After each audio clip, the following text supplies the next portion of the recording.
Good afternoon, everybody. It is Steve Lookner with Agenda Free TV. We are here to bring you a live update on the situation in the Middle East and take your comments and questions and bring you any breaking news that develops. I appreciate you guys being here. And, oh, there's a plane landing. Hey, look, a plane is landing in Beirut. Here you go.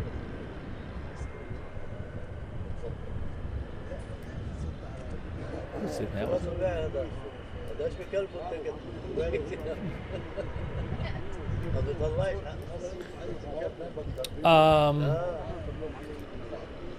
Hang on a second here.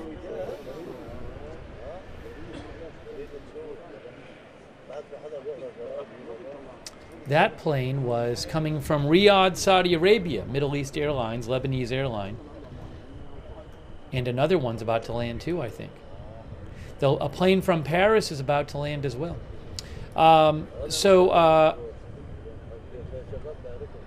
We are here to bring you live coverage. You can write to me during the broadcast at Lookner on X, and thanks so much to all of our moderators. We have moderating right now over there on YouTube. Roberts May Queen Misunderstood. Sarah 55, thank you. And we have Linda Belk and Larry on X. Ruth Krafasi is moderating on YouTube.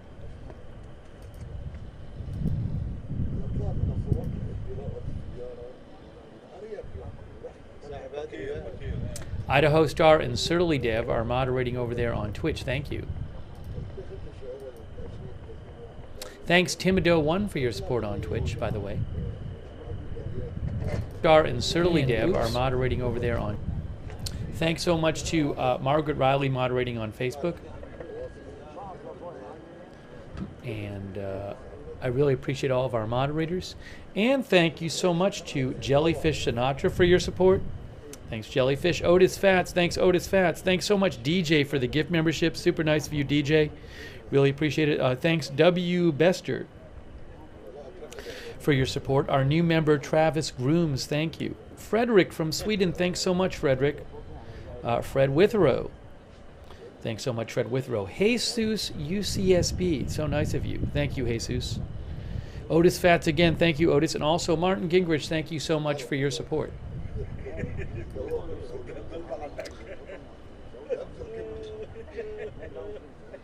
I'm sure most of you are aware that Israel launched a strike on Iran last night. We were covering it here. We're going to get you updates on that. Some details coming out today of what Israel hit. Israel had said it had hit missile production sites and also air defense sites, but some more details are being reported.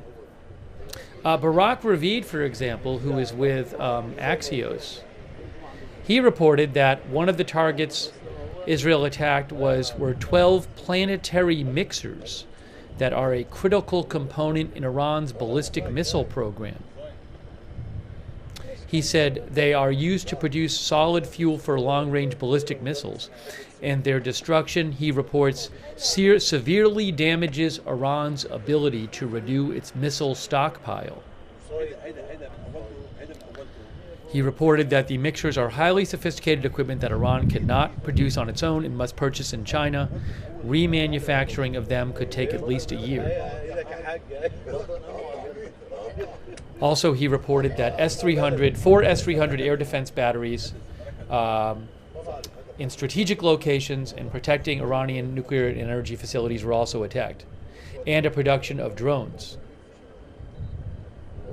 and a factory for drone production, and a symbolic strike in Parchin, a city that's been used in the past for R&D for nuclear weapons.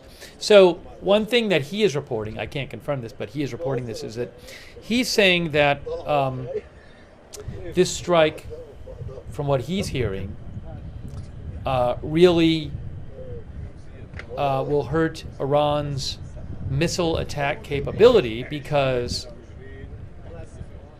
it attacked equipment used to make fuel for long-range ballistic missiles, and this equipment could take like a year to replace.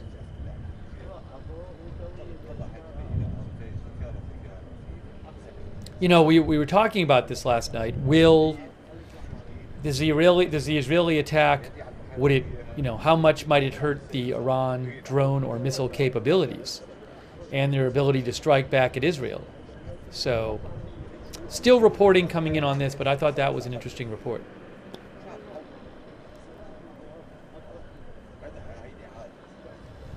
And I'm going to read you some other reports as well.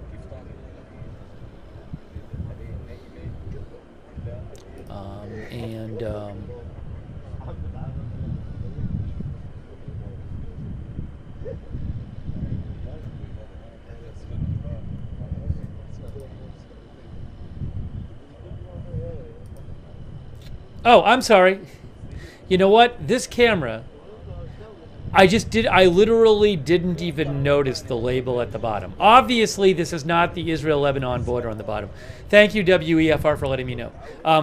I was checking everything over because I had it set up last night a certain way, and the one thing I forgot to check was this caption right here. Clearly, that is Beirut, Lebanon. It is not the Israel-Lebanon border. I checked the other two. I didn't even think to check that label. I forgot that last night we were showing that full screen. Thanks, WEFR.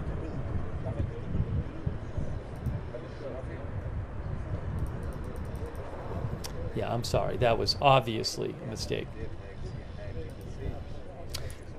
I just sometimes miss stuff. I check over things and I think I have everything and I don't. Yeah, there was no passenger plane flying in on the Israel-Lebanon border. Hey, thank you to Truth Lies for being our new member. Thank you. Also, Martin J. So nice of you, Martin J. from the UK. Thank you. Dolores Wilson, thanks for the gift membership. Jason Carlton, thank you so much for being a member. Wow, Lord Cog, that is so generous of you. Unbelievable. Lord Cog just made a very generous donation and also gave 50 of you memberships in the chat. Wow. Thank you so much, Lord Cog. That is incredibly generous of you. I'll put it towards some of the footage. That is really nice of you. Make sure you thank Lord Cog or someone else if they give you a gift membership or gift subscription. But that is incredibly generous of Lord Cog. I really appreciate that. Thank you. Thanks so much to Richard Foley for the sticker. Thanks for your support, all your support, Richard Foley. Thanks so much. Thanks to RJ Luke for your support. Thank you, Shauna Brennan, for the gift memberships. Claus Zanter, thanks for being a new member. Thanks, Chris Canada, Quebec City. Chris thinks that Iran will not respond.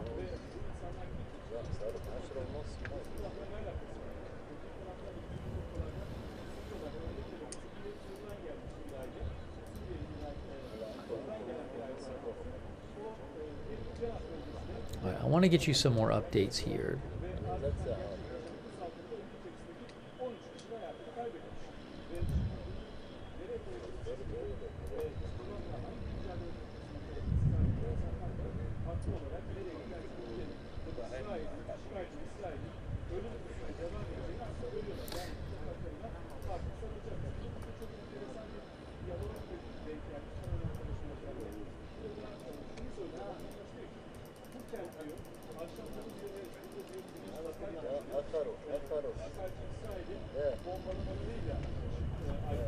You can see here for AP, Israel's first open attack on Iran targets missile sites and apparently spares oil and nuclear ones.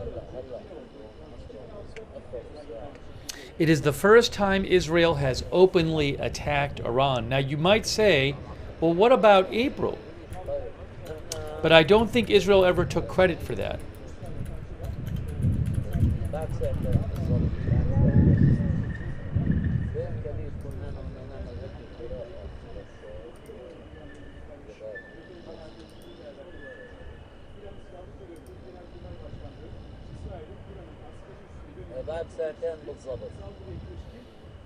If I have that right, I don't think Israel ever took credit for it.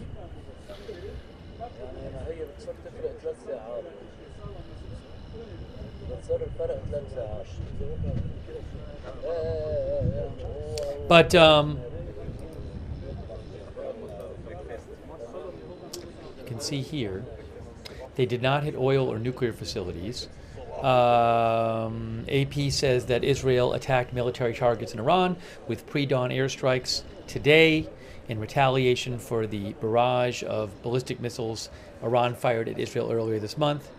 It was the first time Israel's military has openly attacked Iran. Israel said its aircraft targeted facilities that Iran uses to make missiles fired at Israel, as well as surface-to-air missile sites. Crucially, there was no indication that Iran's oil or nuclear sites were struck. Iran claimed the sites only caused limited damage, and Iranian state media downplayed them. They were downplaying them all last night. Taken together, the moves suggested, at least for now, that both countries are trying to avoid a more serious escalation.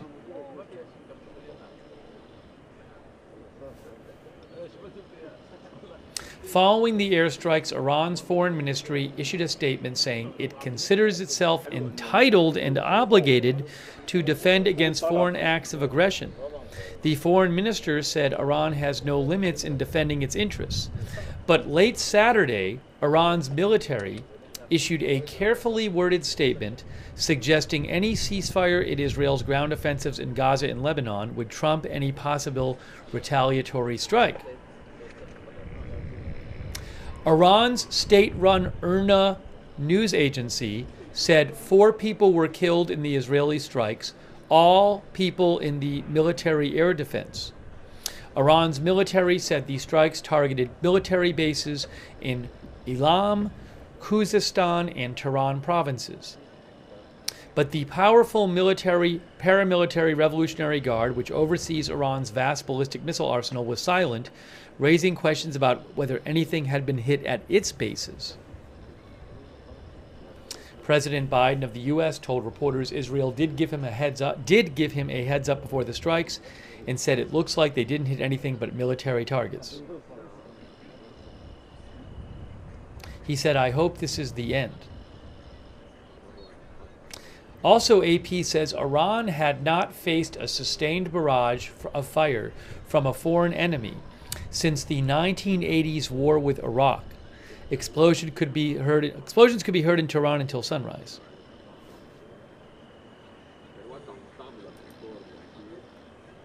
Oh, hold on a second. I need to do something real quick here.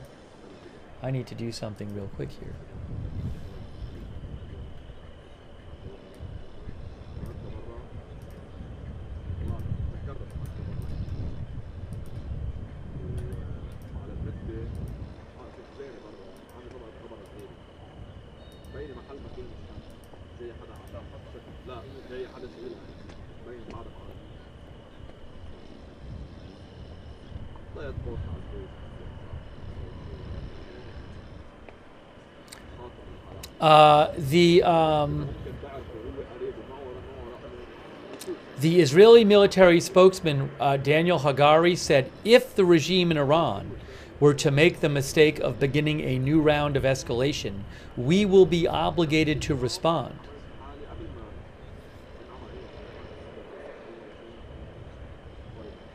I think there was some more Israeli. I think I have some more stuff from Israeli military to show you in a second. An expert who AP talked to, Yoel Guzansky, a researcher at Tel Aviv's Institute for National Security Studies, said Israel's attack did not take out highly visible or symbolic facilities that could prompt a significant response from Iran. It also gives Israel room for escalation if needed, and targeting air defense systems weakens Iran's capabilities to defend against future attacks, he said, adding that if there is Iranian retaliation, it should be limited. Maybe Iran will do some kind of limited retaliation. Another expert who AP talked to at Chatham House, Sanam Vakil, said, by targeting military sites and missile facilities over nuclear and energy infrastructure, Israel is also messaging that it seeks no further escalation for now. After the strikes, the streets in Iran's capital were calm, with schools and shops open.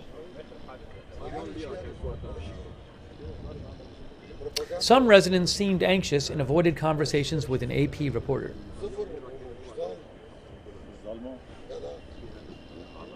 The Israeli opposition leader Yair Lapid criticized the decision to avoid strategic and economic targets, saying on X, we could and should have exacted a much heavier price from Iran.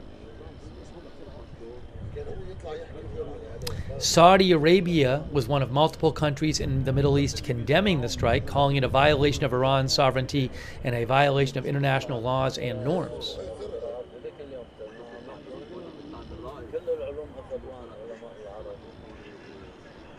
Little background, Israel and Iran, says AP, have been bitter foes since the 1979 Islamic Revolution in Iran. Israel considers Iran its greatest threat, citing its leaders' calls for Israel's destruction, their support for anti-Israel militant groups, and Iran's nuclear program. During their years-long shadow war, a suspected Israeli assassination campaign has killed top Iranian nuclear scientists, and Iranian nuclear installations have been hacked or sabotaged. Meanwhile, Iran has been blamed for attacks on shipping in the Middle East.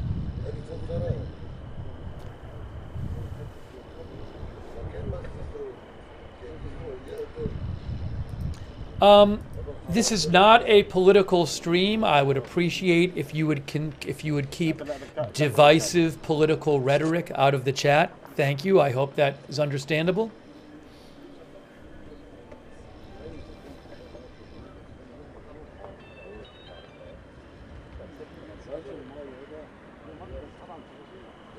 Our viewer Lee Roquemore said, did Saudi Arabia criticize Iran's attack on Israel? That I don't know.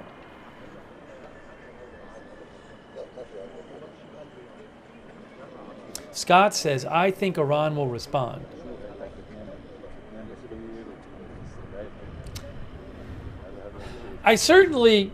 Everything I see suggests, and everything I read reported suggests that Iran wants to avoid a war with Israel.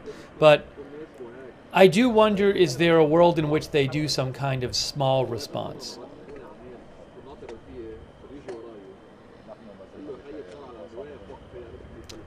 Derek G is wondering about other targeting by Israel. Derek, what Israel said last night suggested that they're not going to do any more attacks unless they are prompted to by Iran. That certainly appears to be the Israeli position. Our viewer Bithia thinks Iran will not respond. Fred Witherow thinks Israel threw a handbag at Iran. Easy Mode says Iran will respond soon, I'm sure of it.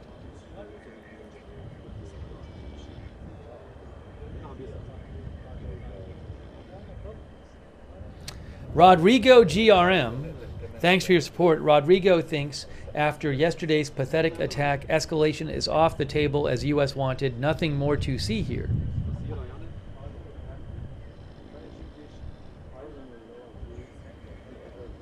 Remember, a big way that Iran and Israel have this indirect war with each other is they fight through Iran's proxy groups. You know, Iran is the big supporter of Hezbollah. Iran supports Hamas. Iran supports the Houthis. So they will attack Israel, in part on Iran's behalf.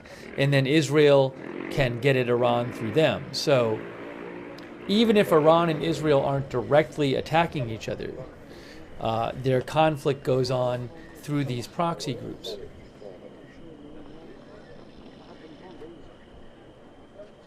Thank you, JR and Shelley, for your support, by the way. And Medilad, our new member, and our member Mitchell Pilot 909.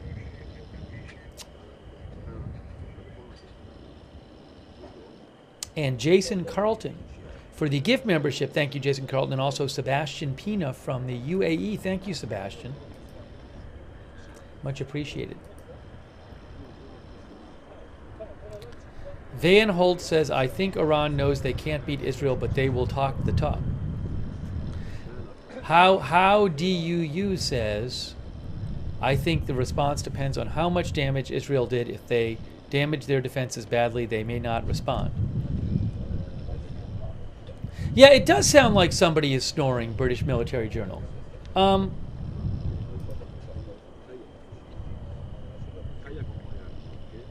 It's not on the border camera. Is it on the AP camera? Oh no, I don't even have the volume on. I just turned the volume on the AP camera. It's got to be on the Reuters camera. It's on the Reuters camera. It's weird though because there's clearly other people talking on the Reuters camera.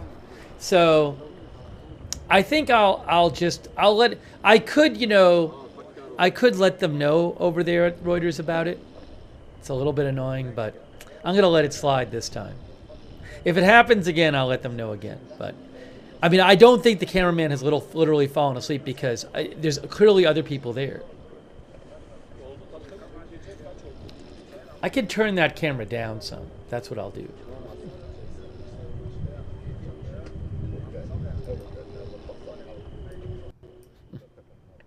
I mean, it's not even, it's 11:41 there. Now, are we hearing anything from the other camera? Oh, hold on. Yeah, so there is volume on the, there's volume on the camera one. Okay.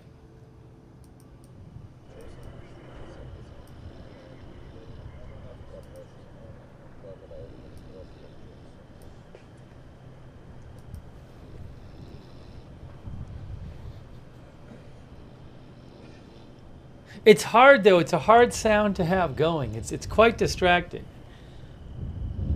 Even you hear it a little bit, you really hear it.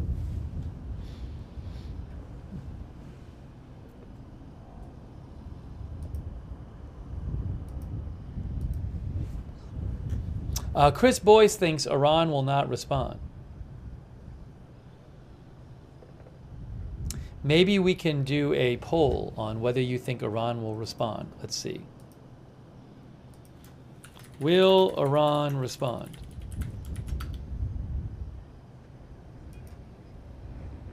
Let's do that and see what you have to say.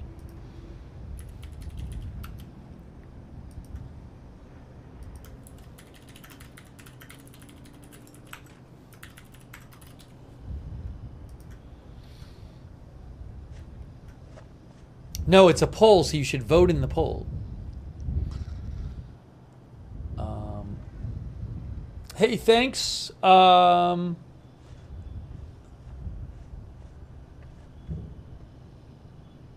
Thanks, Otis Fats, for your support. I really appreciate it. Thanks also, Eno, Knox90. Knox90, thanks for your support. And for the gift memberships. Thanks, Knox.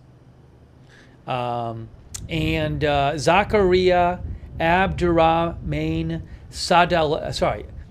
Zachariah Abdurrahman Sadalaoud. Thanks for being Zachariah for being a new member. Thank you. Thanks to all of you.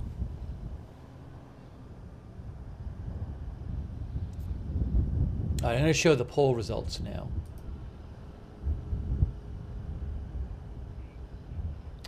I don't think, by the way, there have been any evacuation orders tonight in Beirut, which is the first night in a while. They might be taking the night as a break or something. I don't know. I don't know if that's going to continue. Yeah,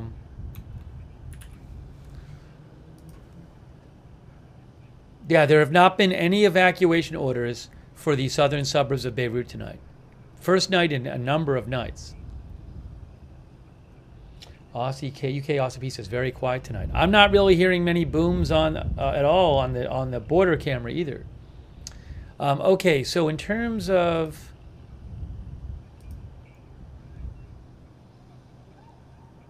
poll results, on YouTube, you guys, 55% say yes, Iran will respond. 45% say no. Meanwhile, on Twitch tends to think less than YouTube that military stuff will happen. 60% on Twitch say no, 40% say yes on Twitch. There was a flash. Did I miss it? No one else mentioned it. You can tell me where. I'm also going to check Lebanese media and see. I got to check a bunch of things, actually, and see if they're reporting any strikes tonight. But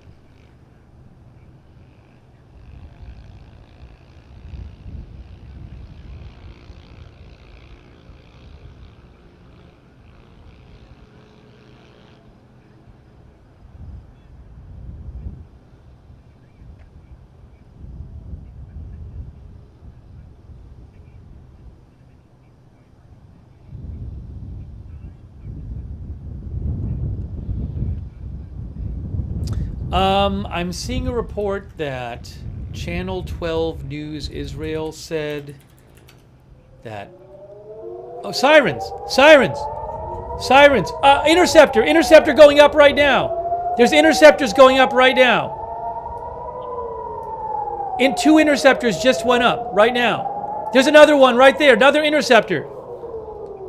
Another interceptor going up.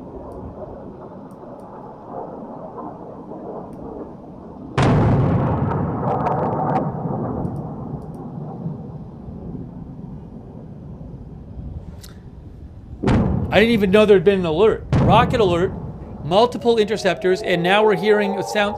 And the siren's still going up. Siren's still going on. Are we going to see more interceptors? More sirens.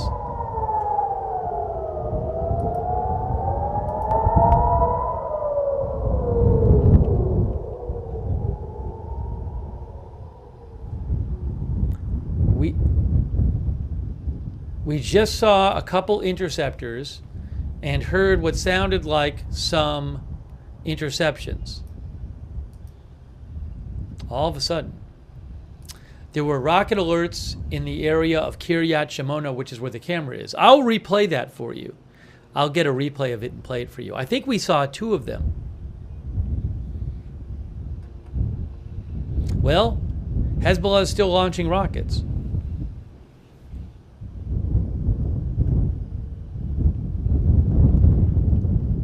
Wow. That was fast because those rocket alerts were like 2 minutes ago. So there was not a lot. I mean, it's right near the border, so there's not a lot of warning. Once the alert happens, you can get the interceptors firing really quick.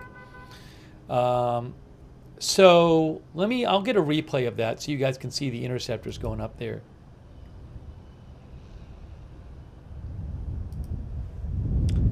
It says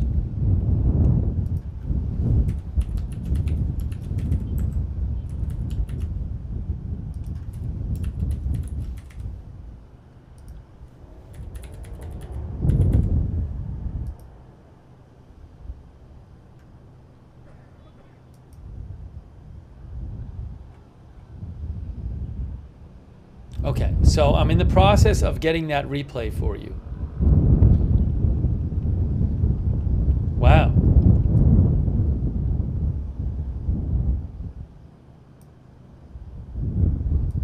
All right, sorry. So that goes back here. Put this back up. Yeah, those alerts were in... Here's the SOFAR map. It was in Kiryat Shimona in northeast Israel. Here, our camera's in near Kiryat Shimona, and then these 3 other places right around there.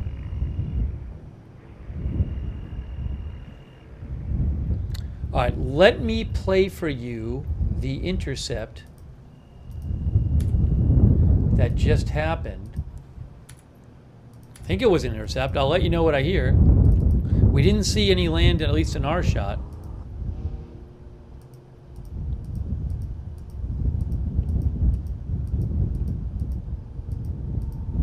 Okay.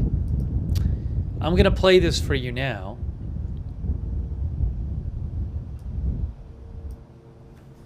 Is this going to work? Yeah. Hold on a second.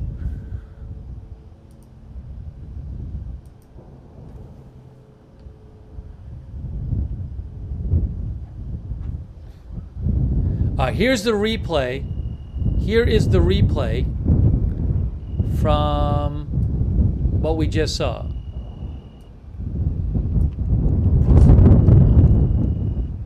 This is annoying. That's the AP page. Hold on. Everything is falling apart. Everything is falling apart right now. Where is the article? Here's that. Okay, that's better.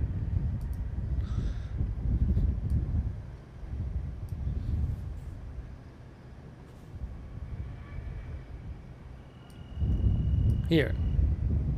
Replay.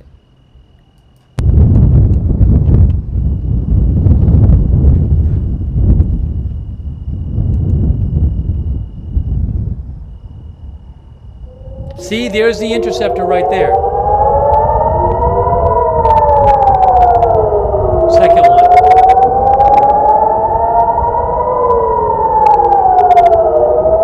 Third one.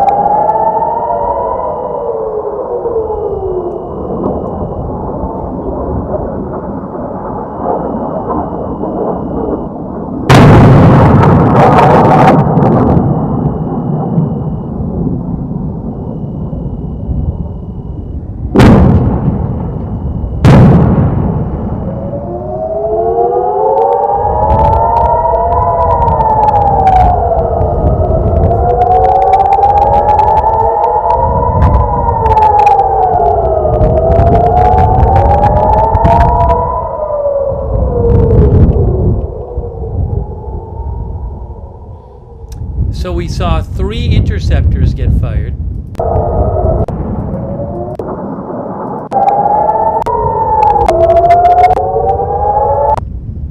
Here, I'll show you the interceptors again. We won't do the booms again, but I'll show you the interceptors go up. There's one. There's 2.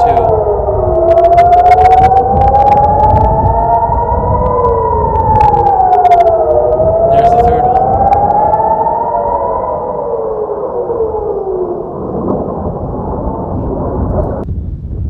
Okay, so that was what we just saw on the border camera.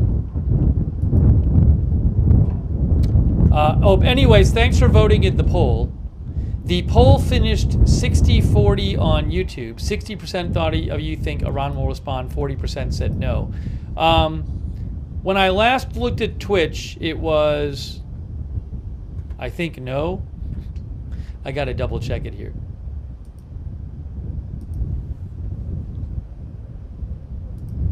I got to double check it here. Twitch said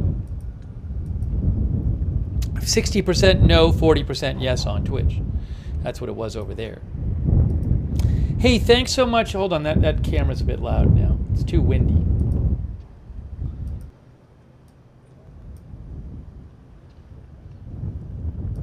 But that's why we keep the volume on that camera, just so we can hear if something happens.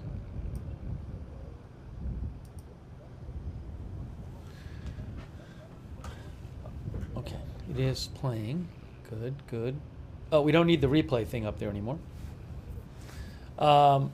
Hey, thanks so much to Leonard Udell, gave 10 people memberships. Wow. Thank you, Leonard. It's really nice of you. Thank you, Jeff G. Jeff says the fact that Israel targeted Iran's air defense in the strike should say volumes as to where they will hit next if attacked again. Oil and economic targets, again, for the next one, Jeff says. You may be right, if they do. If they're prompted to, I believe. Thank you, Otis Fats, for your support. Thank you, Otis. As I've said, I would be surprised if Iran attacked at this point.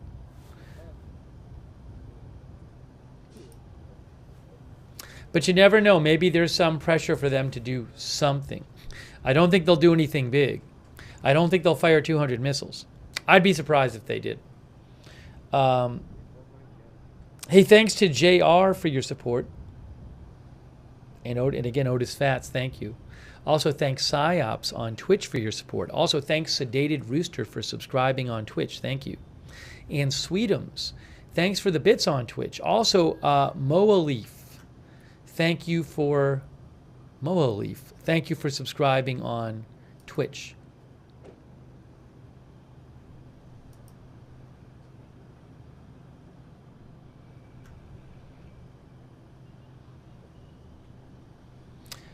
We did. Hold on. Give me a moment here.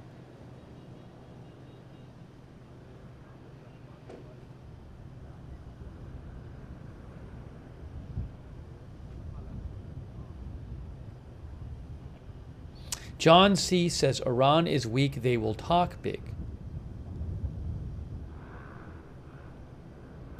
Bruce Hawkins, I don't believe the New York Times is reporting that. I saw some reporting in other outlets about what the New York Times was reporting, but I don't think the New York Times is actually reporting that because I read the New York Times article. The New York Times had an article where they said the Supreme Leader was not in good health, but the article wasn't about that. And then I saw some other outlets saying, Supreme Leader reports, like, you know, he's gravely ill. New York Times reports he's gravely ill, but they don't have an article about that. It was in another article from the article I saw from today. It said that, it said like in the middle of the article. It was not a big part of the article.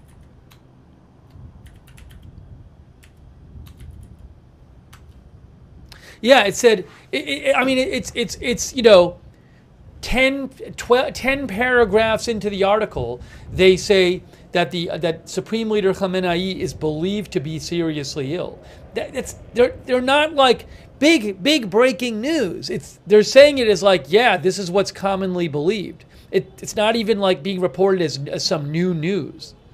So I did see other outlets and some other like social media accounts saying like, acting like they had reported this as some scoop or something. Unless there's some other article they did, but that's where I saw it, and it was just kind of, you know, something that was added in the middle of another article as something which people already know.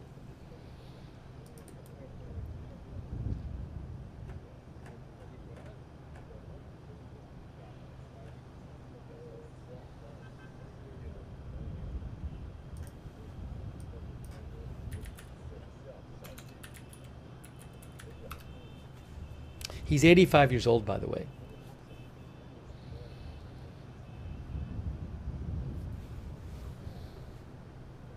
He's only the second supreme leader of Iran since the revolution. Lidwine says time changes for Israel? Really?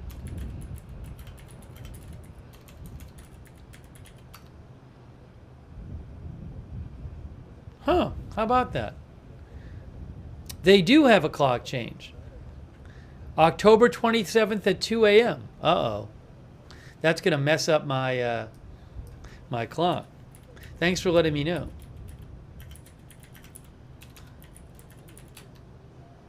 Oh, it changes in Lebanon at the same time. It changes in Lebanon at the same time. According to Google. So we'll just have to adjust it.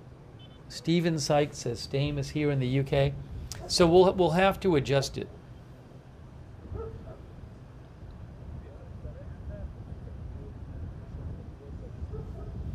Maybe I'll set an alarm or something.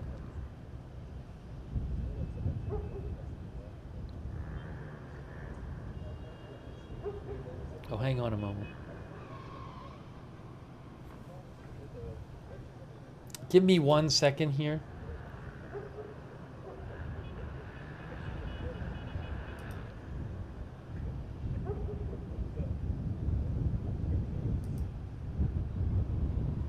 I just need a second.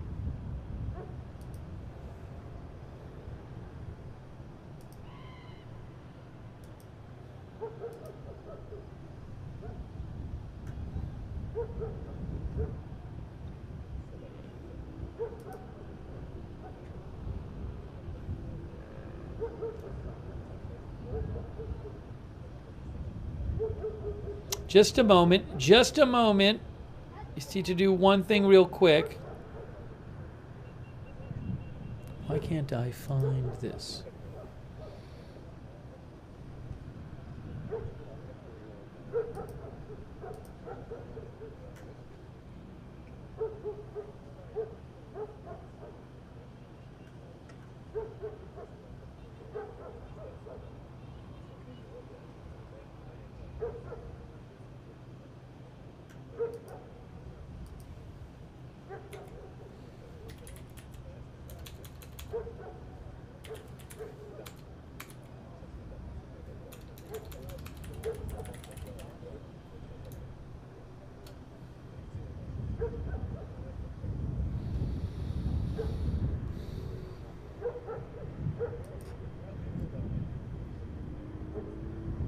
Ah, I think that's what I was. Is that what I was looking for?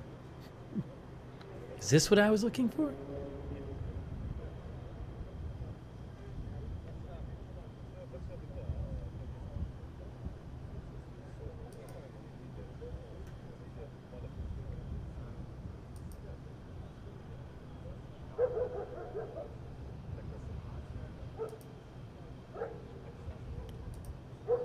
Sorry, I was just trying to do something, and I can't. I don't think I can do it now. It's just so difficult.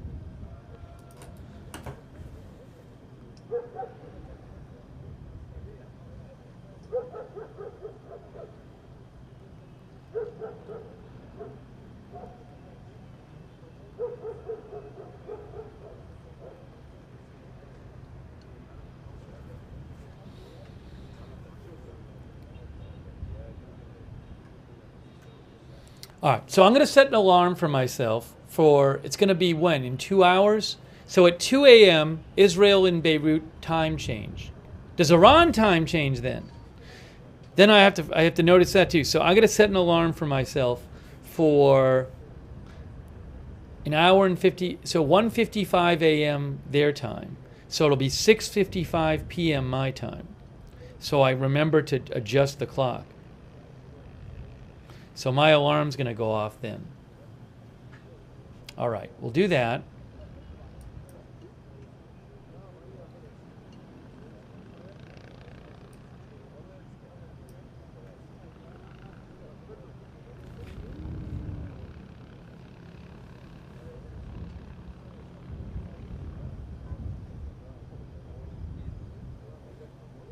Oh, a rocket alert just happened. We got a rocket alert, guys.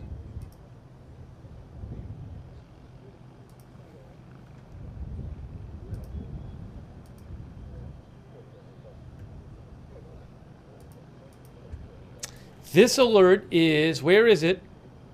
It's one alert in the Golan Heights. I don't have a camera there.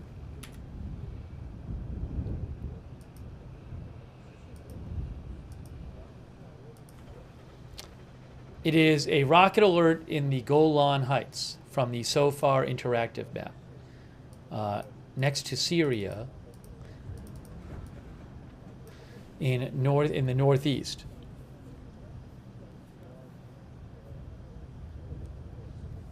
So I'll let you know what I hear about it. I got to check on the on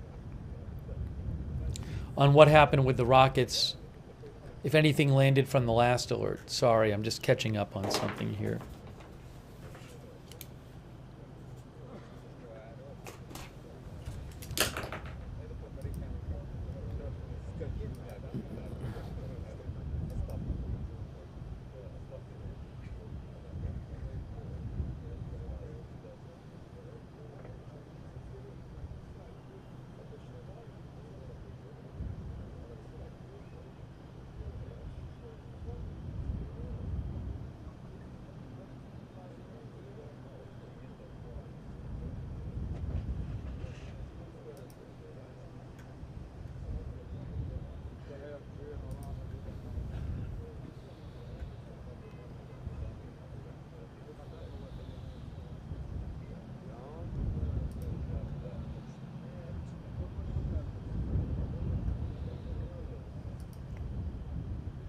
Okay. Thanks. We're back. We're back. I wanted to check if there was any updates on the last rocket alert. Let's see. By the way, there were a good number of rockets fired today by Lebanon, by Hezbollah in Lebanon. So the Israeli army said that approximately 190 projectiles, I assume that's mostly rockets, were fired by Hezbollah into Israel today from Lebanon on, that's Saturday. So the last couple days before that, I think it had been under 100. But 190 is kind of like more what they've been normally firing. So around 200 rockets fired in the past day by Hezbollah into northern Israel. You know, Israel says it's, you know, the goal of its operation against Hezbollah in Lebanon is to allow tens of thousands of Israelis to move back to northern Israel. They've had to move out of there in the last year because of the Hezbollah attacks on northern Israel. So that goal is clearly not accomplished yet if Hezbollah is launching 200 rockets a day into northern Israel. People are not going to be able to move back there with that happening.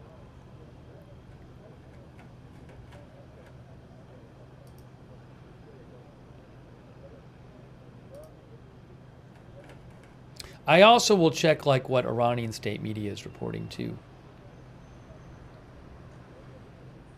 if anything interesting.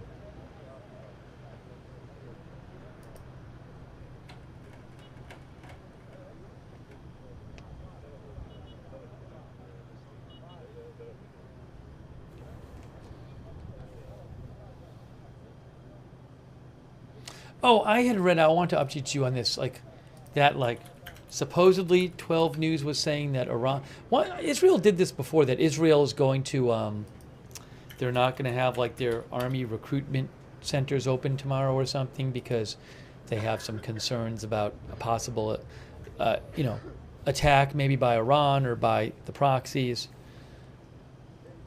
Let's see if I can find this here.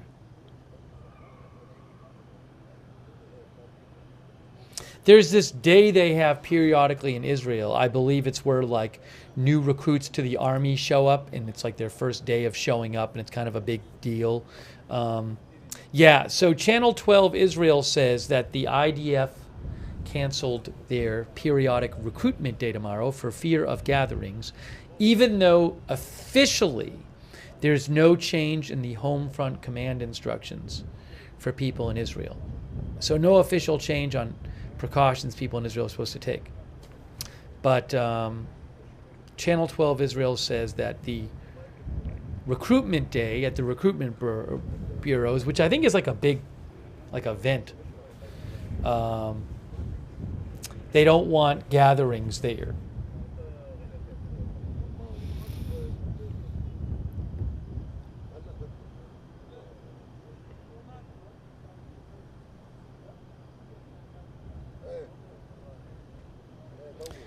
An IDF spokesperson told Channel 12 it was decided to postpone the recruitment day tomorrow in general for the recruitment bureaus. UE says it's an event because the recruits' families show up.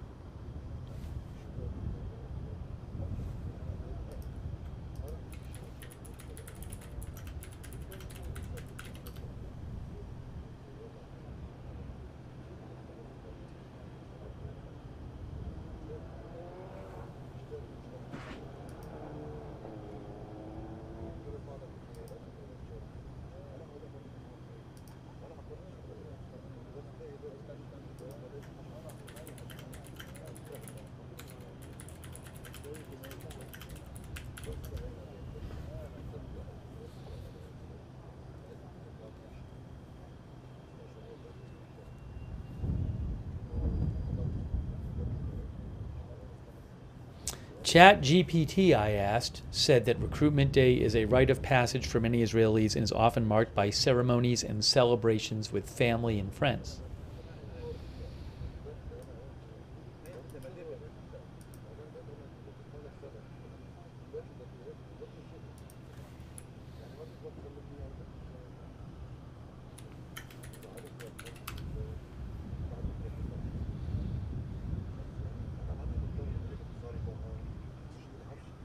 Thank you, by the way, to Mama 457 Rose. Thank you.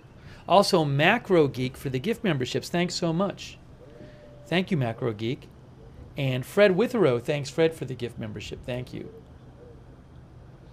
Also, thanks so much to Kristen Gates. I really appreciate all of your support, Kristen Gates. Thanks for supporting Agenda Free TV.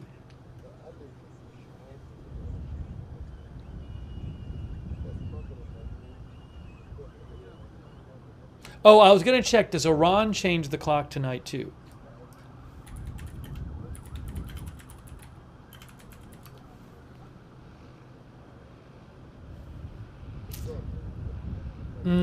Daylight saving time, I guess, is not observed in Iran. From what I'm seeing.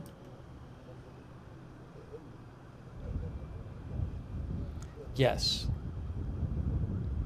Wait. In 2022, Iran abolished daylight saving time and now observes standard time all year.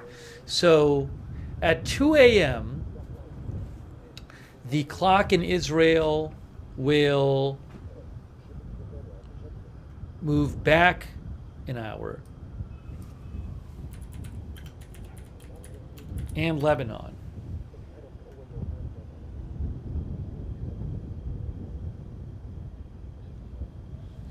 So it'll become one again. So it'll be temporarily, instead of a 7-hour time difference between Eastern time, it'll be a 6-hour time difference until Eastern time zone time change, which is what?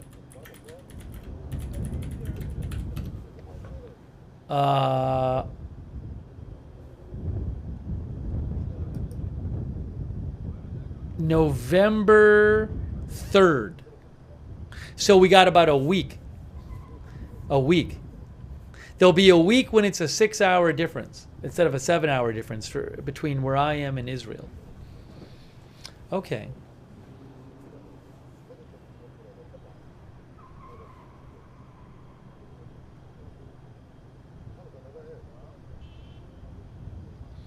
Misty Chad says you would think tonight's going to be a little heavy considering the 194 rockets Hezbollah sent over today. They've got a lot of sites to hit. They probably didn't know until now.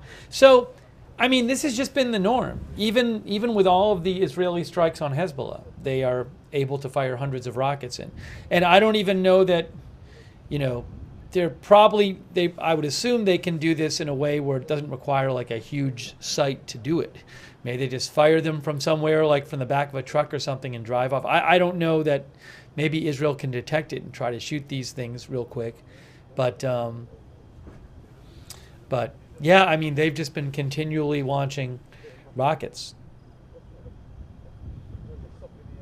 Still.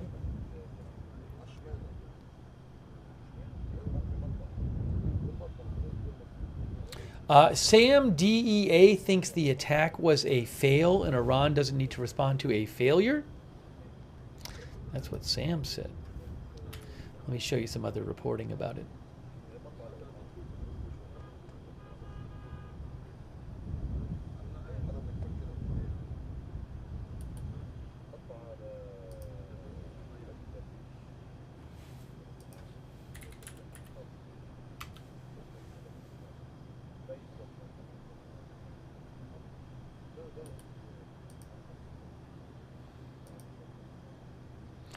Oh, can I show you this? Hold on, what is this? Maybe I can show you something here.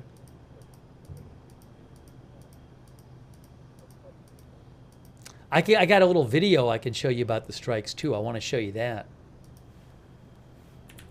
Show you that in a second. Reuters says Iran plays down Israel's strikes, says because they cause limited damage. Iran today played down Israel's overnight air attack against Iranian military targets, saying it caused only limited damage, as President Biden called for a halt to escalation that has raised fears of an all-out war in the Middle East. Scores of Israeli jets completed 3 waves of strikes before dawn against missile factories and other sites in Tehran, near Tehran and western Iran, Israel's military said.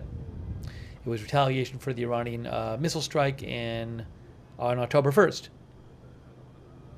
Israel warned Iran not to hit back after the strike. Iran's foreign ministry said Iran was, quote, entitled and obligated to defend itself, but it added it recognizes its responsibilities toward regional peace and security. A more conciliatory statement, like a friendly, more peaceful statement than after previous bouts of escalation. Iran's military claimed that Israel used very light warheads to target radar systems in the provinces of Elam, Khuzestan, and around Tehran.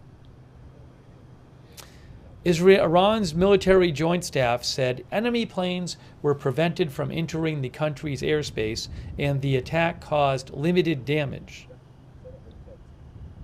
A former UN nuclear weapons inspector, David Albright, told Reuters that low-resolution commercial satellite imagery appeared to show that one Israeli strike hit the sprawling Parchin military complex near Tehran, damaging 3 buildings, including 2 where solid fuel was mixed for ballistic missile engines.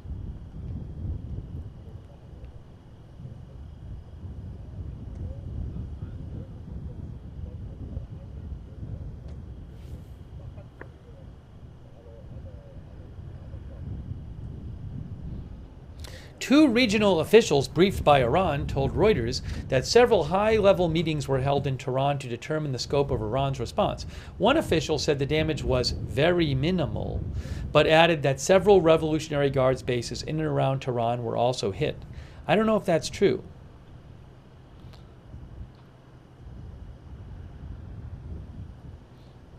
Israel's military, signaling it did not expect an immediate Iranian response, said there was no change to public safety restrictions across the country. Beni Sabti, an Iran expert at Tel Aviv's Institute for National Security Studies, said the Israeli strike had appeared designed to give Tehran an opportunity to avoid further escalation. We see that Israel wants to close this event to pass this message to Iran that it is closed, and we don't want to escalate, he said.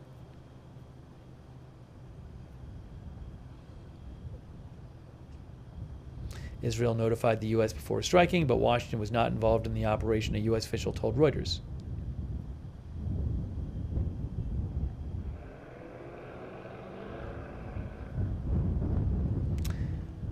A regional intelligence source said Israeli jets had flown across southern Syria, emitting sonic booms near the Jordanian border, then across Iraq.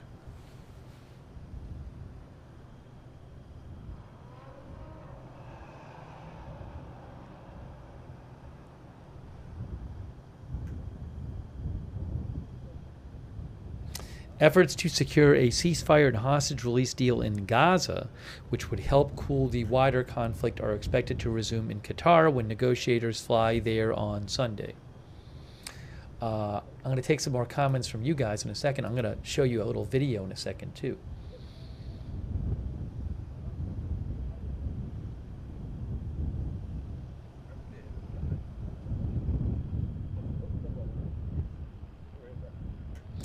Also, Sprak Zarathustra said Times of Israel said solid fuel factory destroyed, would take Iran years to rebuild. Well, Axios and Barak Ravid reported, specifically Barak Ravid from Axios, he had said, as I mentioned earlier, that he is reporting that Israel's strike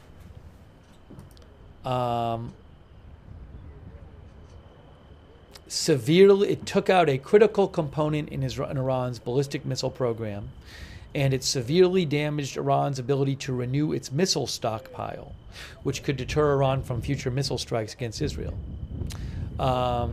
He reported that Israel hit 12 planetary mixers used to produce solid fuel for long-range ballistic missiles, which are most of the missiles Iran has. And he reported that these mixers are highly sophisticated equipment that Iran can't produce on its own. It must purchase from China, and that remanufacturing them could take at least a year. Also, Barak Ravid reported that 4 S-300 air defense batteries were hit in Iran that had protected Tehran's nuclear and energy facilities.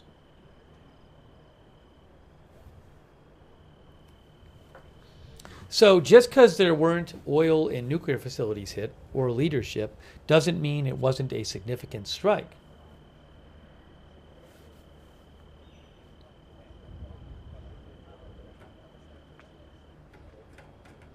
Berger's man thinks it's going to be a long, quiet night. We'll see. We already had a rocket alert where interceptors were fired.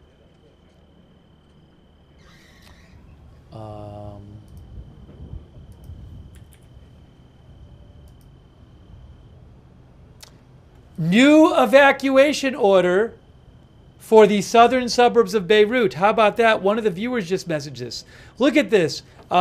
After midnight, new evacuation order. Breaking news.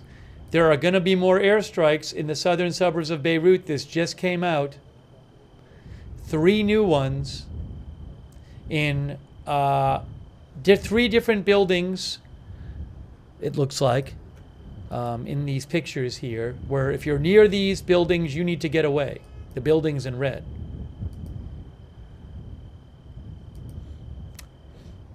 You are located near Hezbollah facilities and interests against which the IDF will operate in the near future. For your safety and the safety of your family members, you must evacuate these buildings and those adjacent to them immediately and stay away from them for a distance of no less than 500 meters.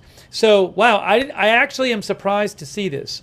I thought maybe Israel would be taking the night off from striking the southern suburbs of Beirut. Also, it's 12:20 a.m. right now. The last few nights, the Israeli strikes and have started in the southern suburbs, around, I want to say around 11 or 10:30 or so.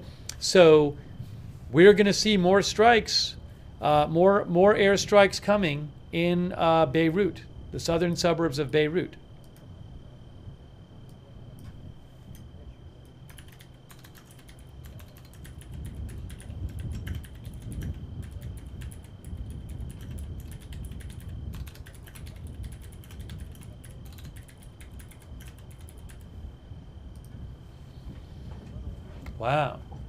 Wow.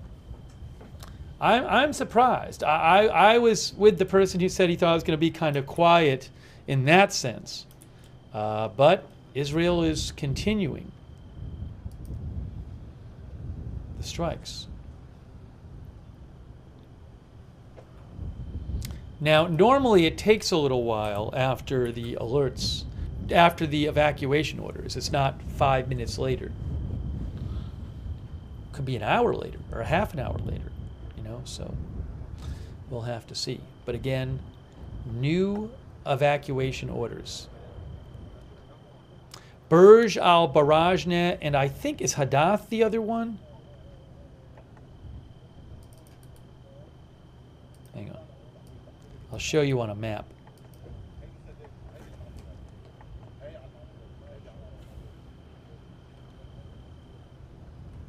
I think it's Hadath. Uh-oh, airstrikes. Typo.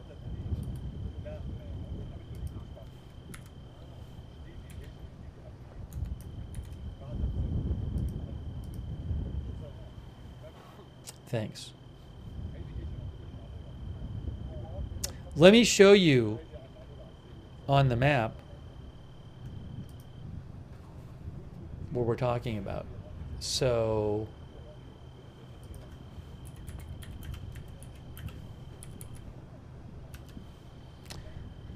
the neighborhood of Burj al-Barajneh, where one or two of the evacuation orders are here, is right next to the airport. That's Burj al-Barajneh. And then one or two of them is in Hadath, which is here, this neighborhood in the southern suburbs.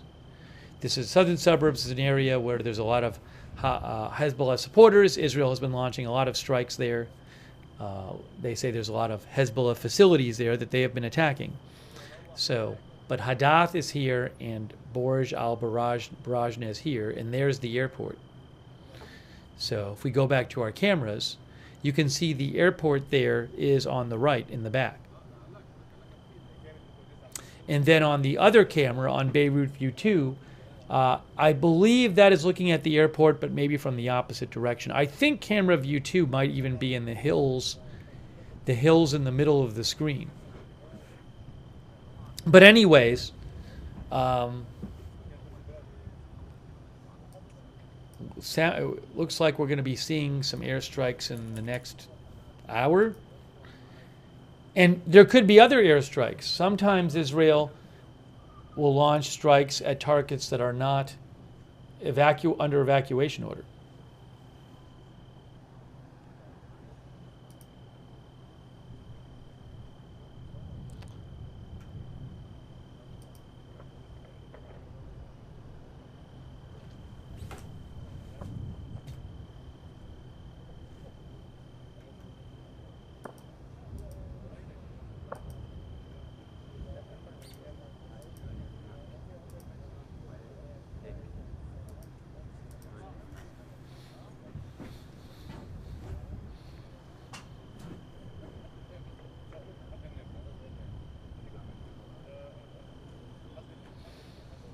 All right, so we'll keep an eye on that.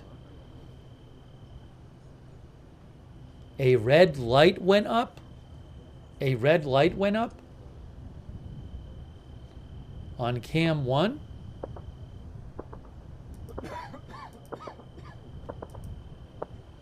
Hearing gunfire or something on one of these cameras? I mean, we got the audio from 3 different cameras going, so I don't know.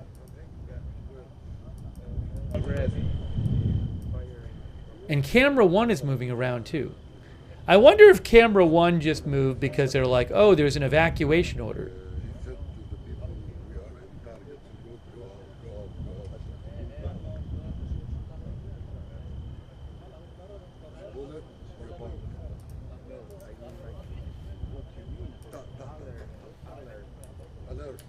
Three times what? No, there's no Google Street View there that I have access to. Where's the thing that went up in the sky?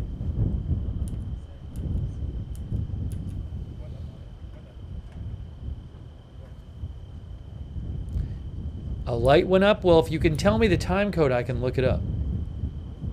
I don't know what you're talking about. I don't know where you're talking about.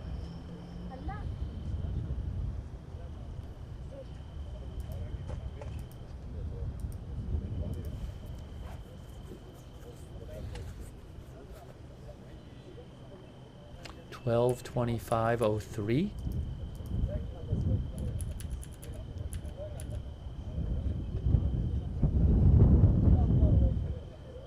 I just looked at 12:25:03. I didn't see anything. I need the seconds. I need the seconds number.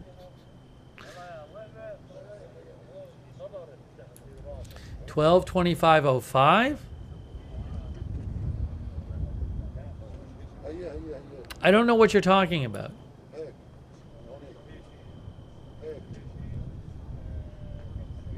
There's like 6 different time codes.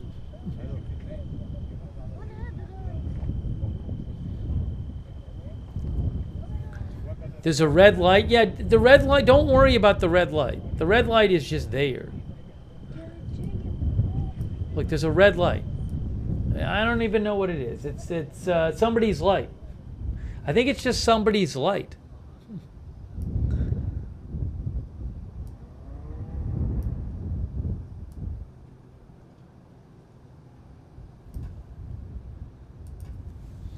Well, I didn't find a red tracer.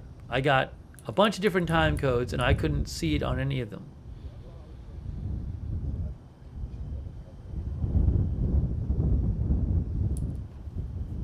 Hold on.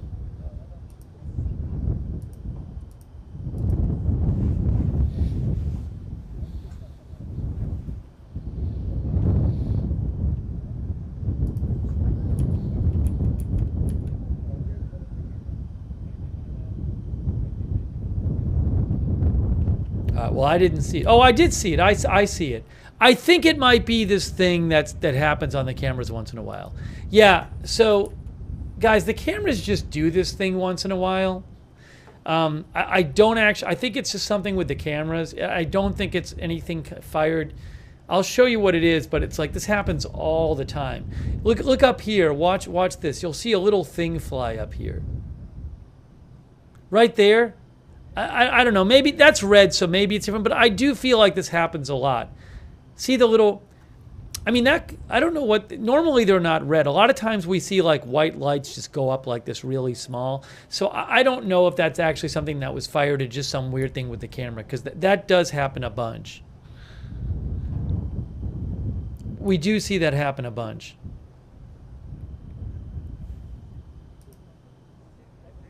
There was one more to the left. So I don't know, but I've seen them happen a lot.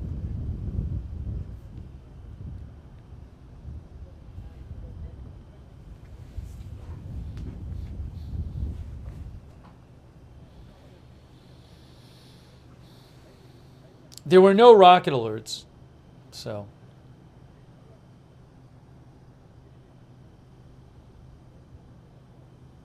Hey, thanks to Vivi, thanks to Vivi for the gift membership. Thank you also.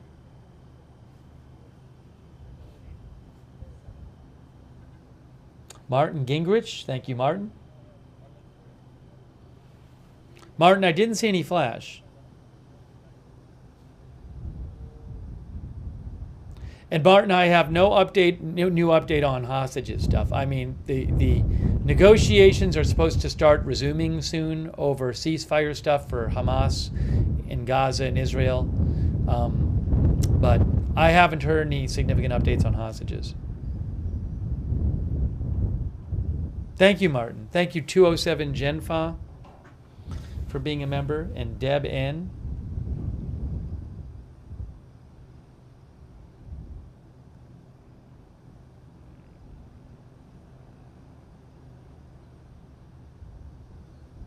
And Just a Second. Hey, thanks Just a Second for your support. I appreciate that. Just a Second, thank you.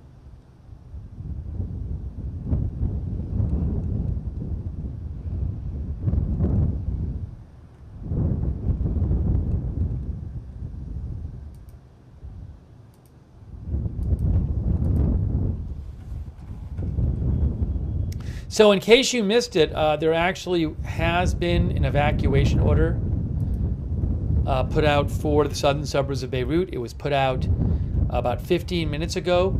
3 locations there in the southern suburbs of Beirut told to evacuate because Israel's going to be attacking Hezbollah-linked places, they say. So we are going to, there's going to be more airstrikes in the near future.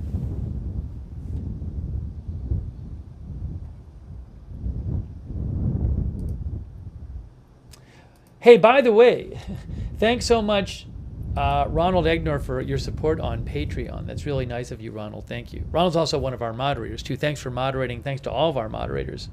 But, Ronald, thanks for your support on Patreon. That's so nice of you. Thank you, Ronald.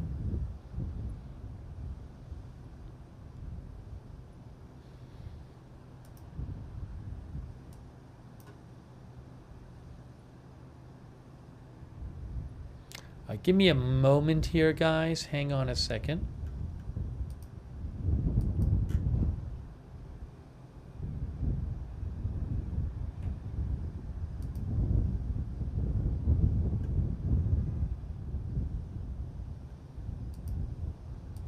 Hold on. Hang on.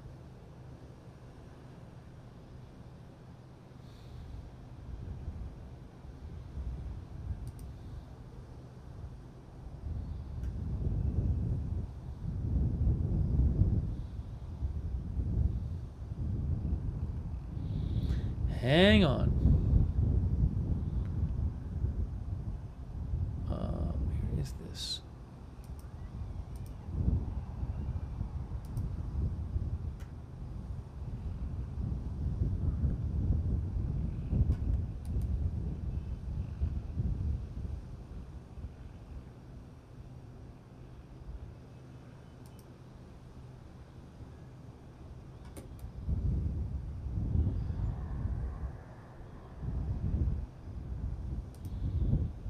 Ah.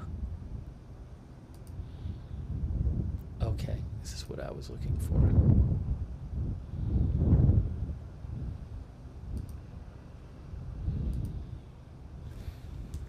All right, give me 2 seconds. Give me 2 seconds here.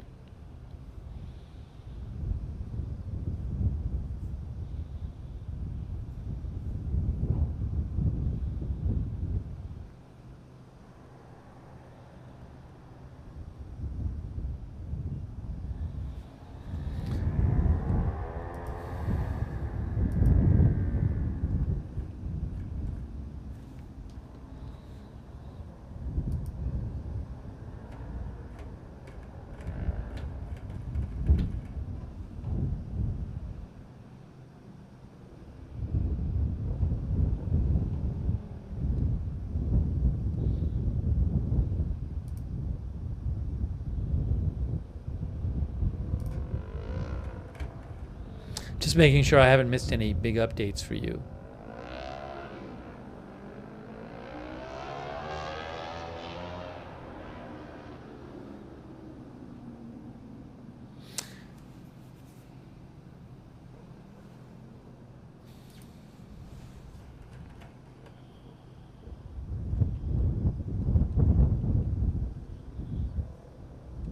Al Manar TV, which is a Lebanese channel, says, just posted that there has been an Israeli airstrike in eastern Lebanon around the city of Hermel.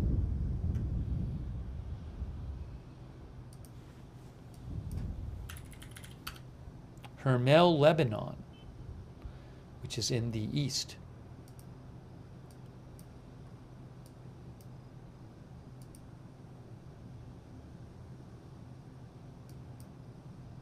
It's all the way up here. Look, Hermel is up here in northeast Lebanon. Beirut is here, and Israel is down here.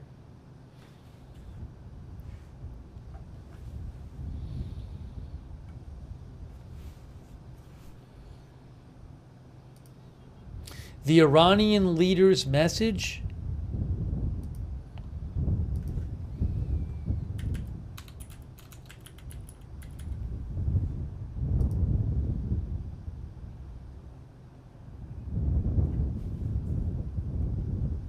He just posted, I don't know why he posted this today. Some of you might know.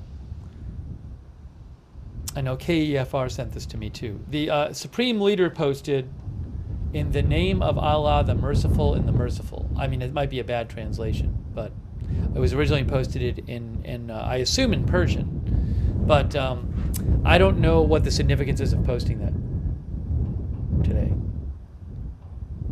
I'm also going to turn down the volume on the camera on the border because it's getting in the way.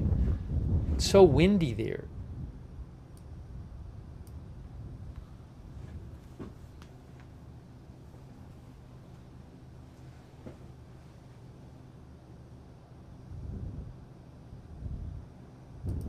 No, it's posted in. It was posted in. Oh, I'm sorry. I think I saw it posted. Yes, you're right. It was posted in Hebrew, right? But it was posted. I think the pinned post might be in Arabic. There's a pinned post as well. Anyways, yes, the one today was posted in Hebrew. That's good. Thanks for pointing that out.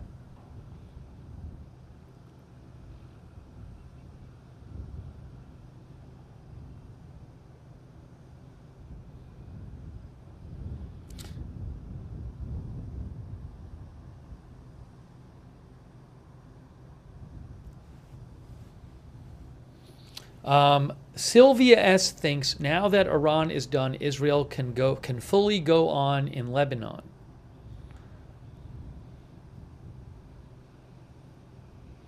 Some of our viewers thinks it's some sort of message to sleeper cells.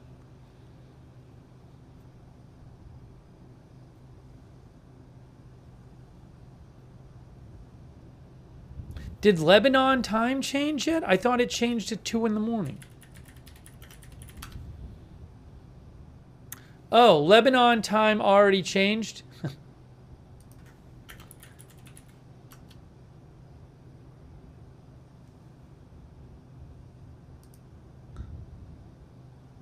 Yes, I did not know that. Yeah, so Lebanon time changed at midnight Lebanon time.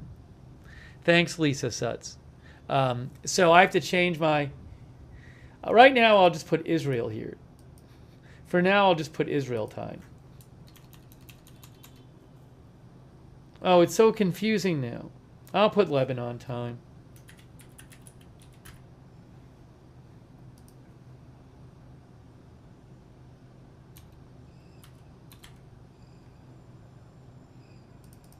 Now Iran time is 90 minutes later than above. And then when it gets to like an hour and 20 minutes from now, Israel and Lebanon will be on the same time again.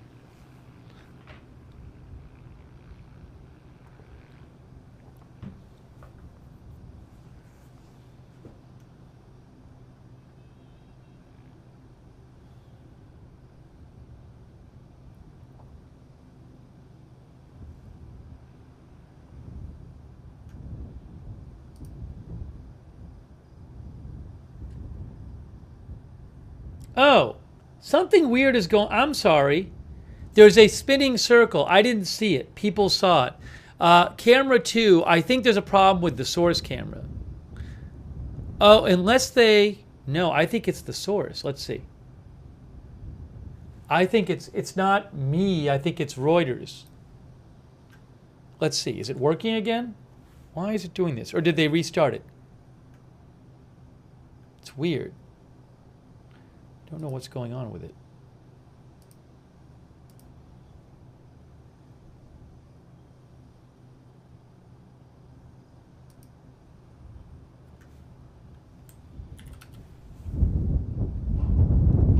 No, that's the... hold on. That's not the right one. That's not the right one. Yes. So what happened... I got it.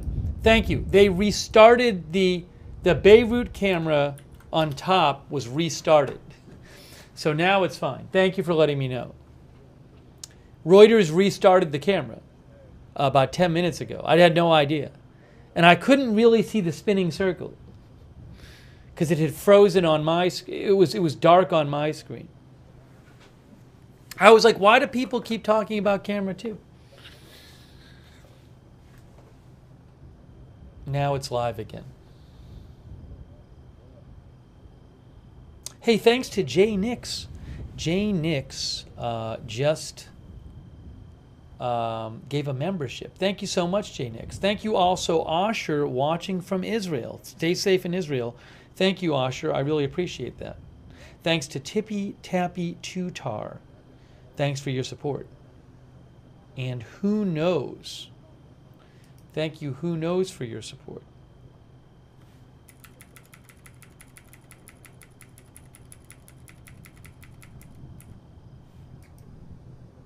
And just a second. What is this? Who knows? I checked your time code. I don't see anything. I don't know. I'm not seeing anything there. What can I say?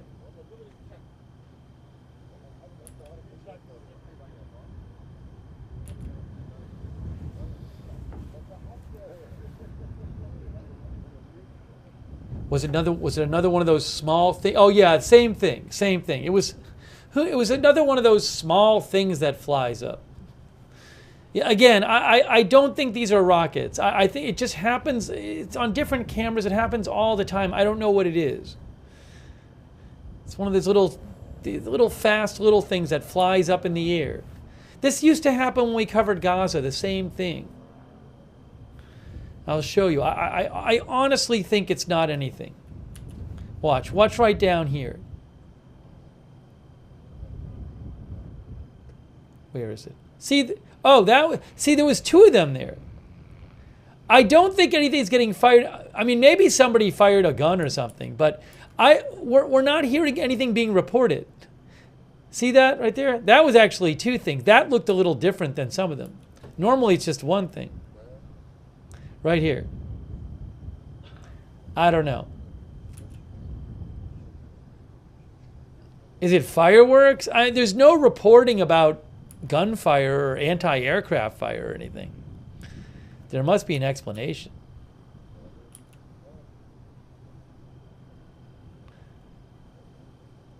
right there. So I don't know. I don't know. Thanks for letting me know. I just, again,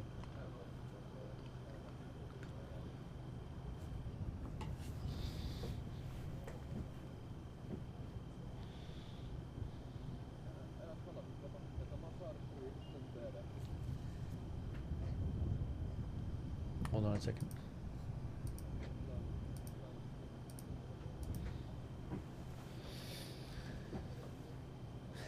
Yeah, if it was like, if somebody was firing anti-aircraft fire, we'd be hearing about it. Believe me.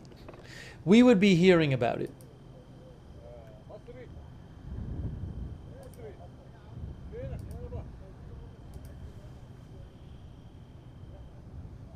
Jack Horicon thinks it's a birthday party. Thank you, Jack. I appreciate it.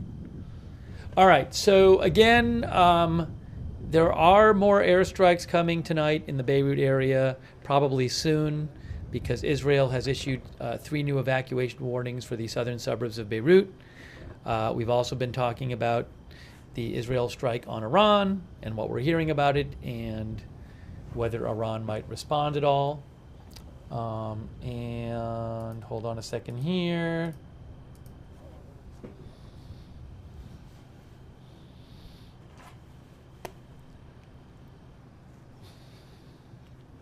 We're taking your comments on the air.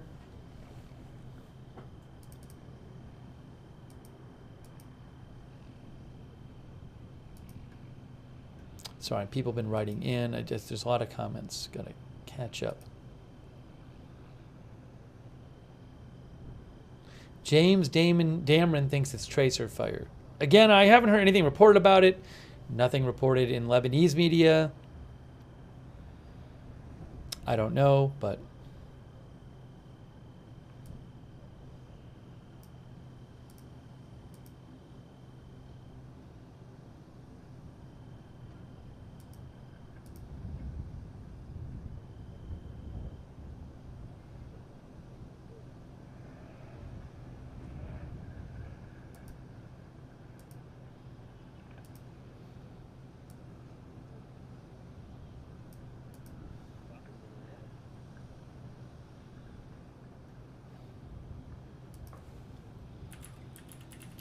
I was going to go to Iranian state media. I forgot to go to their webpage and see what they were saying.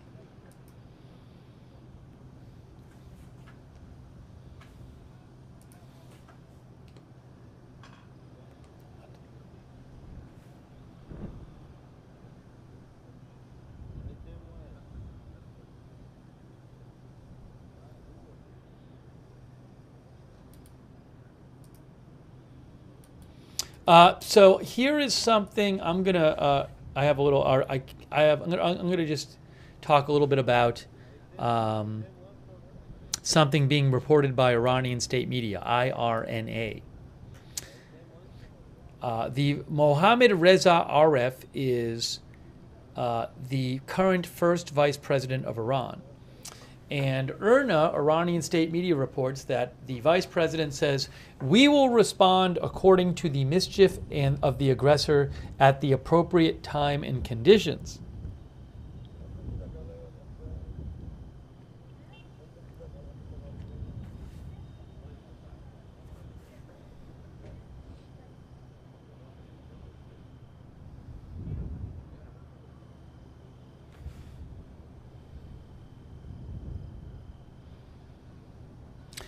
In response to a question about Israel's attack, he emphasized, after this aggressive attack, the cities of the country were calmer and the presence of the people in the streets were stronger than in the past days, and it shows that the path that the people chose was right and appropriate. He stressed that aggression is condemned by any criteria and indicators, and the aggressor should wait for a response, and said, "We will respond according to the mischief of the aggressor in the appropriate time and conditions." And this desperate move, despite all the slogans they gave and the deadline, the last sentence is, "they determined that it was done to solve the task." I don't know what that means, but it sounds like he was saying that he thinks the response was underwhelming given all of the rhetoric in Israel about what kind of big response it was going to be. Mischief might be a bad translation. I'm just reading you a translation. But that's a comment from the first vice president. That's from Iranian state media. I mean, we certainly did see last night a number of posts from Iranian state media that were like mocking the attack and saying it was really small and it was like a letdown. You know, it's Iranian state media, so.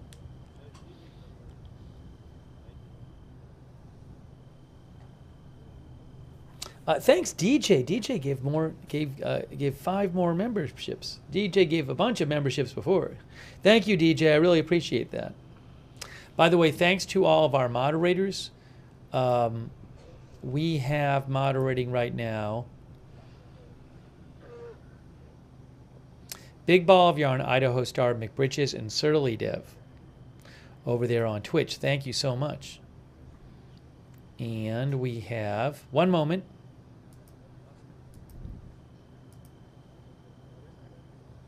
Ruth Krafasi, Beth Mythical, Roberts May Queen, Misunderstood, Sarah 55,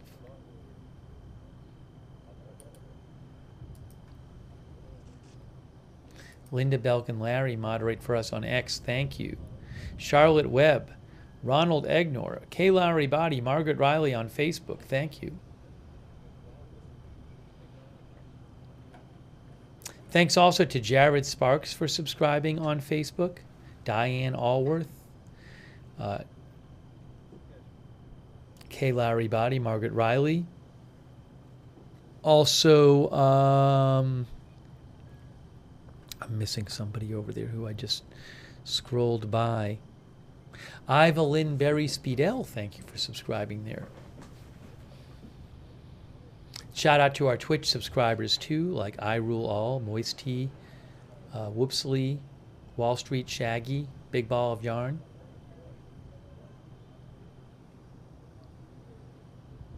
Trillion, Risen Sun, Aaron Weirdo. Thank you.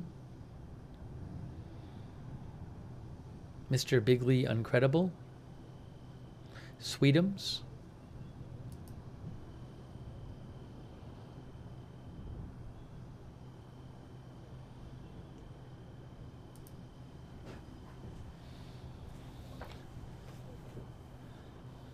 Whole other question is how long will, what's next for Lebanon? What is Israel going to do in Lebanon? Are they going to expand their ground operation? How long are they going to be there? How are they going to ensure that Hezbollah doesn't attack northern Israel so Israelis can move back to northern Israel? A lot of questions. Also, of course, what's happening in Gaza? Remember, the war in Gaza has been going on for over a year. Most of the population in Gaza has been displaced. By all accounts, the humanitarian situation in Gaza is just awful. If you've seen pictures from there, you know how bad it is here. So many of the buildings are destroyed, little food. Again, most people have been displaced. And right now, there's no real plan to get things on the path to reconstruction in Gaza. Still a war going on. There's no ceasefire. So people are just there. 2 million people, basically, just stuck there with no real plan. It's almost like if you were somewhere and there was like a giant hurricane that came through, and instead of reconstructing it, it was just like, okay, it's just going to be like this and maybe keep getting worse. They're just there. And there's just there's no sort of movement towards reconstruction yet. Yeah, as Bearded Observer says, they still have hostages, Hamas, in Gaza. But it's a really terrible situation.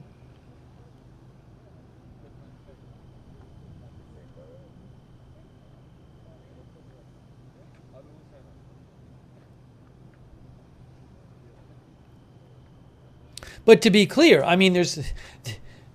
yes, Hamas holds the hostages, But there's plenty of people there who are not involved with Hamas holding the hostages, who are living just in awful conditions right now.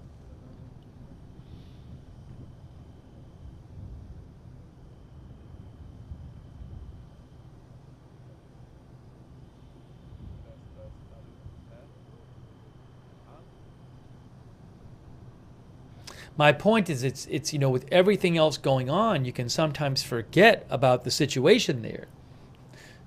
Nothing's been fixed.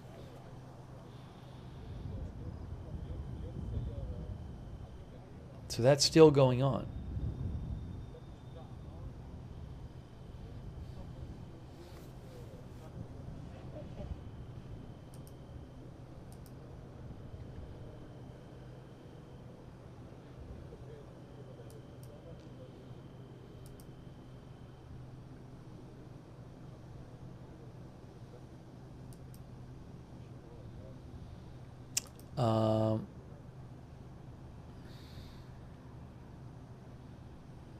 Elint News just reposted something from Decker Evelith, a satellite photo analysis showing some of the damage apparently caused by Israeli strikes in Iran last night. I'll post the link to that in the chat. I just posted it. You can go to the chat and check it out. I mean, you can go to the link and check it out.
I'm just checking for some other sources here, making sure I'm not missing anything breaking right now.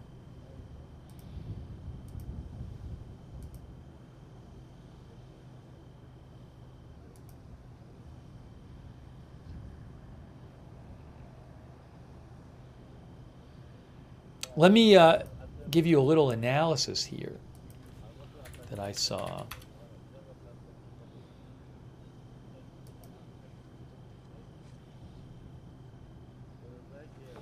The Washington Post says, Israel says it limited attack on Iran, hoping to ease tension for now. Ease tensions for now.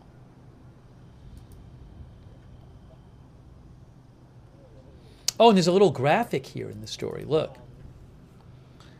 Iran's Revolutionary Guard said that Israeli strikes targeted military facilities in Tehran province, Elam province, and Khuzestan provinces.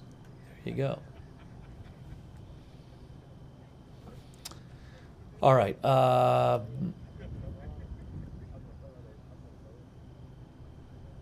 Post says that Israel's first open attack on Iran targeted missile production facilities and air defense systems, tempering fears of a broader foray, but giving Israeli aircraft the ability to operate more freely in Iranian strikes as the region entered a new phase of escalation. Israeli officials said that the attacks were tailored to minimize casualties and to allow Iran to deny major damage. I've seen that point elsewhere too. The point is that the targets that are attacked are not like super public, targets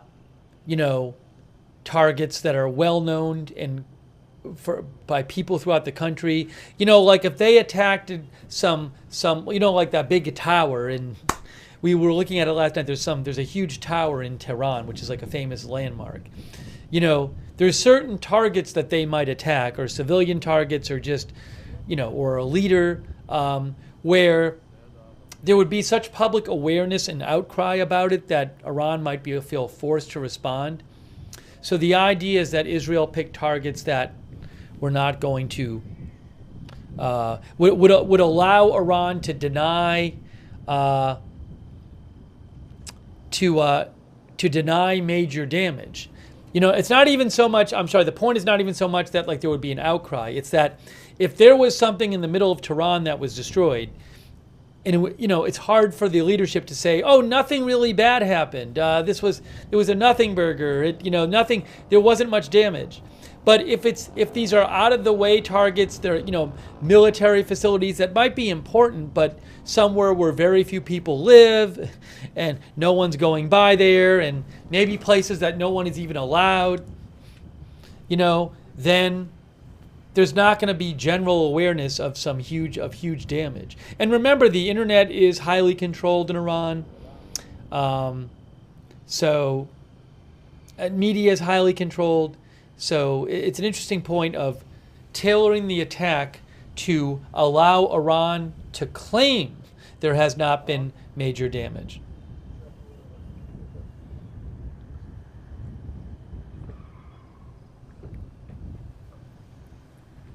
The Washington Post says the exact scope of the strikes carried out by Israeli warplanes over 4 hours was still unclear.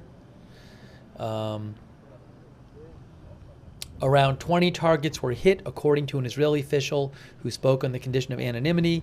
There were no reports of mass casualties, although Iranian state media said 4 soldiers were killed, citing Iran's armed forces. Military analysts and diplomats who braced for a more devastating blow against Tehran expressed hope on Saturday that tensions could ease. Iranian officials and state media were also quick to downplay the damage, saying the impact was minimal and that some military sites were already undergoing repairs.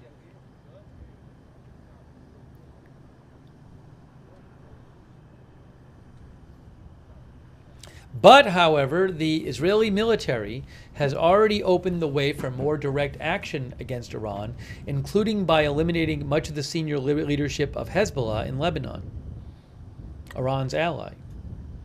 In Gaza, it decimated the military capabilities of Hamas, which got Iranian support.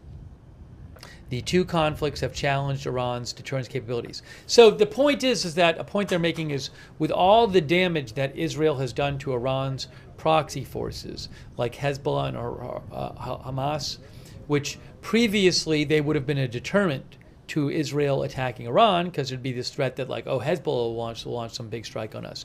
But now that Hezbollah and Hamas have been greatly weakened, that reduces the potential cost to Israel of doing some significant strike on Iran. I mean, it's a reason why some people thought that this strike itself was going to be bigger.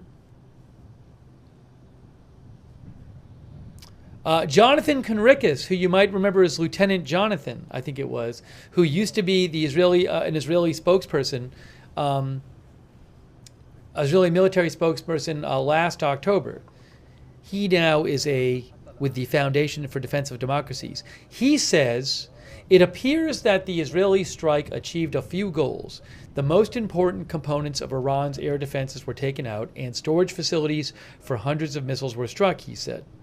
Tehran, with all of its regime targets and sensitive infrastructure, might now be totally exposed to future Israeli strikes. Israeli officials said privately that the airstrike was designed to that the attack was designed to deliver a deterrent blow, as well as provide Iran an off-ramp from wider conflict.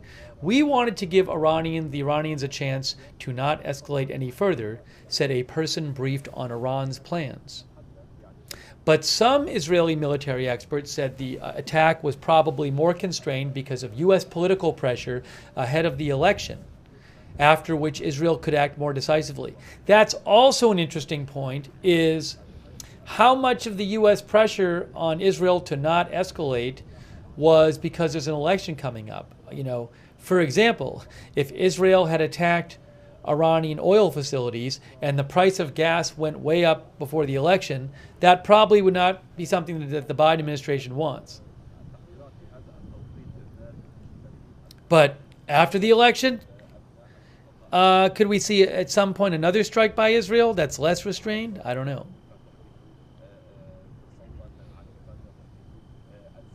This is interesting. From this Washington Post article, a reserve brigadier general in the Israeli military, Amir Avivi, told the Post that the historic opportunity for deeper strikes in Iran in the coming months is not one Israel is likely to miss. He said Israel's strategic goal is to create a reality where Iran won't pose any threat now or in the future. Israel's conflict with Iran will probably continue for many months, he said. What will happen and when has a lot to do with what is going to happen in the U.S.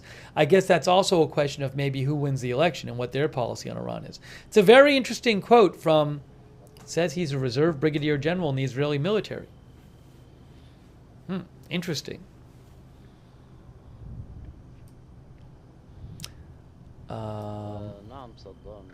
I'll take a few. There's some more of this article I'm going to read to you. I'm going to take a few comments right now. That's interesting, though. So could there be Israeli strikes after the election?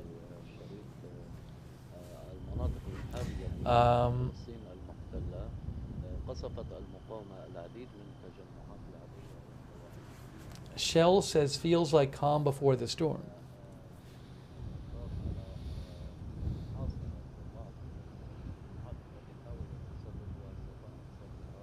Randy's Crafts thinks Israel is not big enough to take on Iran. Iran will level Israel. I will say that's not the conventional wisdom. But thanks, Randy's Crafts, for the comment.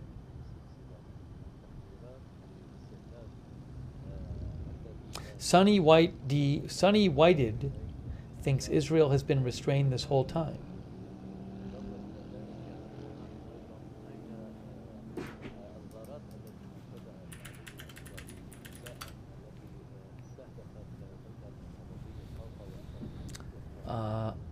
Don DeCare says satellite images of the aftermath are available now. BDA still being done? Is that big data analytics? I'm not sure.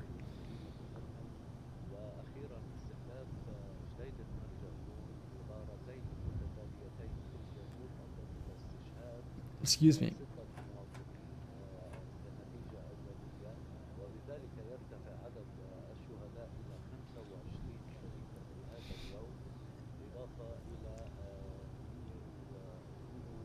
Sushi Bounce says after the inauguration of a new U.S. president, maybe.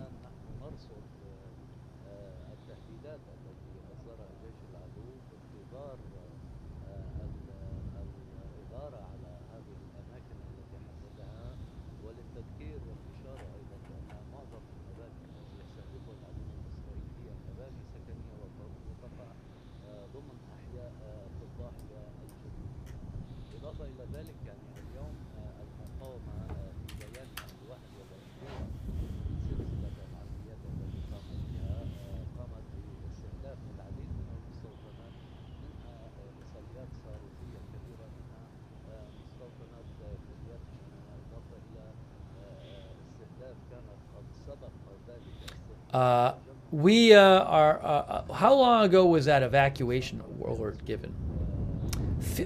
50 minutes ago. So the evacuation order from Israel for 3 areas in the southern suburbs of Beirut was 51 minutes ago.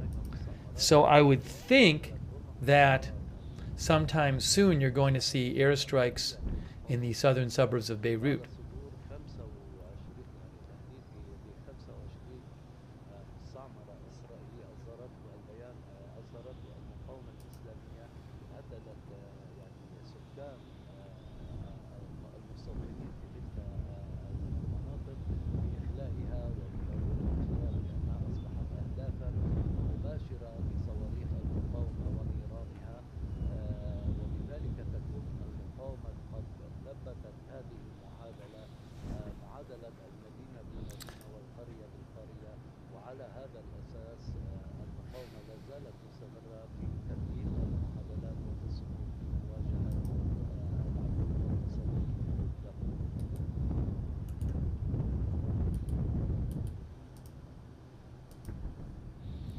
Our viewer mentions that a few hours ago, Sarah here mentions a few hours ago, I guess, there was an earthquake in Iran, a 4.2 at, what is it? Looks like about 1 p.m. Eastern time. Anyways, Iran is a very seismically active country. Earthquakes there very frequently.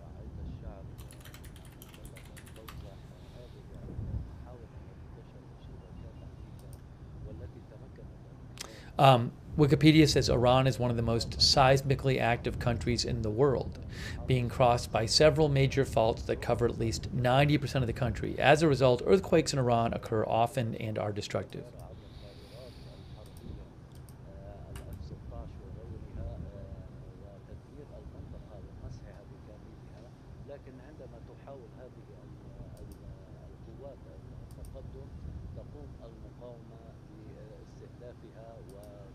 Woodland Ghost Tractor thinks that when we saw a red dot flying up on the camera, that was a mini drone.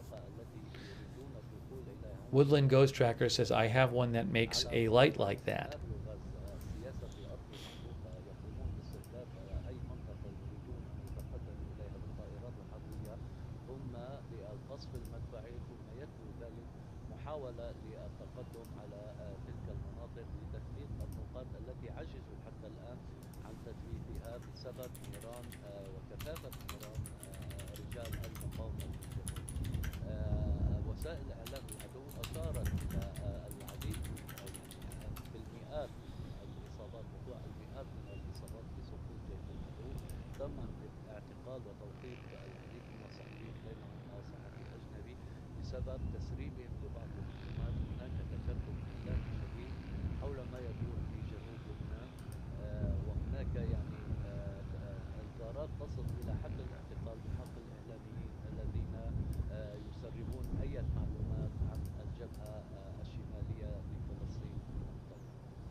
Hang on one sec.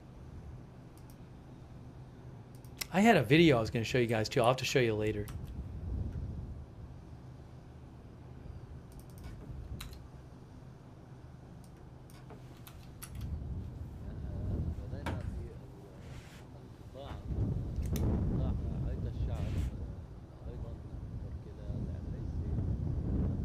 Because we're at the point where really I'm expecting the airstrikes will happen at any time, given that the evacuation order came almost an hour ago. I want to mention a little more from this Washington Post article. It's interesting, talking about the Iran attack.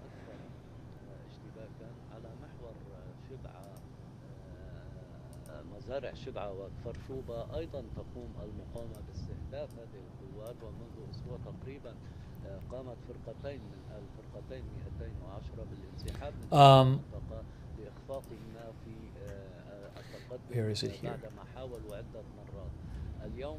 So I was reading you some of this article from the Washington Post. Israel says it limited attack on Iran, hoping to ease tensions for now.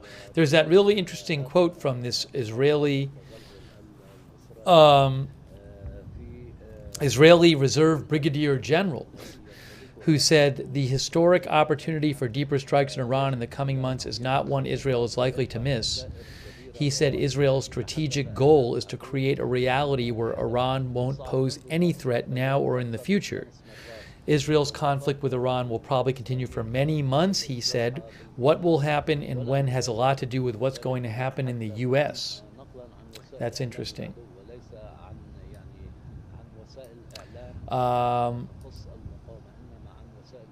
Some reports, said the Post, were suggested that the strikes were carried out using Iraqi and Syrian airspace, with Syria state news agency reporting barrages of missiles fired at military sites on Saturday morning. Experts said that Israel could have aimed at Syrian air defenses to clear the way for Israeli fighter jets. I wonder if that's what happened. I wasn't thinking about last night that, but that's an interesting idea. Is the idea that Israel uses Syrian airspace to get to Iran, and they attack the air defense, beforehand. In a statement, Iran's armed forces said strikes on several military and radar sites came from Iraqi airspace around 60 miles from the border, with Iran using, I think it's supposed to be a typo, I think it's supposed to be Israel using long-range airborne missiles. Hold on a second here.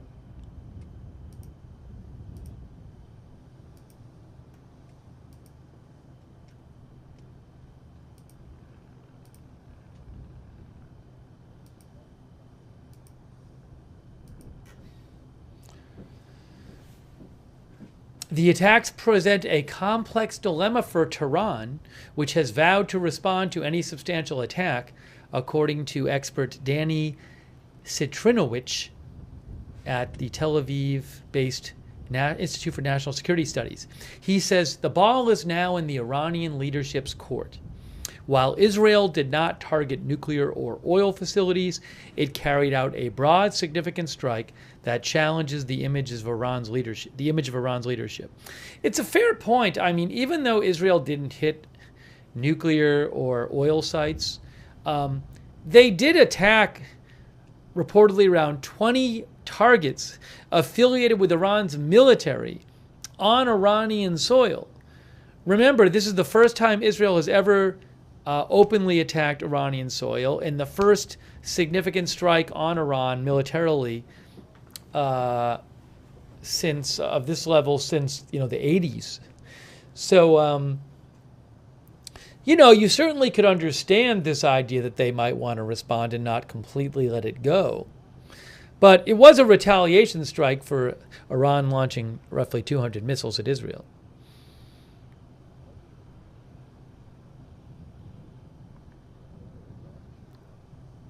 White House officials, says the Washington Post, speaking soon after the attacks were complete, were hopeful that Israel had found the right balance. The president and his national security team, of course, worked with the Israelis over recent weeks to encourage Israel to conduct a response that was targeted and proportional with low risk of civilian harm, said a senior administration official. And that appears to have been precisely what transpired this evening. The official said the attack should reduce the risk of further escalation. A U.S. official told the Post that Israel alerted the White House before the attacks began on Saturday. Biden was briefed by National Security Advisor Jake Sullivan and other top officials throughout the attack, and the Defense Secretary Austin had a direct conversation with Israeli Defense Minister Gallant, the official said. The U.S. military did not participate in the strikes, but officials said Washington was prepared to provide direct assistance in the case of an Iranian counterattack. The coordination with the Americans was very tight, said a person familiar with Israeli planning. Still, the limited scope of the attacks was condemned by some Israeli politicians who had called for a much more significant assault, as we were talking about last night, might happen. And certainly a bunch of people, myself included, were expecting this kind of criticism. Many hardliners, including former Prime Minister Naftali Bennett, had urged the Israeli government to use the attacks to take out Iran's nuclear energy program. A parliament member from Prime Minister Netanyahu's Likud party, Tali Gottlieb, said, "Not attacking Iran's nuclear facilities and oil reserves is a serious mistake. We missed an opportunity to weaken Iran's potential of becoming a nuclear power for many years." Others, such as National Security Minister Itamar Ben-Gvir, appeared emboldened by the attack. He described the strikes as an opening blow, saying, "We have a historic obligation to remove the Iranian threat to destroy Israel." Even if the damage was immediately visible, what the attacks... I think it's supposed to say wasn't immediately visible. What the attacks did is give Israel an indication of Iran's ability to respond to strikes as they happen, said the Israeli military official, Avivi, who advocates targeting the country's nuclear facilities. This gives Israel a very good understanding of that we can deal with them. That's interesting. So this military person in Israel, who the Washington Post talked to, said that this attack would give Israel an idea of how Iran would respond to a future attack. So certainly it's interesting. This article talks about this idea that Israel might still launch stronger attacks. Maybe, after the election, So does Israel have a plan to launch some sort of stronger attack on Iran? It's a very good question. And they just wanted to hold off for now? The problem is, would they just, at this point they had an excuse to attack because they were responding to the missile attack.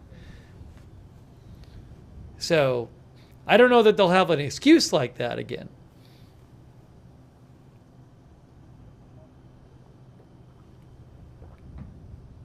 Bill B says, so we learned Iran cannot stop Israeli strikes.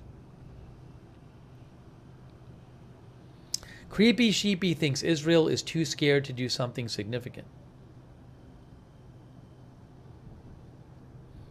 What's happening? Why is the camera moving? Why is the camera moving?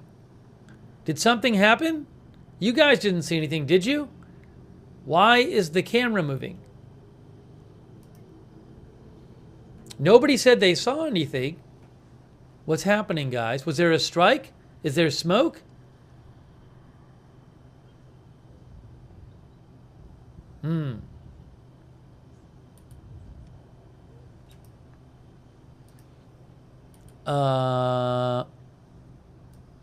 I don't see any smoke there. I wonder what's going on. What is happening? Is there a report of something? Let me check Lebanese media. Extreme close-up, said one of our viewers. Yeah, I don't really know what's happening.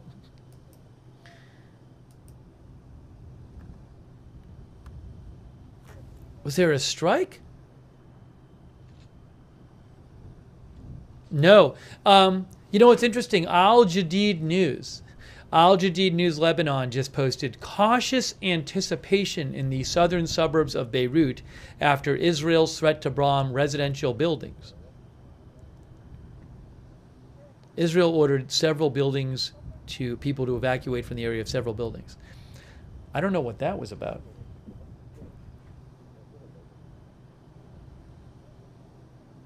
All right, now they're panning out again.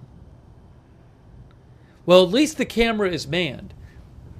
Oh, maybe the camera wanted to get a wide view and just was doing that for the benefit of the camera. The wide view you'd want because you don't know where the airstrikes are going to be. Although they should know that, they'll have a general idea of where they're going to be because we know the 3 locations that Israel said to evacuate, although there could be ones in other locations too. Rob thinks just checking the camera.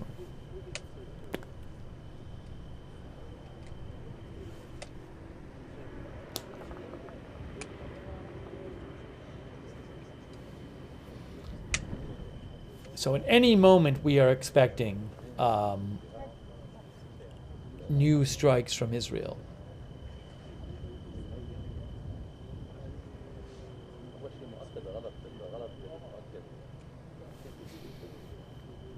Maybe I'll turn up the volume a little bit on the camera too.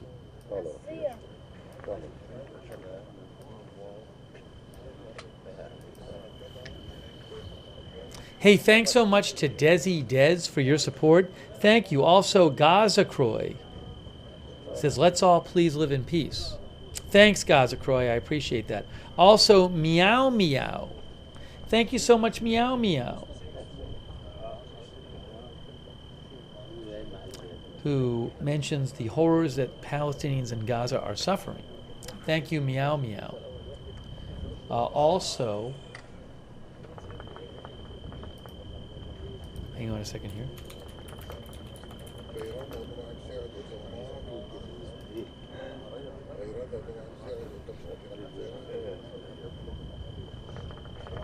Thank you so much to Ernie.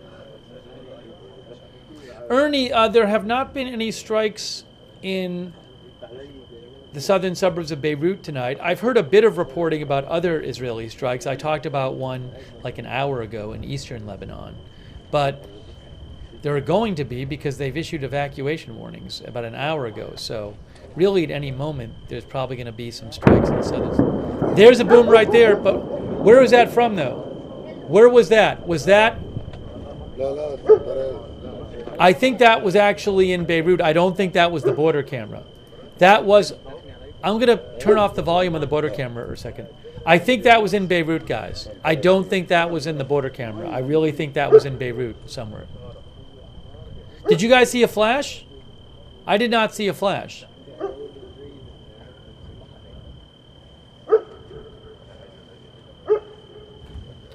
Hold on. Yeah, I really think that was... yeah, the camera too moved because I think they heard it. Hey, thanks to The Guardian 1. Thanks so much, The Guardian 1. And also Tim747. Russia's involvement in yesterday's strike? What are you talking about, Tim? I don't know what you mean about Russia's involvement in yesterday's strike. I'm confused. Feel free to write me again, Tim. Thank you so much, Tim747.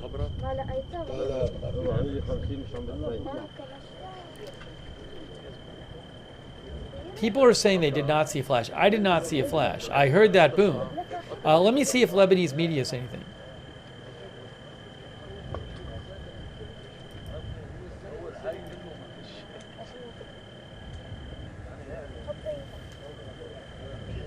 Okay, so Lebanese news outlets are saying there was an airstrike. I wonder, could that have been a warning strike? Could that have been a warning strike? Because we heard a noise, we did not see a flash, and we did not see smoke after. So could that have been a warning strike? I have seen a report from AP recently of warning strikes being used in Lebanon. But again, there was no flash that I'm aware of. I don't see smoke on either camera, so I am wondering if that might have been a warning boom strike.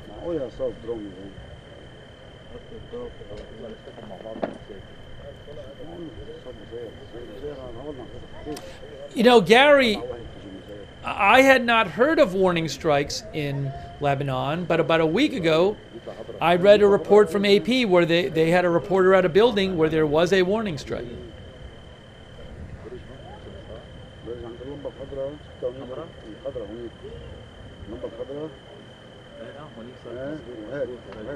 And I don't know how long they've been doing that for, but apparently they are doing them now.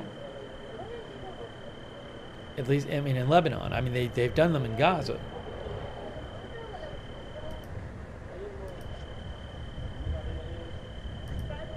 Wow, Bill Fisher, that is really generous of you.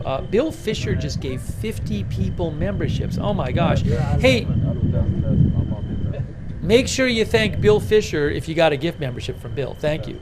Also, thank you, Tim747. Did Russia give Iran info about potential strikes?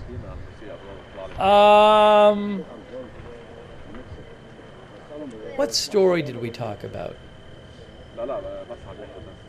Tim, I remember reading that Russia gave the Houthis, the Wall Street Journal claimed that Russia gave the Houthis satellite information to help them target shipping in recent months. I remember that as a report I read. I did not read anything about Russia helping Iran with yesterday, like with information about the Israeli strikes. I mean, let me know if you heard something about that, because I haven't seen it anywhere. Thank you so much. Hey, Tim, thank you, though. I really appreciate your support. Tim747 from Canada. And again, Bill Fisher, thanks so much, Bill. That's really nice of you. Also, thanks to Vimy. I'm behind on thanking Vimy17 for subscribing on Twitch. Thank you, Vimy.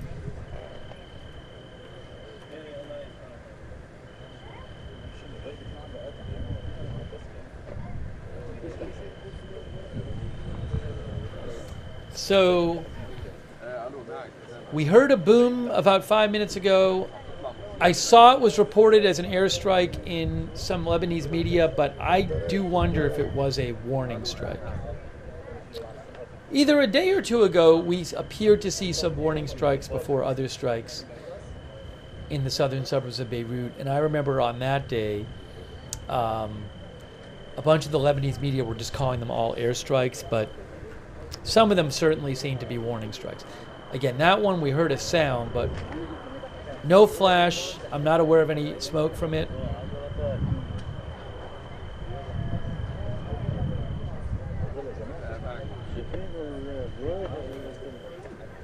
Certainly, that sound got people.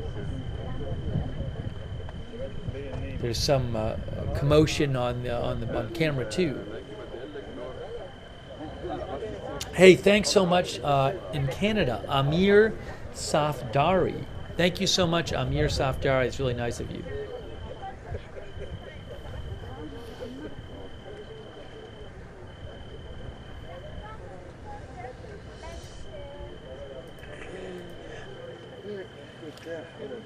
And thank you also, hey, that's so nice of you, our viewer, but I have all this lasagna, for giving 10 people memberships. Thank you so much. Really appreciate that. Very generous of you. Thank you.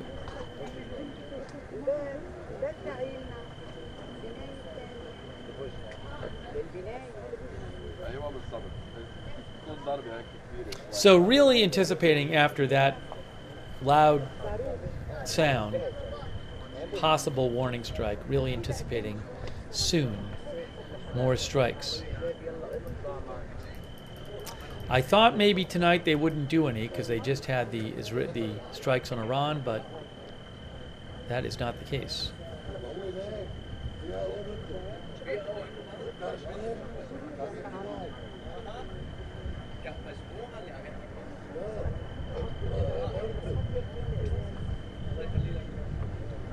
Therapist Cafe thinks it was a roof knock.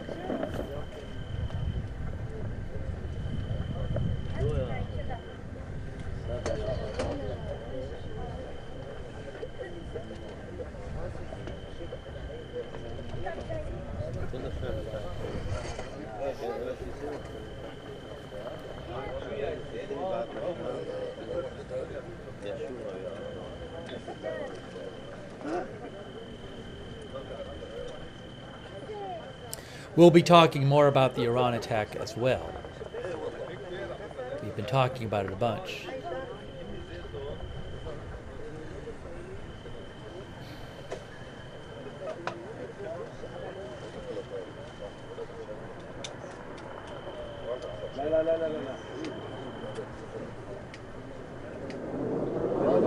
Strike! Right now! Just heard it. We just heard it right now. We just heard a strike right now.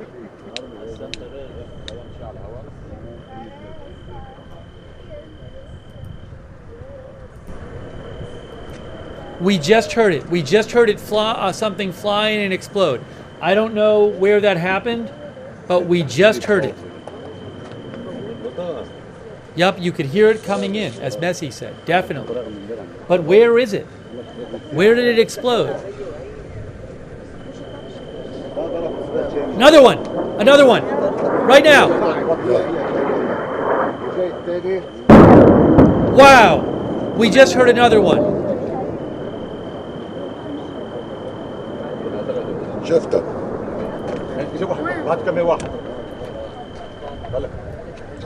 حرف الزاوية ايه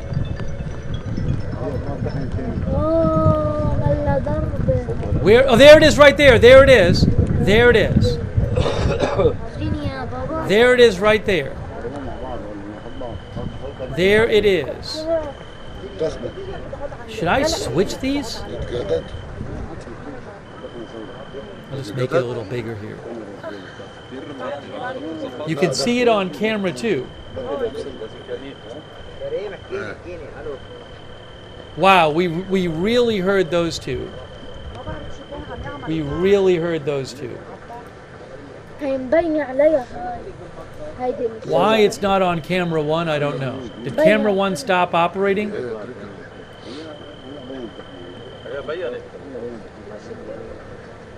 I don't want to miss camera one though, because camera one is showing us a lot. So we'll try it like this. You should be able to see everything there.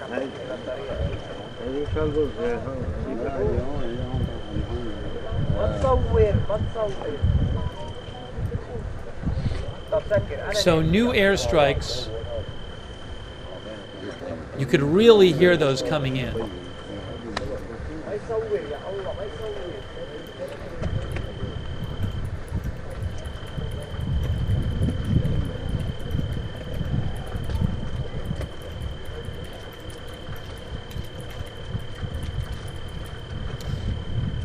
One of our viewers thought it was kind of close to the camera too, because they could really hear you really could hear that sound coming in. I think that was on camera too, that audio.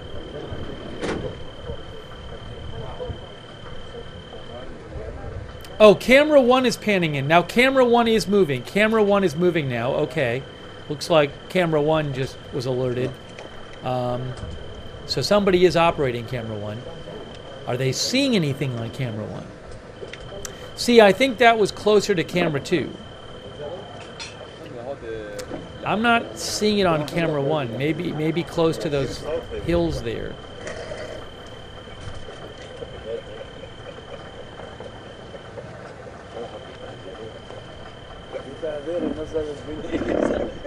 Wow.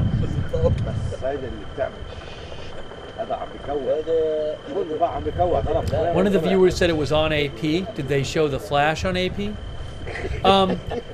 NBN Lebanon and Al Jadid News say there have been 3 airstrikes so far. I think the first one might have been a warning strike, but we heard 2 right there. Now that camera's panning around on the bottom.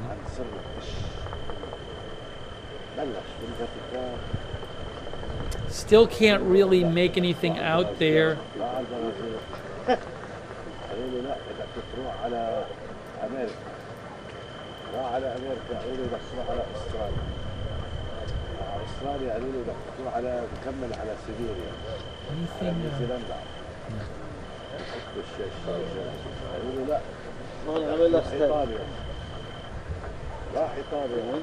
The Lord Jen says you could see the hit on AP. I guess AP happened to be pointing to where it hit.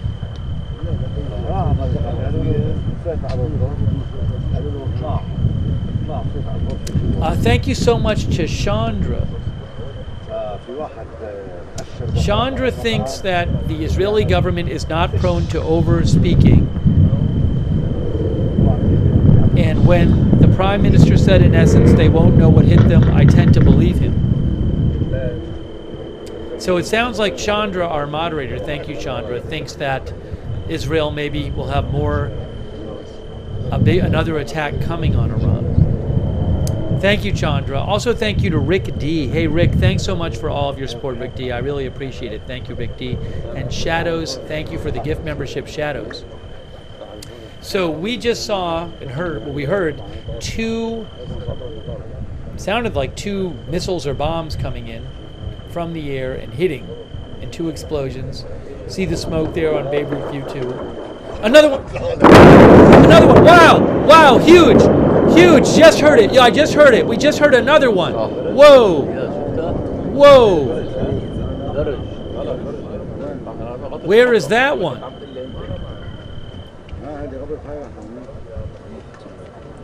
Didn't see it on the first camera. Heard it on the second camera. Whoa. That was another one. You could hear it coming in.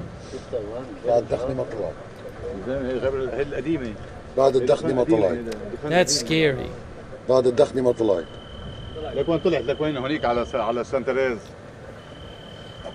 They're trying to find it, it sounds like. There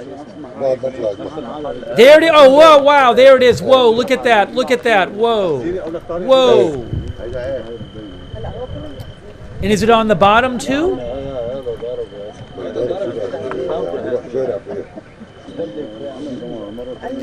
Well, we definitely see it on the top.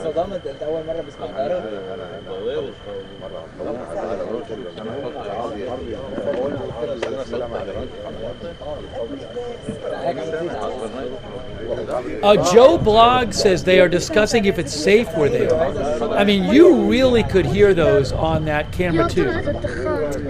I don't even know if we're seeing it on camera one, are we? It's hard to see. I think maybe on camera one you're seeing some smoke over there. Much more clear on camera two at this point.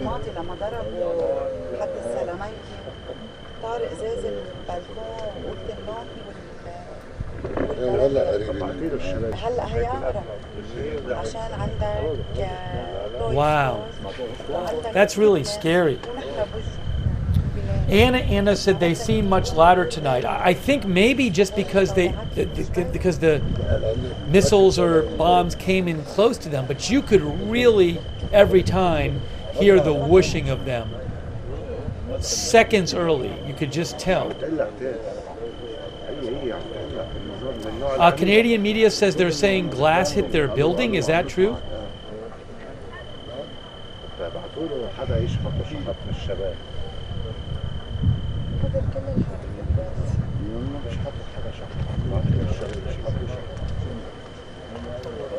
They're targeting, I assume these are related to the evacuation orders, several buildings they said they were going to target because they said they're connected to Hezbollah, Israel. Thank you so much, DJ. I appreciate that. DJ says it reminds DJ of when the Gaza cams came to an end closer and closer each night. Yeah, it just so happens, I think, that this camera 2 is right near where these targets are tonight. You know, clearly camera 1 isn't right near it.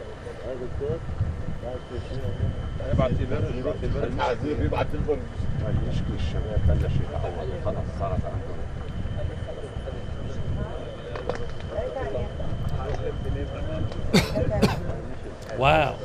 انت منيح انت منيح عم نطمن عليك انت منيح انت منيح طيب انت منيح انت منيح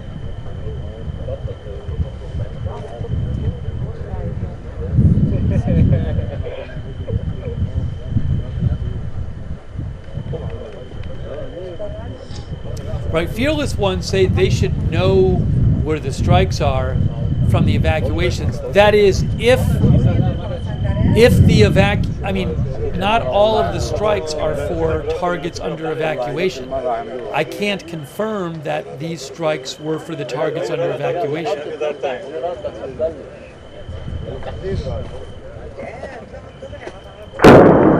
Another one. We just heard another boom. Well, was that? We just heard another one. Now, is that from Beirut or from the border? I think it was from Beirut. Camera 1 is panning around now. Camera 1's panning around. Does it see anything? I believe. Can't tell. Hold on. Let me just do this for a second. Is that? It's hard to tell on camera 1 if that's the new one or not. I don't know. Is that new on camera 1 right there? Hard to say. It's kind of, I bumped up the brightness some, but it's kind of hard to see. نعم أحمد حتى هذه الساعة 3 غارات بالطائرات الحربية الإسرائيلية كانت عنيفة استهدفت منطقة لا نعلم ذلك كم استهدف Let me get rid of the border camera.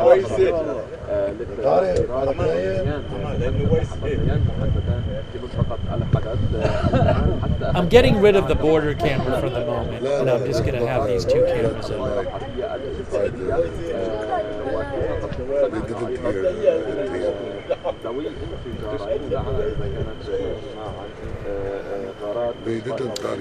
For all we know, that could have been a warning strike too, because I'm not seeing smoke or a flash from that last one. That could have been a warning strike too.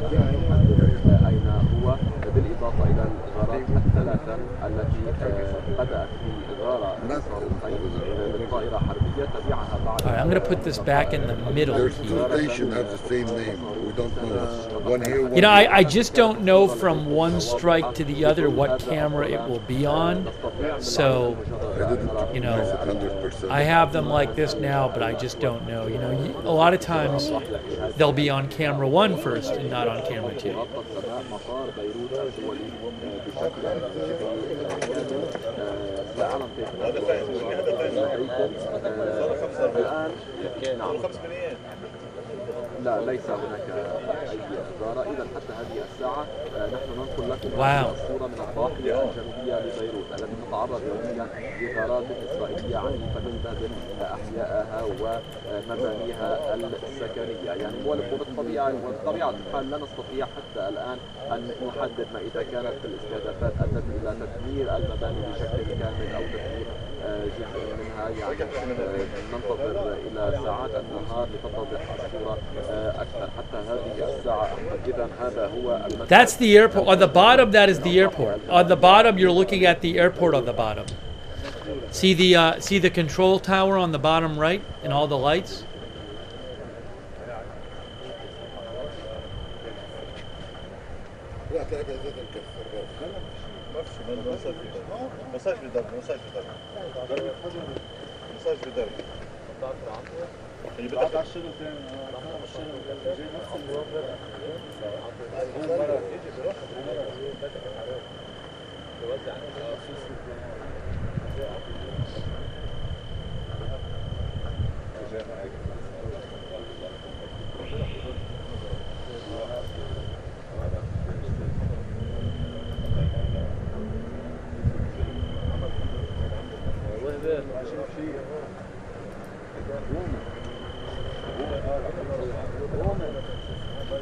LBCI Lebanon News says 5 Israeli strikes in less than a half an hour on Beirut's southern suburbs. هلا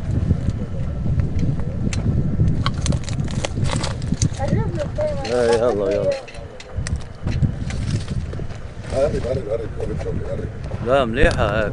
قرب مش هتفتح له Oh, guys, I'm going to post a خليها. video of one of the strikes. I have video of one of the strikes I'm going to post in the chat. I'm posting it in the chat. I can't show it. I don't own the rights to it, but I just posted a video of one of the strikes in the chat. I think it's about 15-20 seconds in.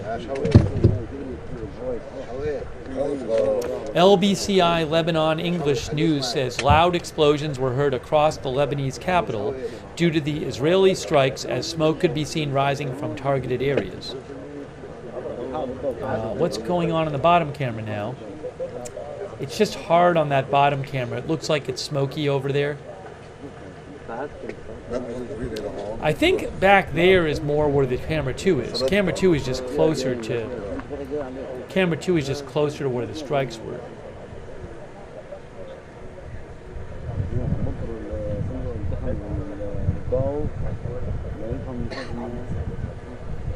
Thank you to Kerry Poteet. Says lots going on. Thank you so much, Kerry. I appreciate that. Also, Craig MJ. Thanks, Craig, for the gift membership. Thank you, Craig MJ.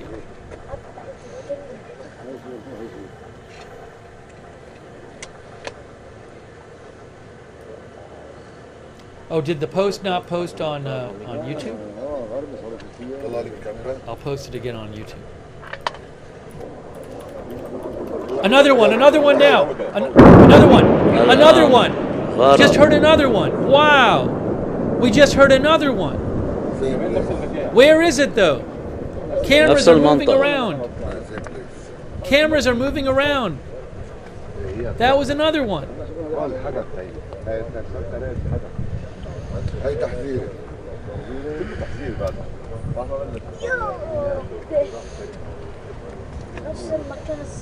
Wow. Yeah, it looks like camera 1 is looking for it.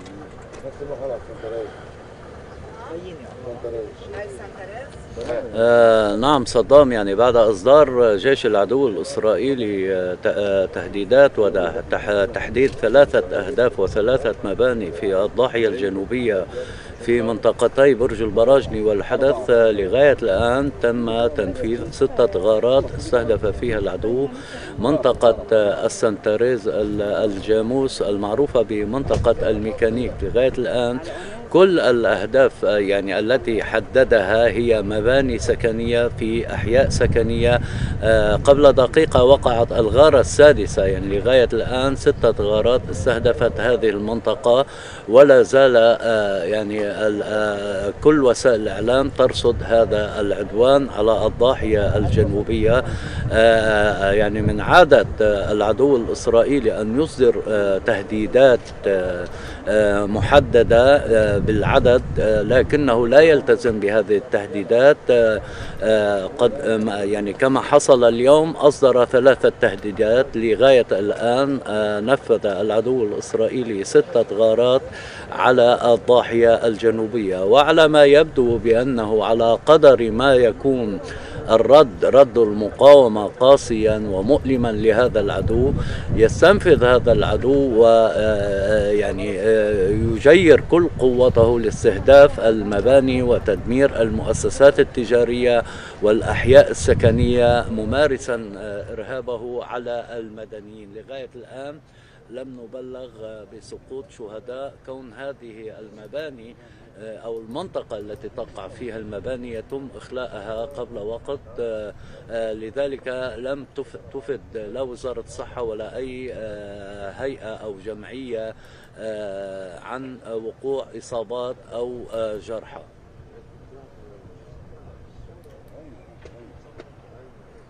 So a number of strikes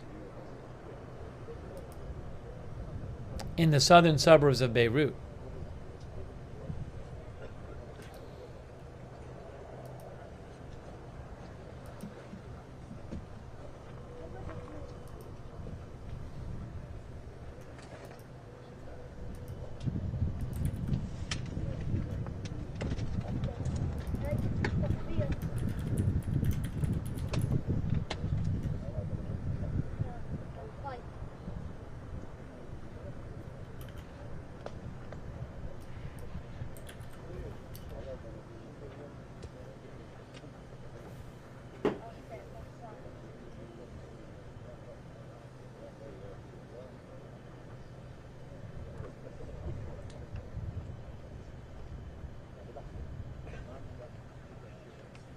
There's a plane coming right now. It's gonna bomb now.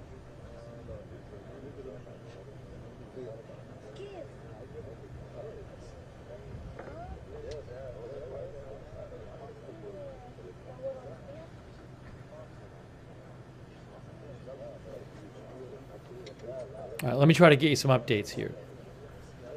I don't know why there's 2 cameras and neither camera actually visually caught. There's a plane coming in. Hey, look, there's a plane coming in right now. Neither camera was able to catch. I guess the AP caught a couple of them. Maybe it just happened to be pointing in the right area. For whatever reason, neither camera got the visual of the flashes from any of them. So a plane landing right while these strikes are going on there in Beirut.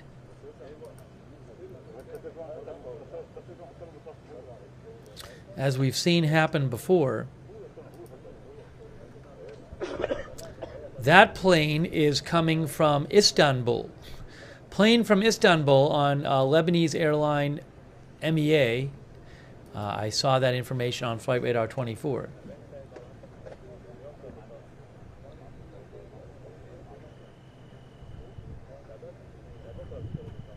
But there have been a number of attacks, and we've really heard them. We've really heard them tonight.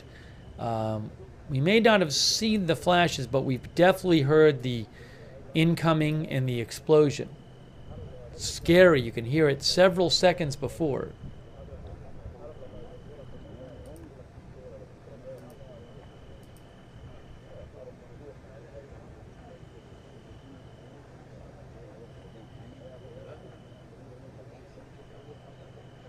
The first one was visible on Beirut 2 on the lower right. Did anyone else see that? If you give me a time code, I can look. I didn't see it.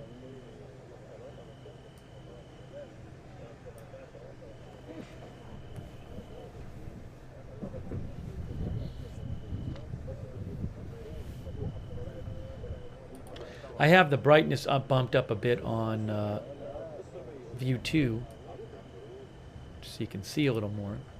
Camera 1 is trying. Camera 1 is moving around a lot. It's certainly a manned camera.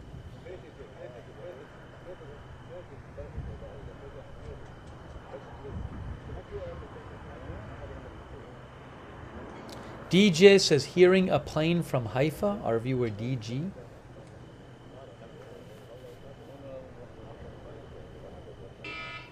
Oh, my alarm went off, reminding me about the time change. Time change. It'll be Lebanon and Israel time that time in a moment. Time change in Israel coming up in 5 minutes.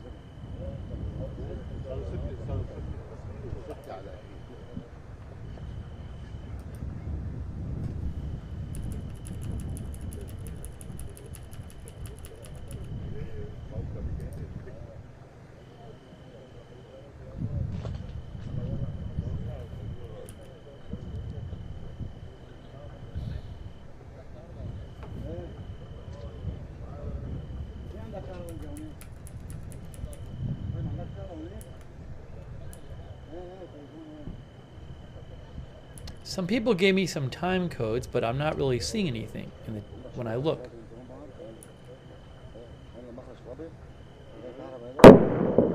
Did we just see a flash? Did we see a flash or not? Did I miss a flash?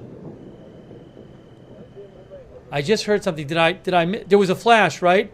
Like a little flash or something? I thought I saw it in the corner of my eye. If you can give me the time code, I will rewind it. Yeah, I wasn't looking at it, and I saw it out of the corner of my eye. On camera 2, people are saying. Maybe another strike, maybe a warning strike, I don't know. It sounded maybe like less of a boom. Maybe a roof knock strike.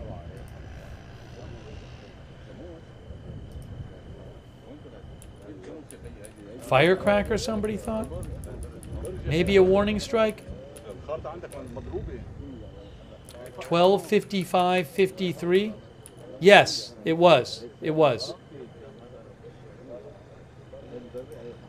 Really quick, I'm going to replay it for you. Watch view 2. Watch view 2 right now. View 2. See the flash right there? Look at on the right on the top.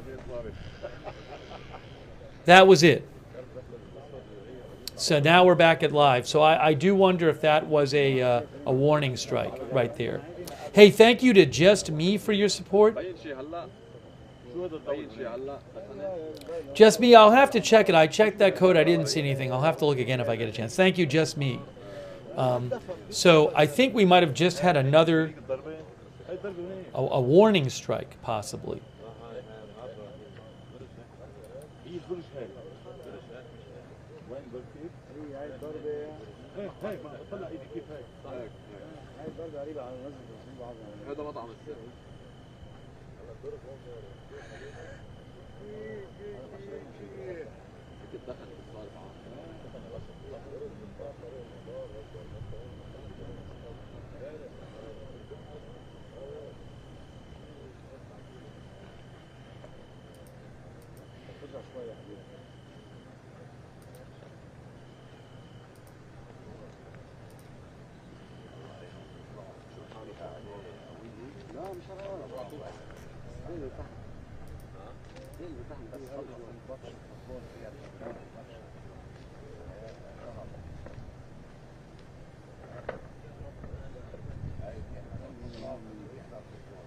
Just Me said there were blue lasers in the smoke. I have not seen them. I'll have to check it. I'll have to check it.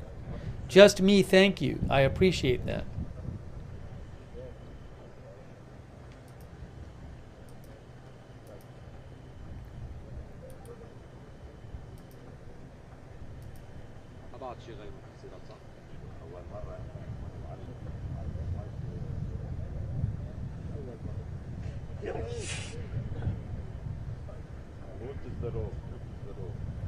But a number of strikes so far.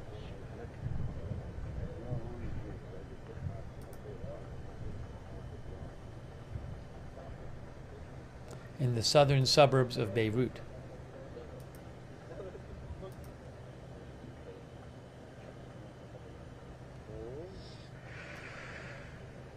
I will post a link to one of the strikes, a video of it, apparent video of it.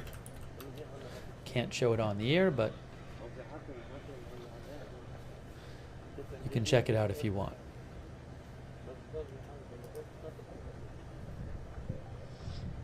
NBN Lebanon and says that it's been 7 strikes.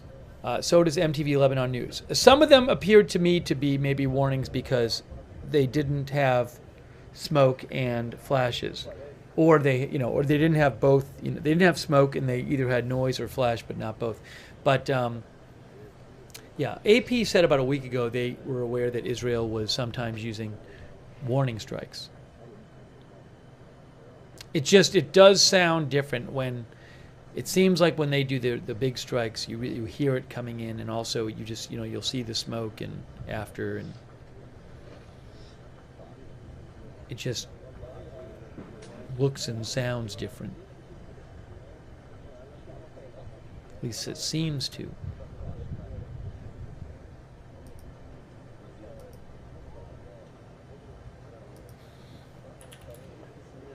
But as far as I'm aware, they only warned for 3 areas, for 3 buildings. So it's possible that they've attacked some places that were not warned.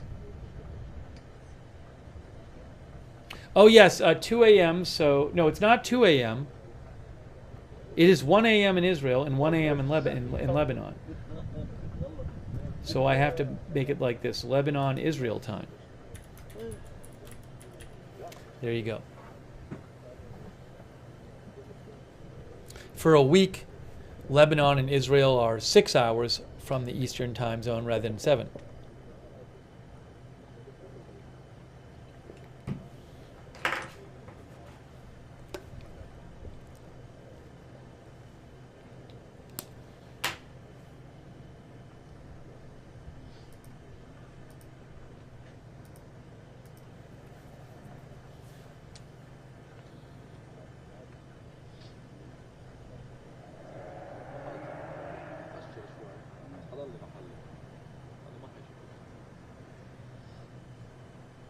I'm not aware that there's been one of those strikes where there's a big secondary explosions, where weapons blow up. We haven't seen one like that tonight. Thank you so much to NE14ABJ for your support of the channel. Thank you.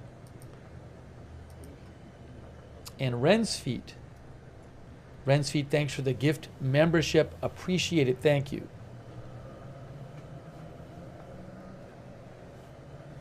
تحياتي لك مروان. حتى هذه الساعة 4 غارات إسرائيلية بالطيران الحربي بسلاح الجو استهدفت منطقة الحدث في شرق الضاحية الجنوبية. وبالإضافة إلى هذه الغارات كنا قد سمعنا دوي انفجارات عديدة في مختلف المناطق قد تكون ناشئة عن ضربات تحذيرية تسبق هذه الغارات. Also, our new member, Yaroslav. Is it Krizek?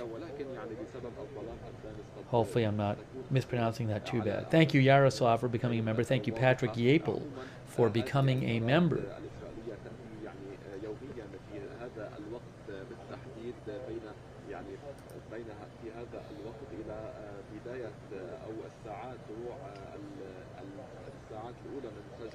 اليوم التالي هذه الغارات التي تتعرض لها الضاحية يوميا. عموما مروان تجدر الإشارة إلى أن وتيرة الغارات الإسرائيلية نسبة للفترة الأولى من العدوان انخفضت بشكل كبير. كنا قد شهدنا ليالي كانت تمر الضاحية كانت تشهد أكثر من 20 غارة في ليلة واحدة. في الفترة الأخيرة الضاحية الجنوبية تتعرض يوميا Al-Mayadeen said there have been 3 strikes targeting the Hadath area. The 2 warned areas were the Hadath area and the I think it's Borj al-Barajna area. أربع غارات إسرائيلية استهدفت منطقة الحدث التي كان جيش الاحتلال قد حدد خريطة منذ نحو ساعة من الآن أعلن فيها أنه سيستهدف مبنيين في هذه المنطقة. أيضا كان هناك تحذير في منطقة برج البراجمي، أيضا مبنى سيتم Probably 6 or 7 strikes total. هذا هو المشهد. That's what I'm seeing reported, and that's what I remember.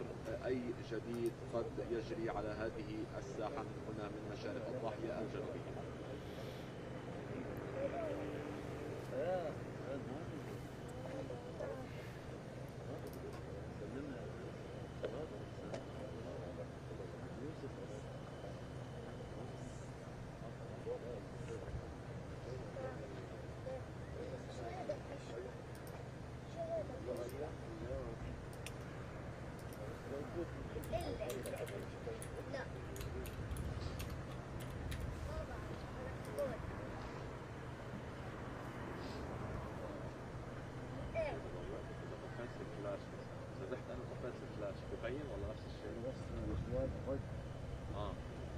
Also, a half hour ago, Israel Defense Forces said in Gaza they attacked, the Air Force struck a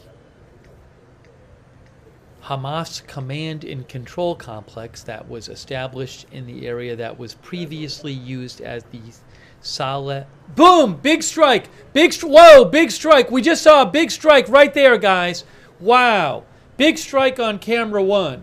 Whoa, you're going to hear the sound. The sound is a bit delayed on that camera. You'll hear a boom on that camera shortly. But that was a big strike. Look on camera 2. You may see it on camera 2 because camera 2 is slightly delayed from camera 1. So keep an eye on camera 2 as well. There it is. Wow, huge on camera 2. Huge strike on camera 2 right there. Whoa, whoa, huge. Wow, that was a big strike. You saw it first on camera 1, then on camera 2. Whoa. There is the smoke going up on camera 2. Wow. Whoa. I bet we can see the smoke on camera 1 as well. There it is on camera 1 as well. Smoke on both. Wow, that was a big strike. Maybe I can move this a little bit. Can I move it? Not that one. Move this. Yeah, you're seeing the smoke on both cameras right now. Wow. That was a big strike right there. We just saw it. We heard it. Saw it on both cameras.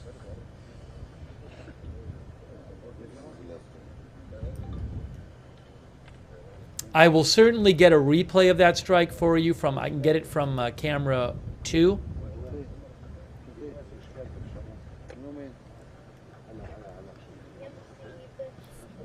Okay, I'll get that replay right now for you.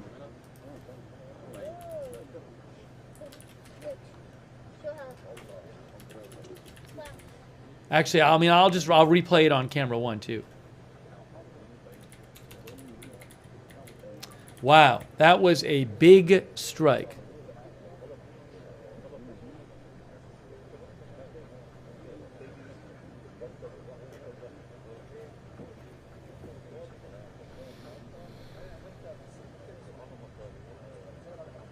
I don't know if that was some sort of weapons facility, but that seemed to stay bright for a while, that one.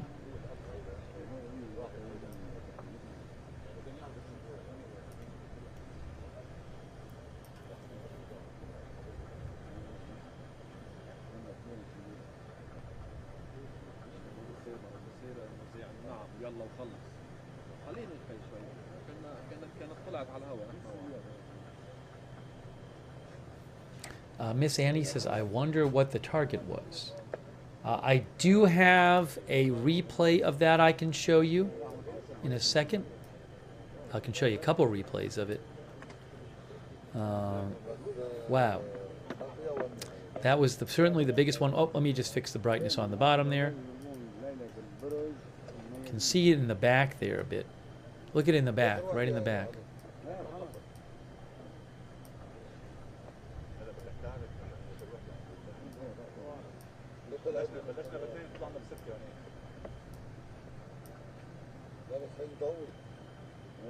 Um,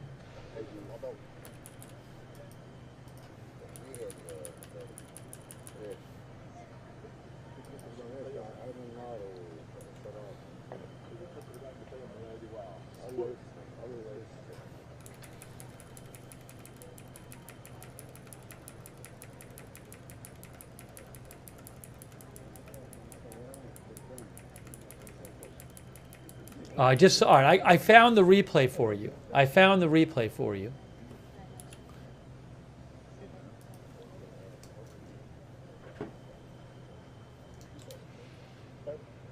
Let's quickly watch a replay of what just happened.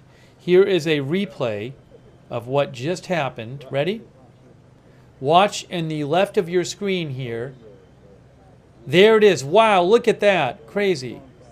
And then you actually see the explosion go up after. Look at that. Wow, watch this again. Here it is again. Here it is again. Look at that.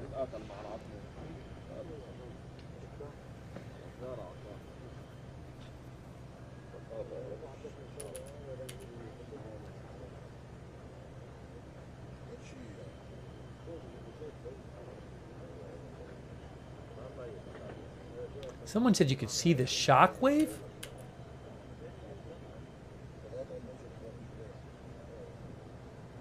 I don't know about that, but it was certainly, that was a big explosion. Okay, let me just go back to live for a second. Then I'm going to show you the replay from camera 2.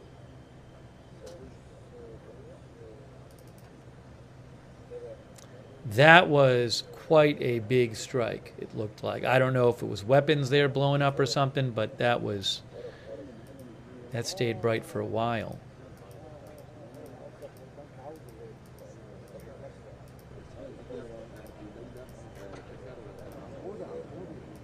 Okay, I have a replay of it for you right now. Wow, watch this, guys.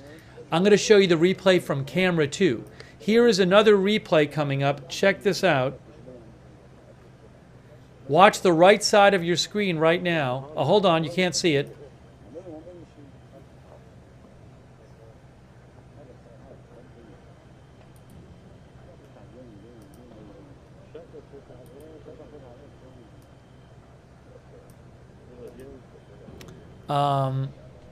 Let's try this again.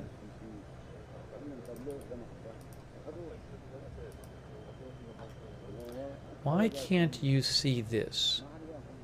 All right, that's working.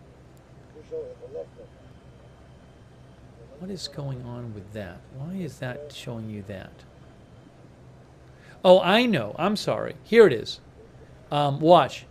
Right now. Watch this. Watch. This is the replay right here. Watch the right side. Look at that right there. Whoa. Whoa. Look at that. That is the replay from camera 2. I just made it bigger. That's the boom you heard. So the boom you're hearing, this is a replay. This is a replay. You actually hear the boom on the camera too. Watch this again. Whoa.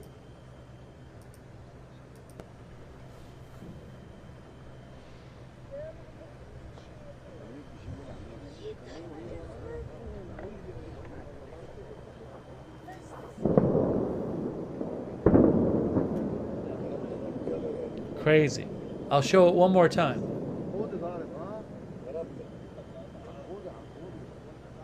Was there another flash? Was there something else that happened? Was there something else that happened?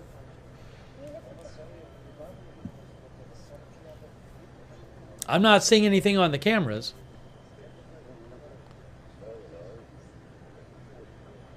Some people said they thought there were 2 strikes there.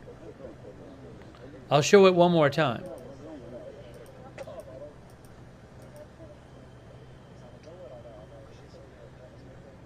All right, here again. Here it is one more time. One more time. Hold on. Hold on. Sorry. Let me just again. Hold on. Give me, here it is. Here it is one more time.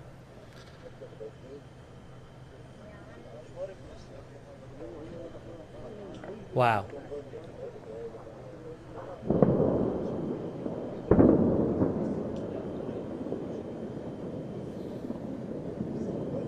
Then you see the smoke go up. Okay, let me just go back. Let me go back to live.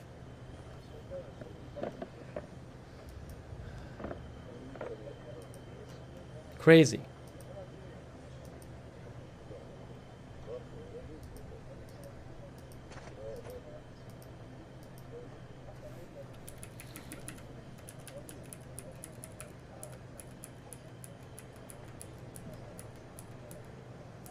I don't know what the target was.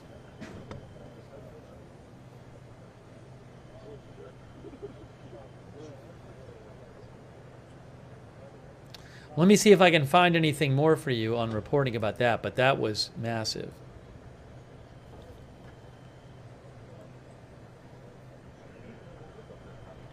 Al Jadid says 8 airstrikes in less than an hour on the southern suburbs of Beirut, affecting Al Hadath, Burj Al Barajneh, and Haret Harik neighborhoods.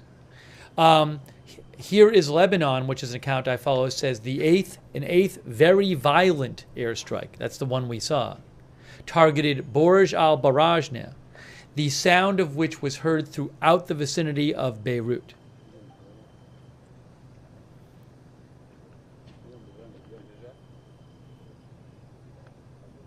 NBN Lebanon described that as a new violent airstrike. Oh, and also, hold on.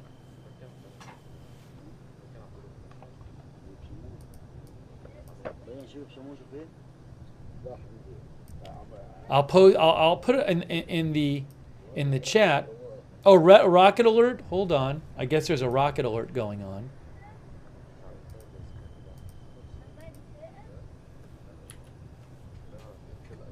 It's a drone alert. There's a drone alert going on. Oh no, wait. That's from before. Is that now?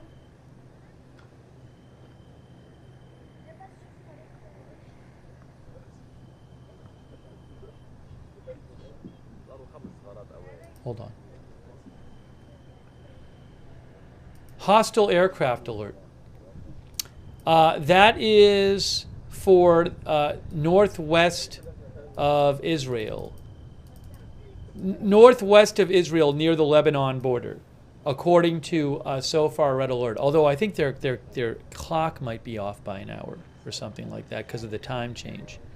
But that's where it is. Right near the northwestern border. A hostile aircraft intrusion alert.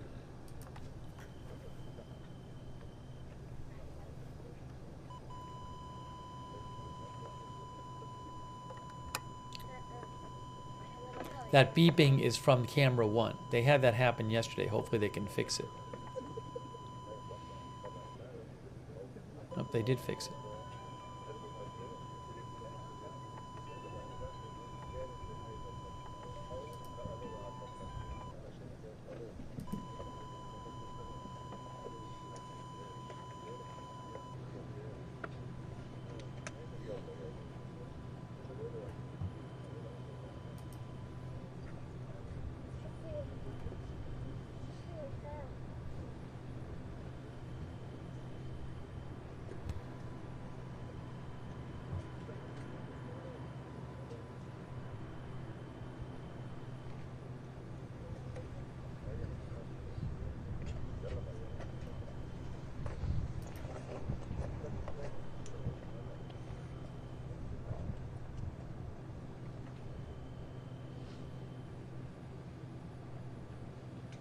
Oh, there's one more drone alert for the same area. The new alert is just a drone alert for a couple new alerts, but it's a drone alert again.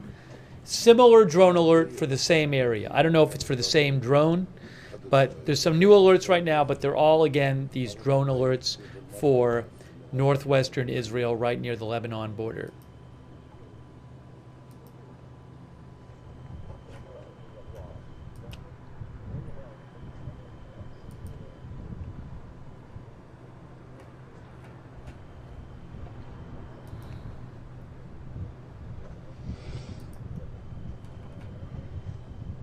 I'll let you know what I hear about that.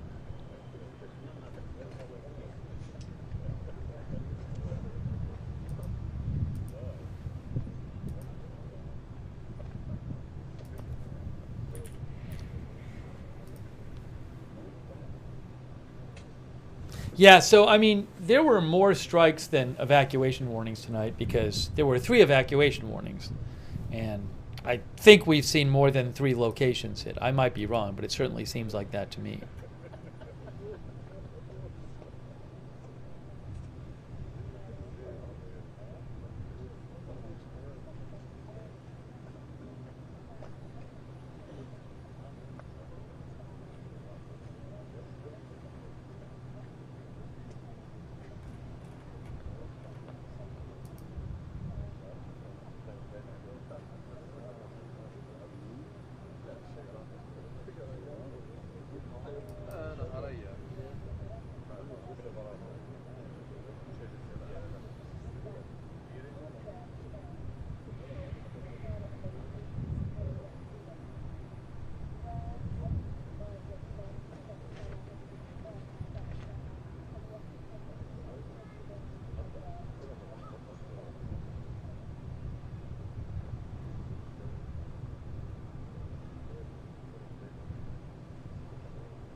Thanks to our new member, John, by the way.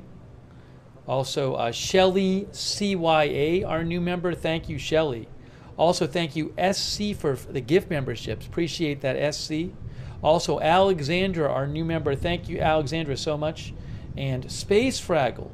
Yes, shout out to our mods.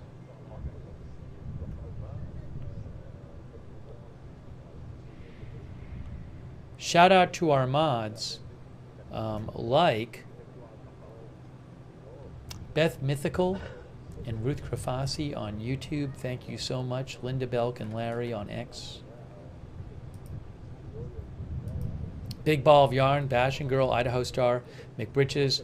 I Got That Fire, Surly Devin Tariag on Twitch.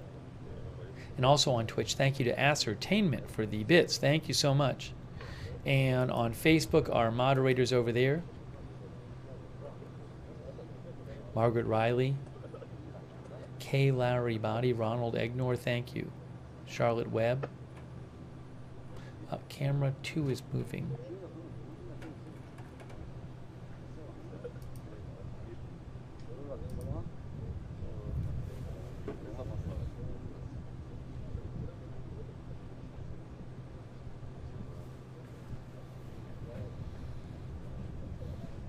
Will there be more strikes? We have seen a number of them in the southern suburbs of Beirut tonight. Will there be more?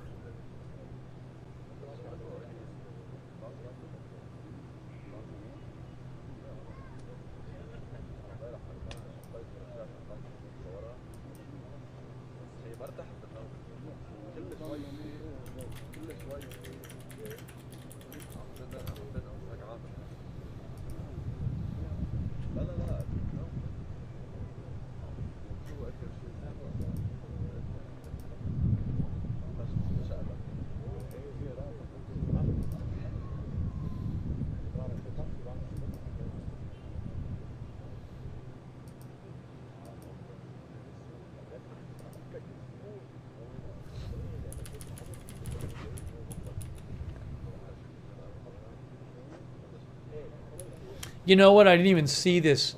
One of our viewers, Supergram, pointed out that this is about 10 minutes ago. Some of you might have seen this also. If you look up on the top here, there was a little flash about 10 minutes ago, which I missed, right in here. You'll see it right here. Right there. See that right in there?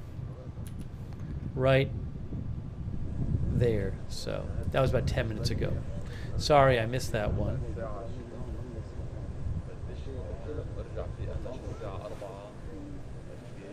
Hey, thanks to Ungood1. Thank you so much, Ungood1, for your support.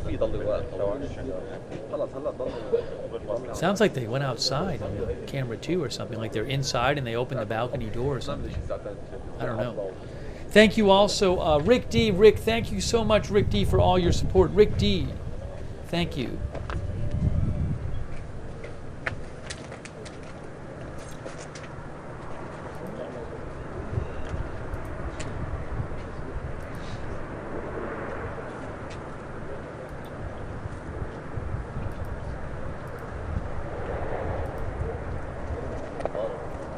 See, it's like you can hear the traffic now, or something. I don't know. There's some kind of window or door that's open there. It feels like on camera too.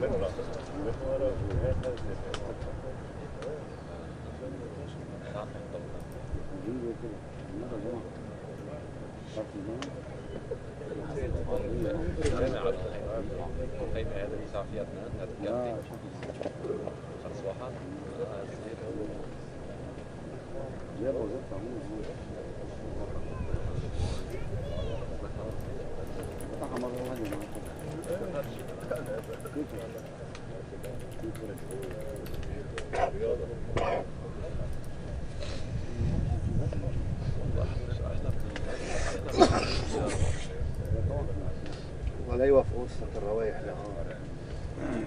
صح؟ بدك معك اياها اذا جمعتها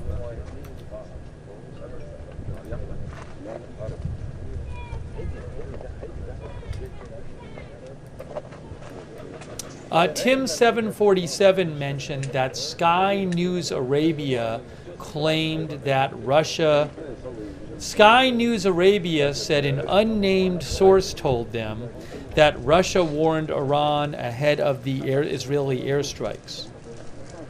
Now, there's reporting from Axios that claims that Israel told Iran a couple days before the airstrike that they were going to strike, and generally what they were going to strike. So I don't know if that's true. I mean, Sky News Arabia citing one unnamed source as saying Iran gave... What was that? Hey, stuff just flew up in the air. I just saw a bunch of red things fly up in the air. Hold on a second. Tim747, thanks. I'll have to come back to that. There were a bunch of like red lights that just flew up in the middle of the screen. New red things. I don't know what that was.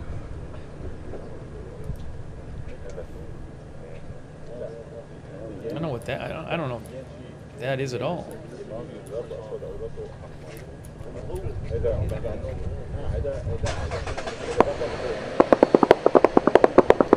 Oh, is it fireworks? Is it maybe fireworks? Because we just heard a bunch of little booms. Could that be fireworks or something? I don't know.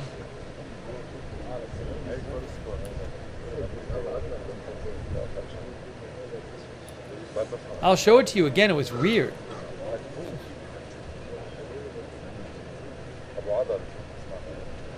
I don't think it was anti-aircraft fire coming in the middle of the city. That has not been reported. That's the thing. So I have not heard any reports of some anti-aircraft gun going off in Beirut.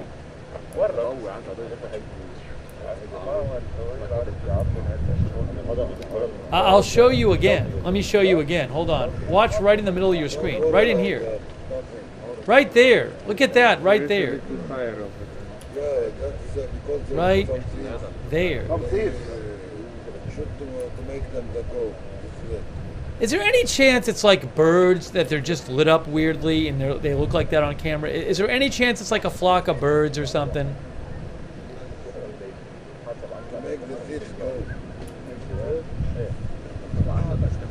I don't know. What can I tell you? Anyways, I got nothing for you.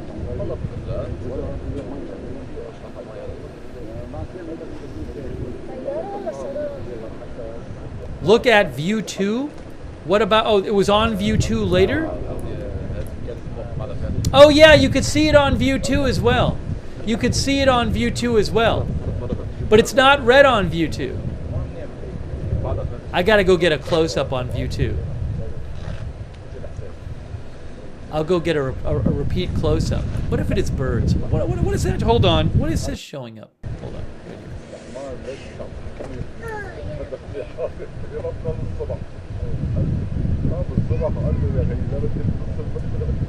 Now where am I? Hold on. Let me cue it up here.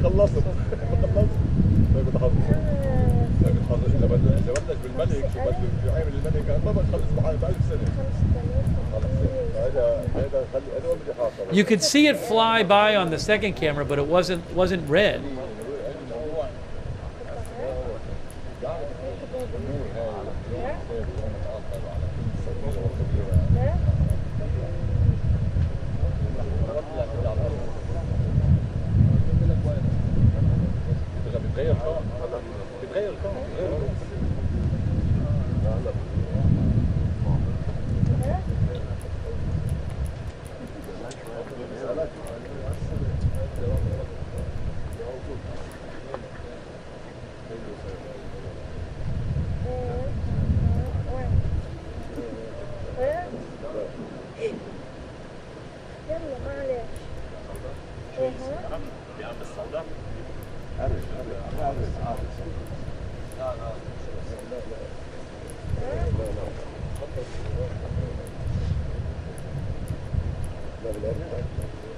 Just trying to find that part where they go by on camera too.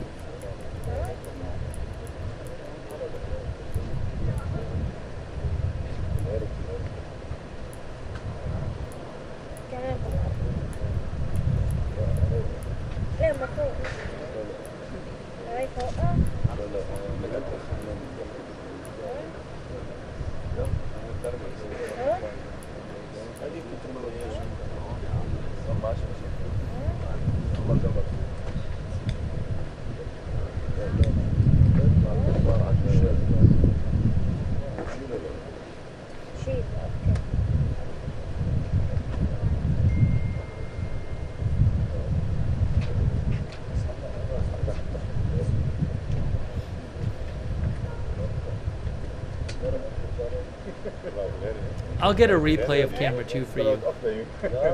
Oh, I just saw it. Okay, so it's at 1:26, around 1:26:45. So that would be about 5 minutes ago.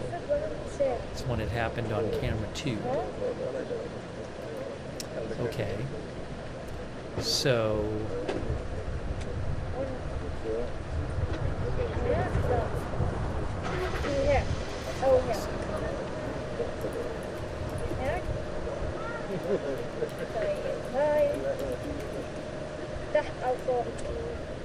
I'm going to get a replay of it flying by on camera 2.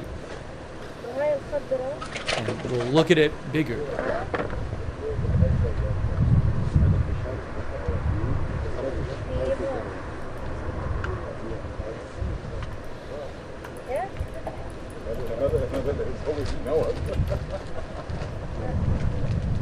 شو يا محمد؟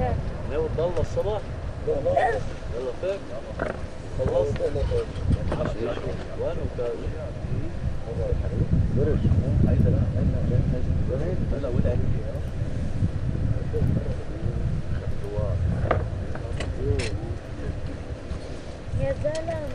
right, hold on, I got the video.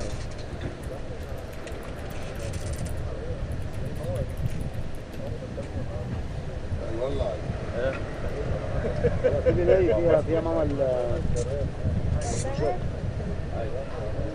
حتى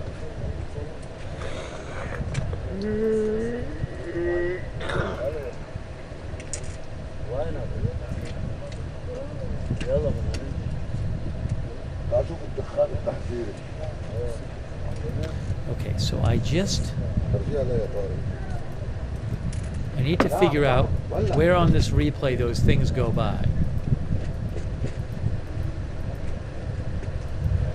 Because I have a replay.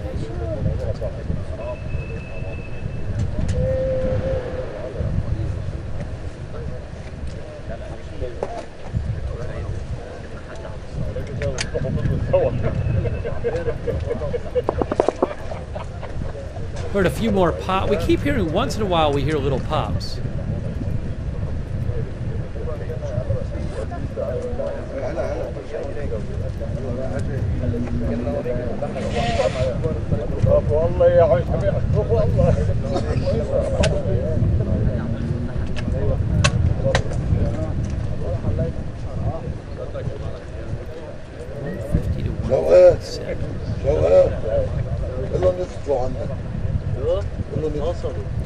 لا ما بظلم لأنه قبل شوي حكونا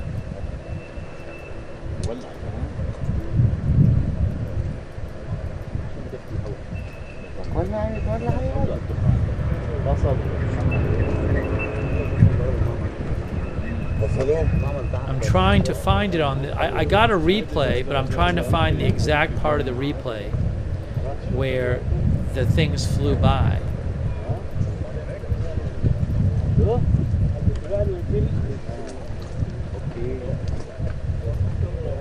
اه ماشي.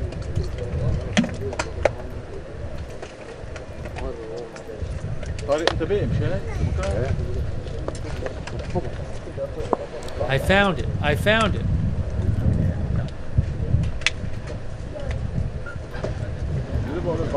I'm going to show you guys what it is.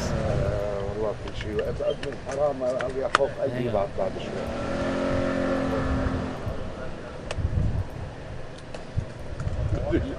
حماد بدي ينام بعد ما انام.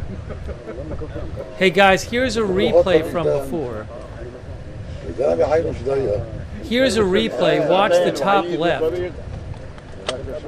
Right there. Look at that. Look at that on the top left, guys. Look at that on the top. What are those things? That they are a little red. What are they? ولا ممكن لك يا اخي بنطفي قلبي منيح بس ما بيقدر يغمض. شو برافو علي على القصه يا ريت نيالك والله نيالك انا نيالك انا بحسك فيك تنام. انا كنا They're tracers? I don't. Again, no one's reporting like an anti-aircraft gun being fired in the middle of Beirut. Anyways, that's that. So I'll let you guys argue amongst yourselves as to what that is.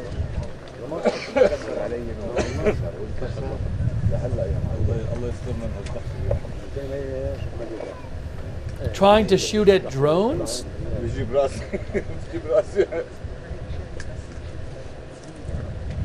People think they're tracer rounds, which are visible, gun rounds.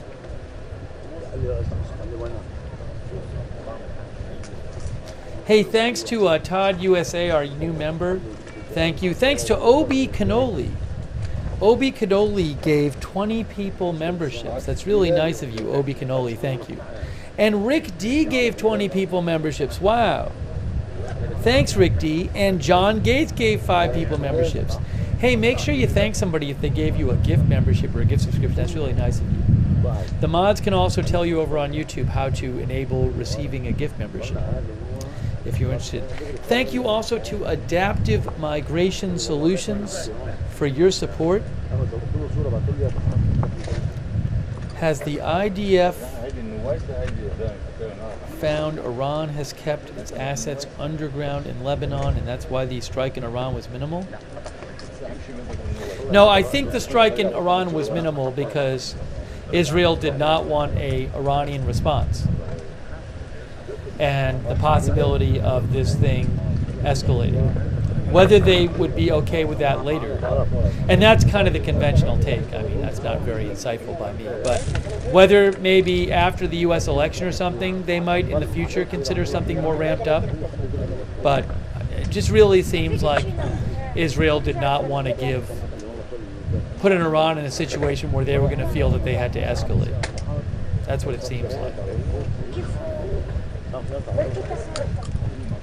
Thank you so much, Adaptive Migration Solutions.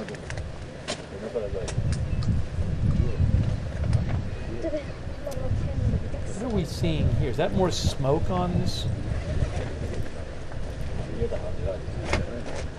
Yeah, I mean, if I bump up the brightness, you can see the camera's pretty dark, but there is a bit of an orangey glow there. I mean, I just really bumped up the brightness. The camera's too dark. Well, it's smoky there too. But if I bump up the brightness, you can see it does look like. Oh yeah, now are we seeing that glow on camera 1, or is that a light? On camera 1, there's like a red thing, but that might just be a light, or is that the glow? Because this does look like maybe some sort of fire going on. Again, I've had to bump up the brightness on camera 2. But is camera 2 the same as that spot on camera 1?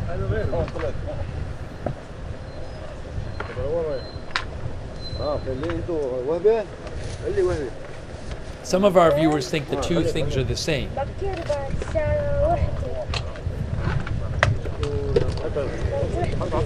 I can't. The camera too. That I can't mess with it.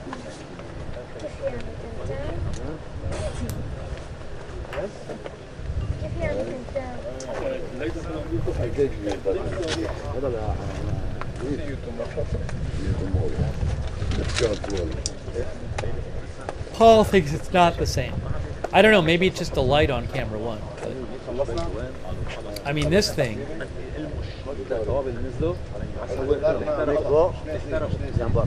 Yeah, I mean that's clearly a fire on camera two. Look at that. See? Now I don't want it too big because you'll miss if something happens underneath.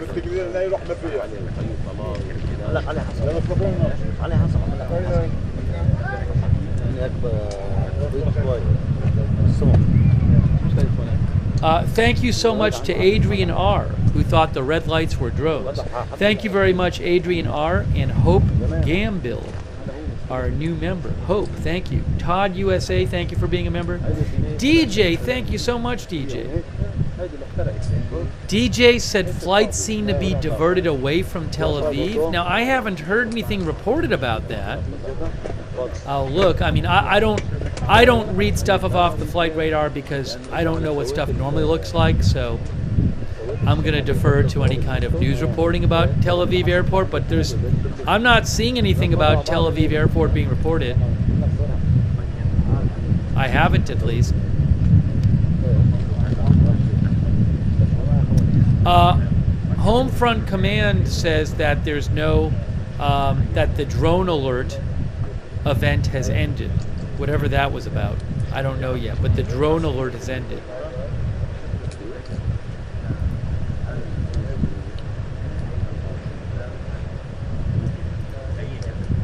I mean, I'm seeing a flight come into Tel Aviv right now. Doesn't seem to be being diverted.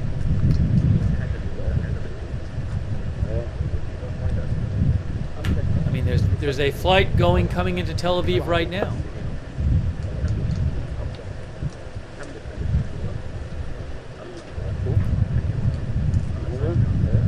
I haven't looked at previous ones, but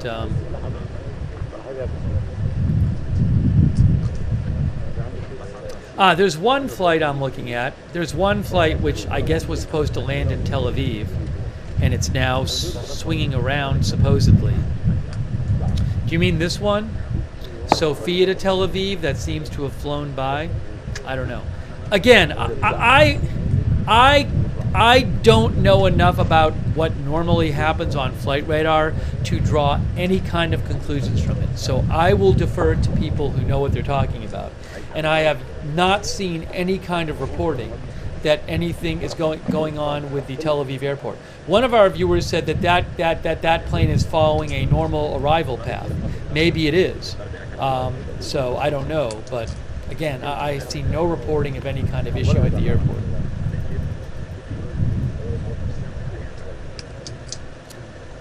Thank you so much to DJ. Hey DJ, I really appreciate your support. Thank you.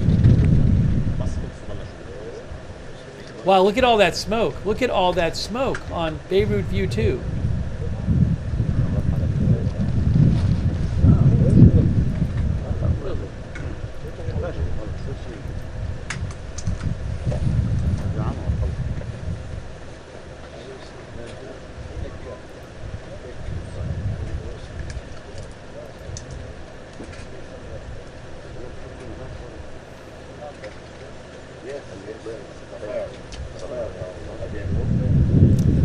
One possibility, I mean, there was a drone alert, but that drone alert event has ended, so I don't think that's affecting anything anymore.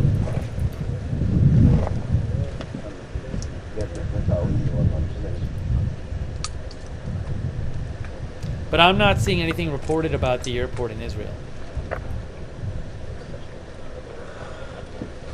Thanks, Shadows. Yeah, I mean, thanks, Shadows. Yeah, I mean, it looks like two big fires, doesn't it? Look like two big fires there? On the left and on the right? Actually, I think you can see one. Well, I don't know if it's, hold on a second.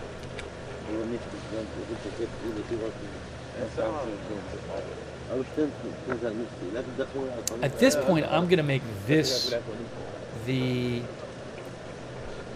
bigger stream, just to do it for a little bit.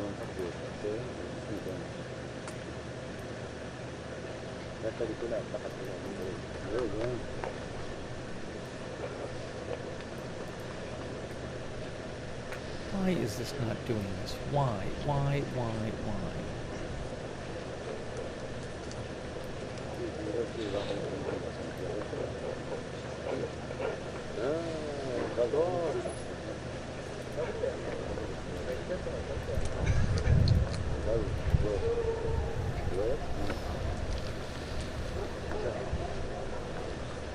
Big fire. I agree, Shadows. Thank you, Shadows. Thank you to Dogs and Drums for being a new member. Dogs and Drums, thank you.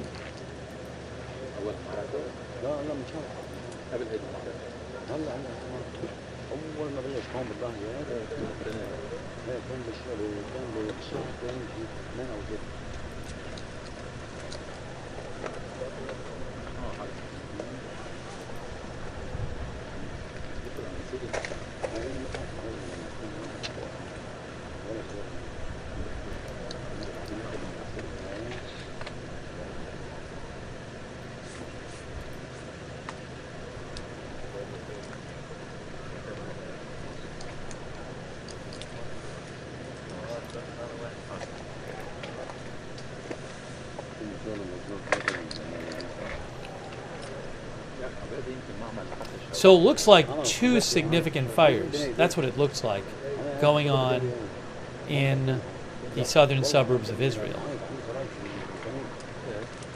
Southern suburbs of Beirut, Lebanon, after Israeli strikes.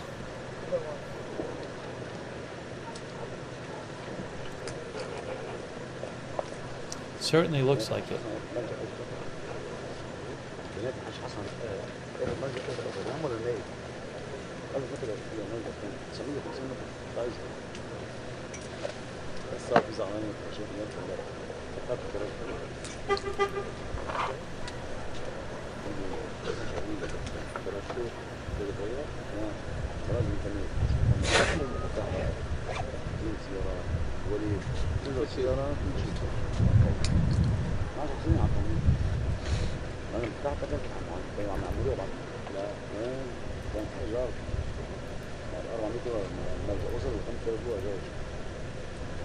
Yeah, so interestingly, this plane... Oh, what's on with this plane? Yeah, look, guys, the Tel Aviv thing, check it out. This plane flew by Tel Aviv airport, and now it's heading back that way. See? This plane that was supposed to land in Tel Aviv, Sofia to Tel Aviv, it flew by, and now it's going back towards the airport, and same with this one right here. This one, Tbilisi to Tel Aviv, it's probably going to do the exact same thing. So it looks like maybe the viewer was right about the normal flight path.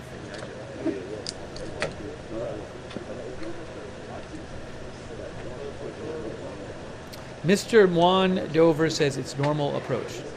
Yes, and a plane did just take off from Tel Aviv going to Bucharest. That is true. One right there from Flight Radar 24 that just took off. Miss Debbie said it is normal every day. Thank you. There you go.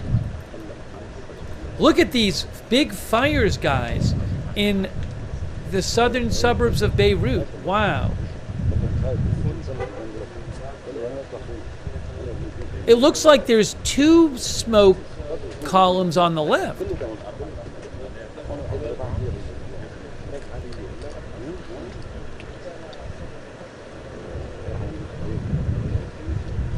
Jack says maybe they hit a fuel depot.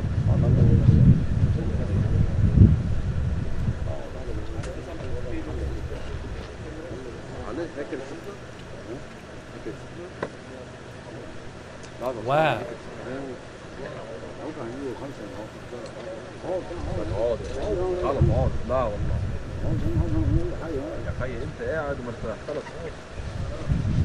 These seem like pretty big fires. Also, I mean, you don't usually see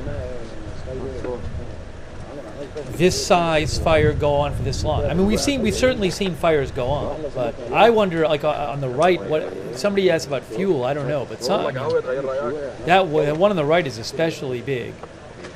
والله ما بعرف اذا تحت الجزء الشمالي نفسه اللي فوق.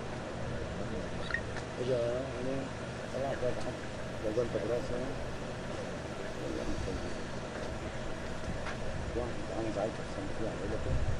عن زعلت I should show you guys the previous. There was a previous strike that was really big. Let me show you that one. Again.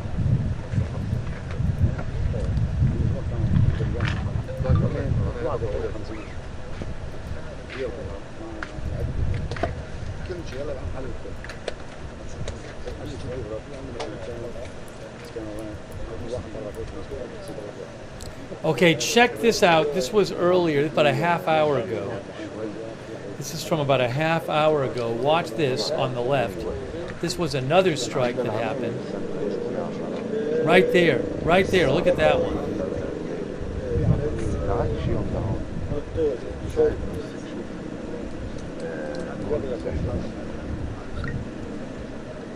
That may be one of the ones that's burning. I don't know.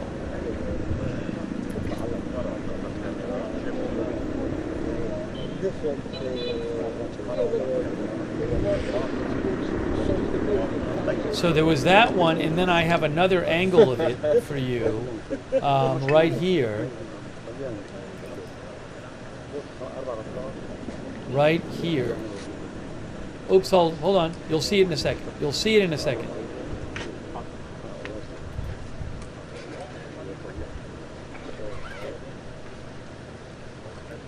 Here is that strike again on the other camera. Watch this.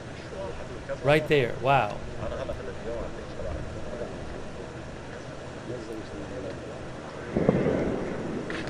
And that boom you heard was from the strike. Again, this is about a half hour ago.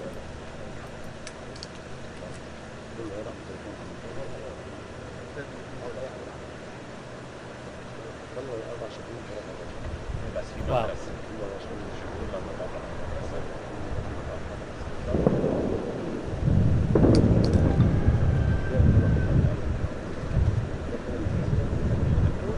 Show that one more time. Oopsie.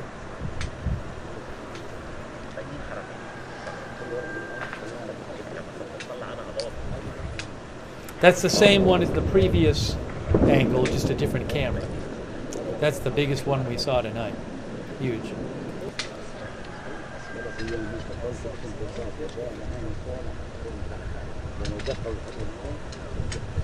And that's a live shot, and I don't know if one of those one of the 2 or 3 smoke columns there is from that huge strike. But look at this scene right now in the southern suburbs of Beirut.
تخيل ابو خليل لا تسكع بيهم وراهم ولا اخواتهم حتى هو يكون هم قالوا خطفوا ومطر مش عارف خطفوا في شهرين ثلاثه لما كمش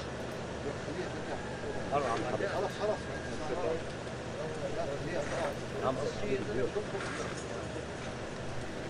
سيفو البيت شبك حبيتهم كيف.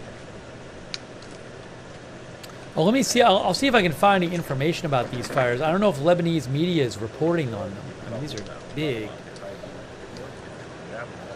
Let's see.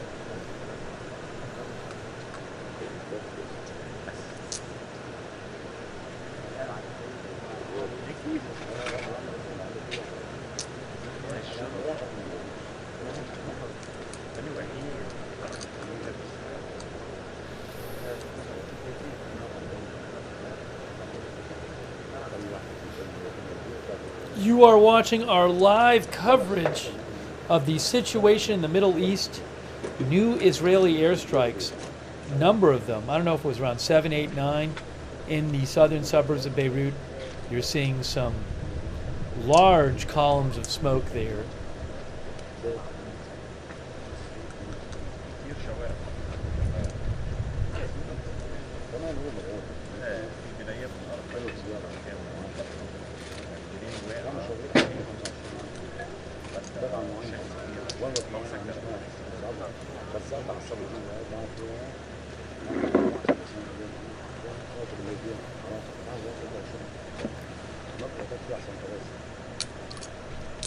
I thought Israel might not strike tonight in Beirut. I thought there might be. Look at all the smoke coming out on the left there.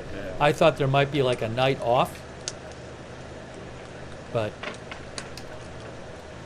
that was not the case. Look at all that smoke coming up on the left. Wow.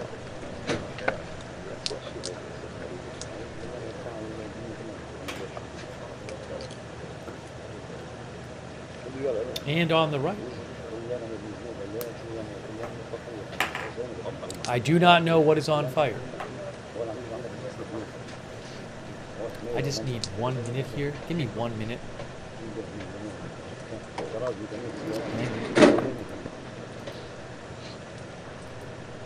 الحرية عمار كيف مضوي البنية احمر من النار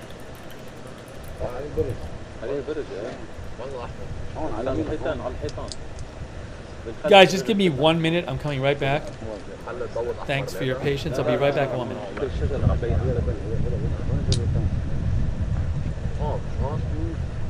مش هالسوداء لا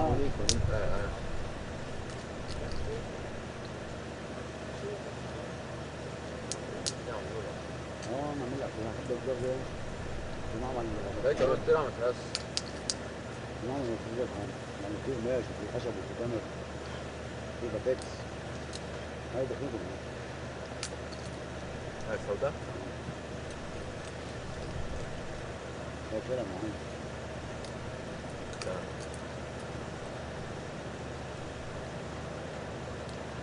حياتهم واحد بني بالبرج ها البرج حياتهم واحد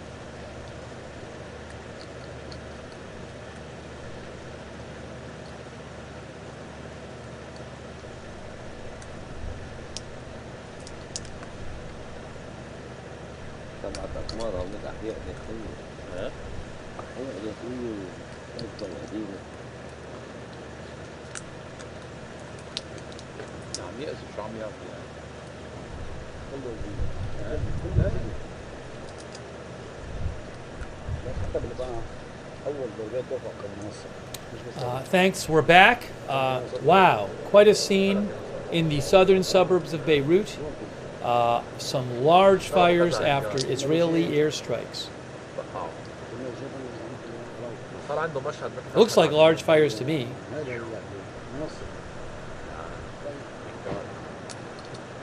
Hot Pocket says it is smokier than I've seen in the past. Is oil burning so black? Yeah, we've certainly seen smoke, but to me, I don't recall often seeing this kind of extended fire that's continual, dark, this amount of smoke. And there's multiple ones. Maybe it's, I don't know, maybe it's less windy tonight or something, I don't know, but Maybe just the camera happens to be closer tonight to the fires than it normally is.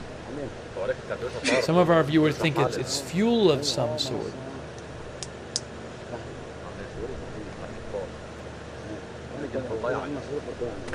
طيب خبرك يعني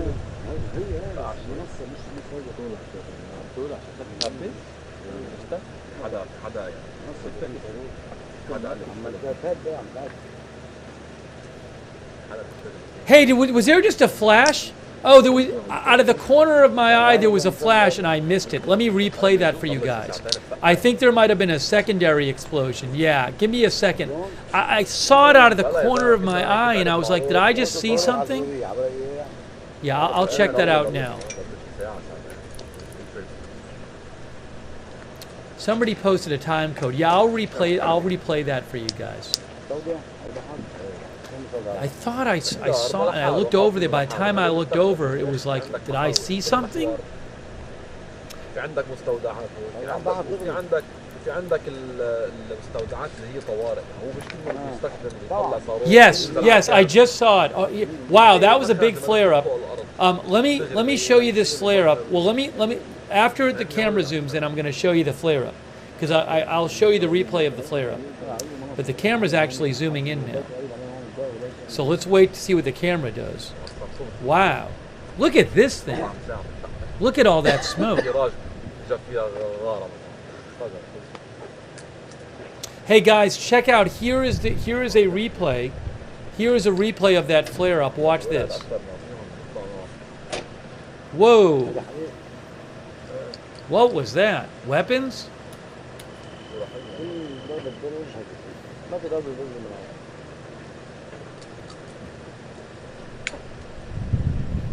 كلها كانت سيادية كلها دوالي هي حد وينها ما عرفها بعرف شو اللي معمورة بعدها رادو ننزل المحطة تحت All right, so that was there it is now. There it is now. Give me 1 second. Hold on.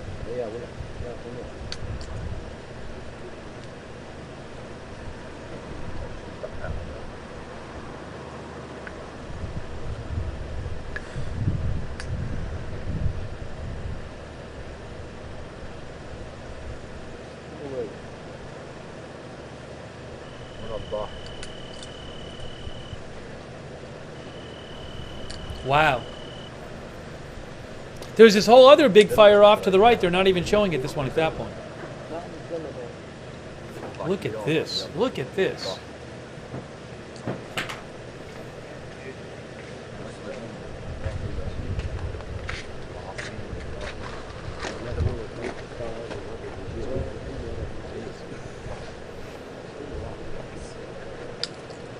والله في لفت نظري لشغله عمل له على فكره الضاحيه عملها هي احسن من بيروت. بيروت كلها احياء قديمه وشوارع وكذا وقرف. قال لي شو بك كم مره صارت معمره.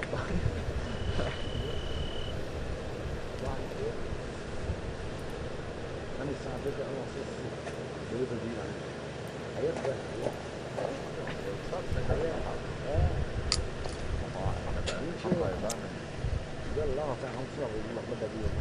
Let me see if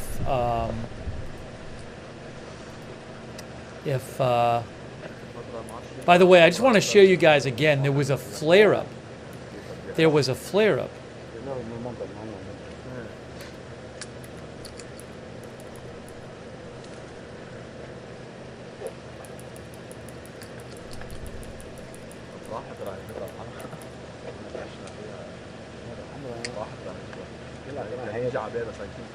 Oh, was there just another flare-up? Did I miss another one? I was looking for the first one. I was going to show you the first flare-up. Watch. Here is the first flare-up. Here's the flare-up. Right here. Watch this. This is a few minutes ago. You'll see it in a second. Look at that.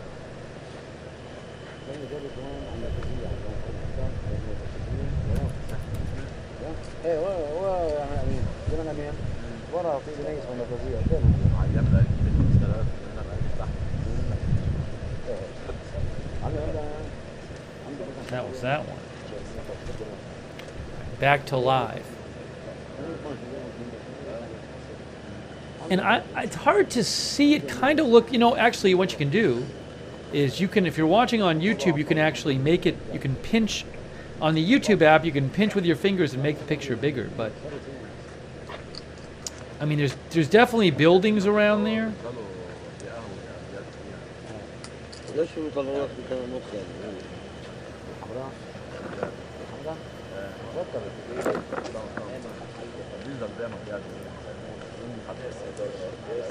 Wow, it's really burning.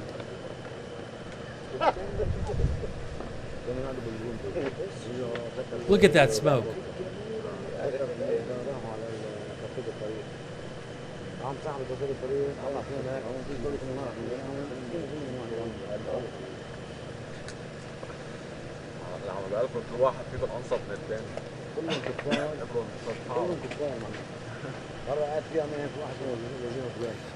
I have a more of a close-up view.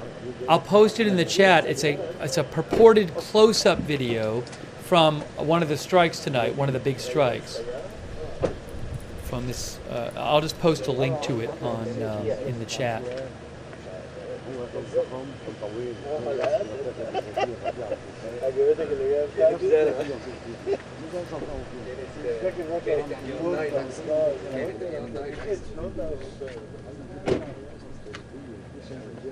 I haven't seen a reporting on what is on fire.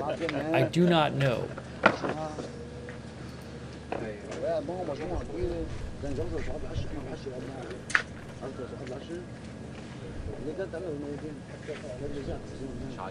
The Israeli army says that 2 drones were identified crossing from Lebanon and they were downed in open areas. So the Israeli Air Force, if I'm reading this right, says that they shot down 2 drones coming from Lebanon. There were a couple of drone alerts in northwestern Israel near Lebanon a little while ago.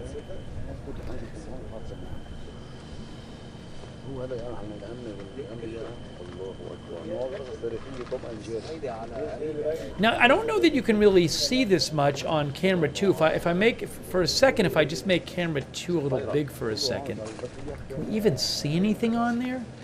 Oh yeah, you can see it on camera 2. So just to give you guys a sense of where this is, I'm looking at camera 2 here, okay, and I think camera 2, the airport is the back right. So this looks to be a bit northwest of the airport, maybe.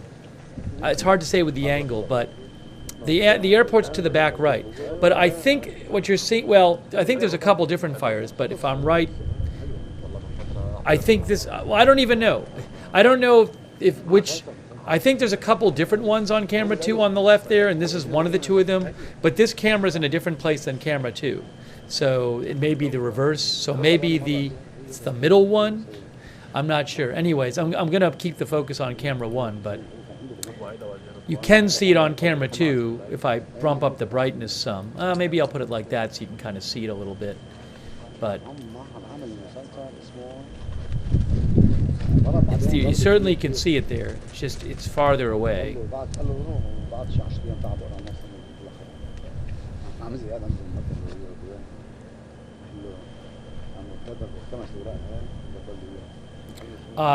Thank you, DJ. Much appreciated, DJ. Thank you for your support. And Allie B from Tennessee.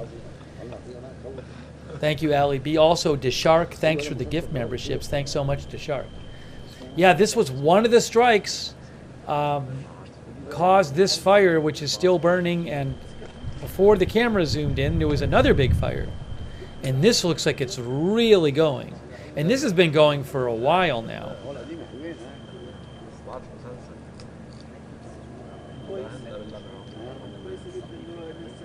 It is really just the smoke is really pouring out of there. Tracy Smith thinks it's oil or something.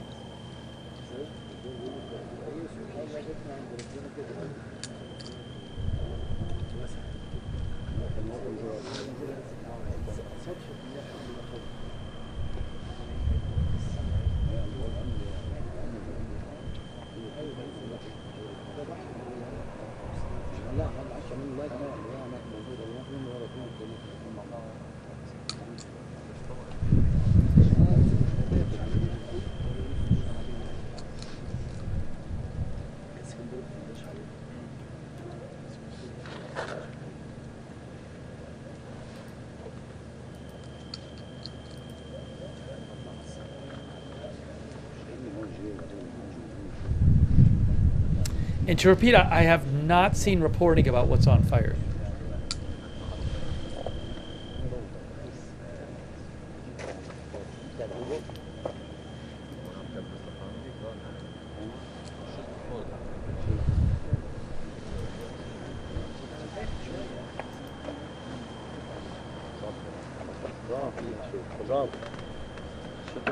معك ماي شرب؟ ايه ماي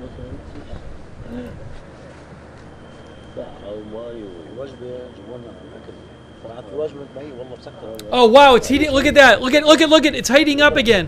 Whoa, it's got brighter. Look at that, guys. See that? يلا فوتوها. ينصح بها يعني مع صوت الفوق. ايه والله طيبة.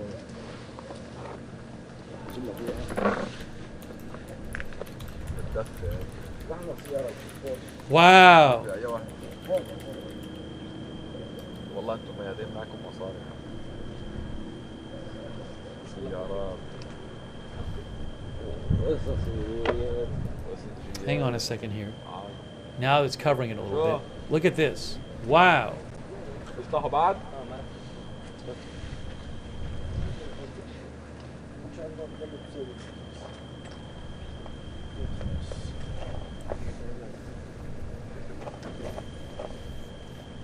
Paul Cosgrove says must be a weapons cache.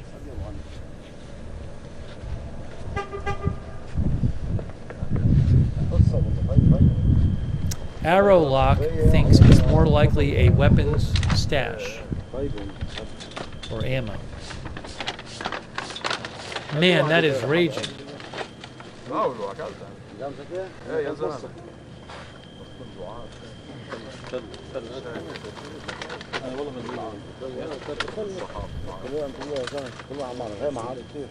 بدك معادي بعد؟ انا ثلاث شوكة اكثر شوكة عشان صعب.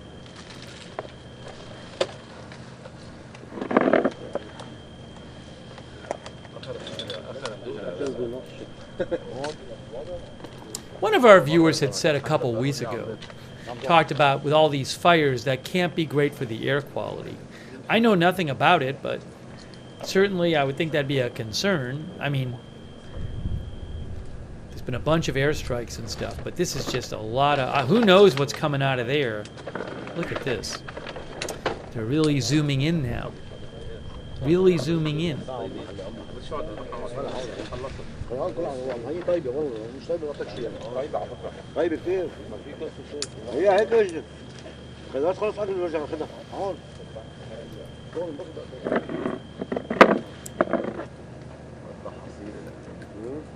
تحصيله مثلا. ايوه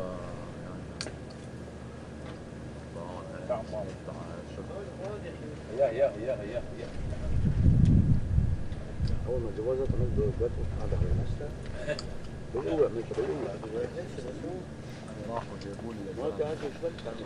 Sunny White thinks for sure toxic. Sandra Lee Hart says that is massive. Wow.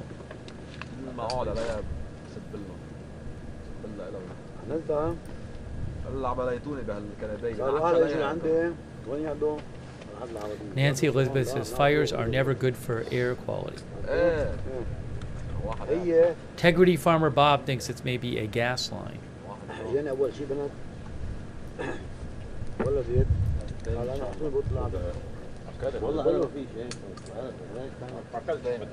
You know what's interesting?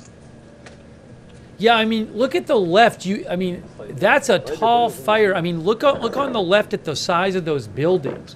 Look at the size of these buildings right here. I mean, those look like they're 6, 7 stories tall, right?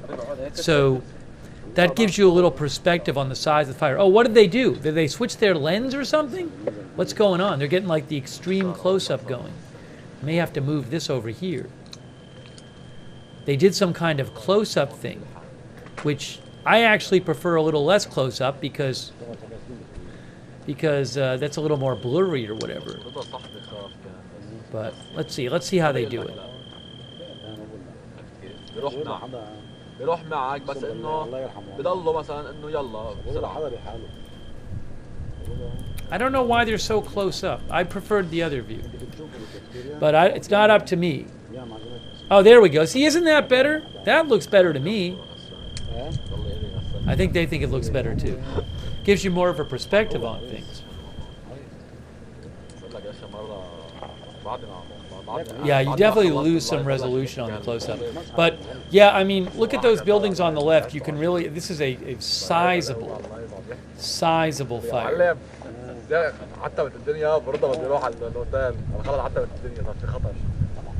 قال له يا معلم يا معلم يا زلمه بدي اعسلي على الشويط ولو يا زلمه. قال طلعت برضه روح يا زلمه ولو. انا هيك طيب. This is after a number of strikes in the southern suburbs of Beirut.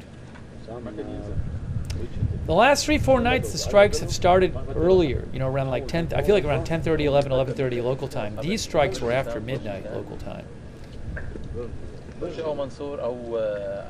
If you missed it, we really, where this camera was, this camera 1 now, they really, some of the strikes were near them and you could really hear on the video, you could hear the whooshing of the projectile coming in.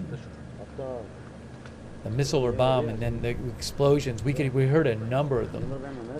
Look at this.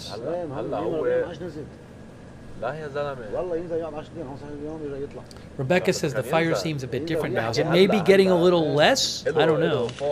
Seems like maybe a little less. Still coming out of there. Not as raging so much. Keith says somebody call the fire department. I don't know. It's a good question of what kind of resources they have. I don't know if this is just something that... I will say the times I've seen the last few weeks, like a fire response in Beirut, like it wasn't a huge, it wasn't like 10 trucks or something. So I don't know what kind of resources they have there right now.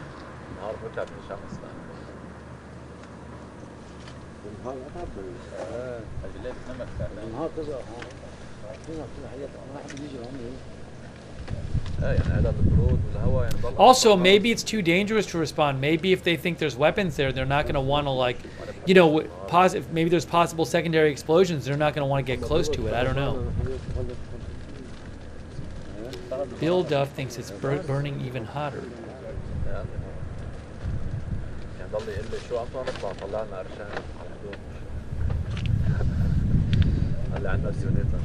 Wow. اشتغلت على الطيبين جاب بيته هون اشتغل على الطيبين كان عم يحكي شوي عليه كان بعد الطاحن يعني ما في شيء النهار قال لي لا قال لي بطلع السيارة اللي بنت السيارة نقلت على الطيبين صارت الجامعة عليك عليها طلع السيارة والله ولاده صبايا يعني صبابا قعد بره ولاده كبار جواز ثلاث صبايا هيك شو طعم او شيء شبهوا بعض كتير.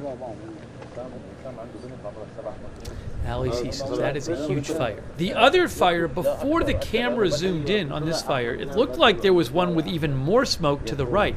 Now the camera's zooming out. Will they show the other one? I don't even know if the other one's out. Because there was one on the right that looked like it was maybe even bigger.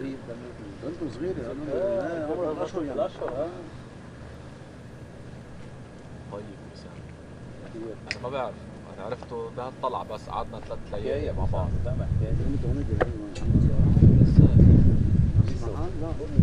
لا أنا نزلت طلعوا تاني مع حيطين. بس فقت على القصة خلص. دوروني فيديو كانوا يلعبوا. وخذوا مركين. لا مش معقول. صدق ما بيخطر على بالك انه كان بيستشهد ما نحن كان عندنا واحد غبي عنا بيسأل بيطلع بالك انه يستشهد هو سنة ويتربص تزوج واحد شهيد بعد جعفر بن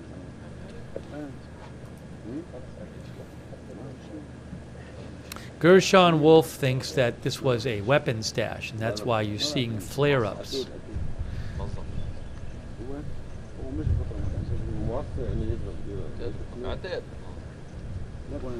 Gershon says Israel did not take a night off bombing Beirut because Hezbollah did not take a night off firing missiles and drones since last year.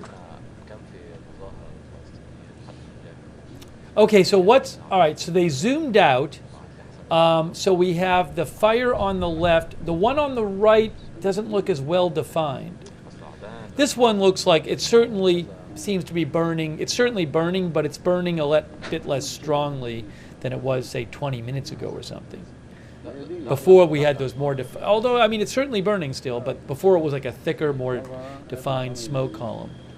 Thank you so much, Mr. Siebert. Hey, thank you, Mr. Siebert. That's really nice of you.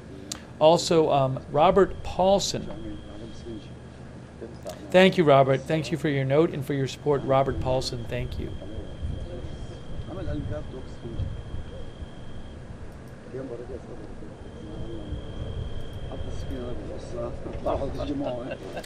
And a thank you to Stefan Tugulia, Insider Geo. Hey, thanks, Insider Geo. That's really nice of you, Insider Geo, Twitter team. I really appreciate that. Insider Geo, thank you.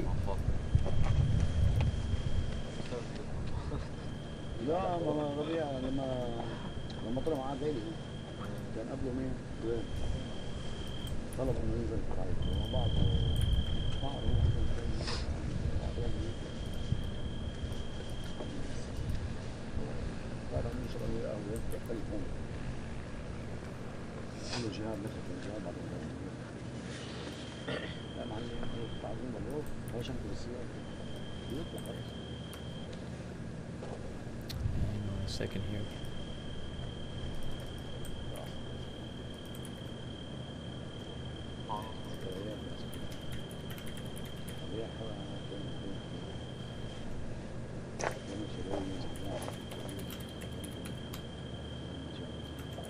طلعت معه مشوار واحد.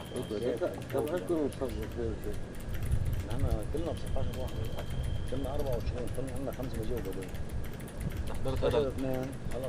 حضرت على الفيديو لما كنت انا اول طلعه لي بلبنان لايف مع التصوير لما بلش مسلسل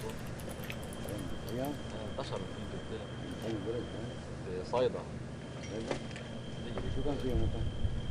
Look at that! Look at that! I mean, it's still coming up quite strongly.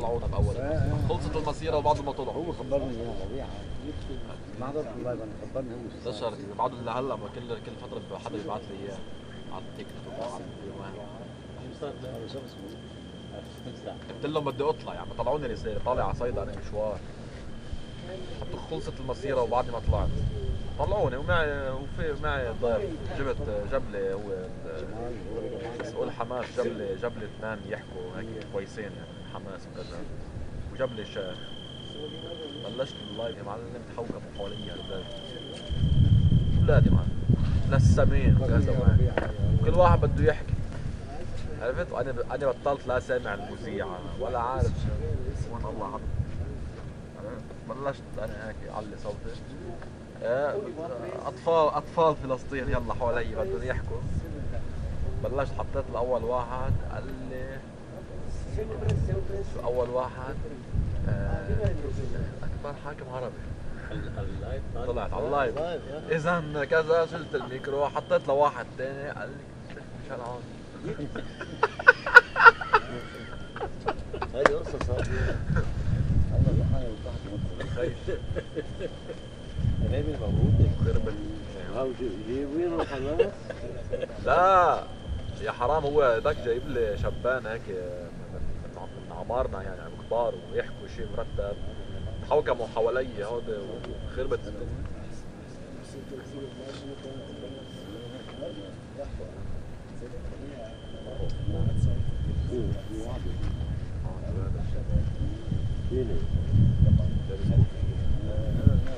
هذه جلسة على فكرة. بلش فيه محمد كمان له زلمه اليوم في وحده شكلها قبر خطيبه او شيء. لا اللي كان عم يخلص القبر. هيا قاعد بتمسك صاب على اسمه شقت القلب قاعد عم تحكي حوض ما تصوري روح فارس زملاء كيف قلت لها عملت لها خبر بتعرف شو اشتغلت هون؟ اشتغلت بالبلكونه وصعبون. We have been watching. Looks like the fire is certainly less than it was. We've been watching a couple of large fires, really powerful fires, in the southern suburbs of Beirut after airstrikes, a number of airstrikes by Israel. This one certainly looks like it's less than it was. We're now starting to see it kind of not nearly as, the smoke is intermittent now. The smoke column is intermittent.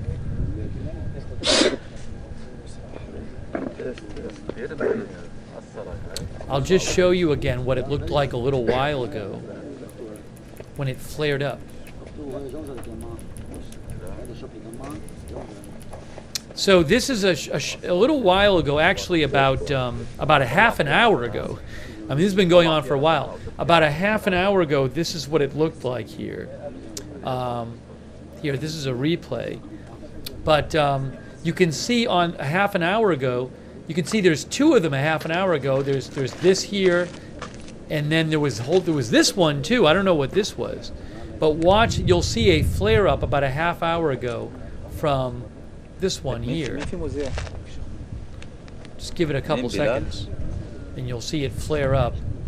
Again, this is like a half hour ago. Hang on. Yeah.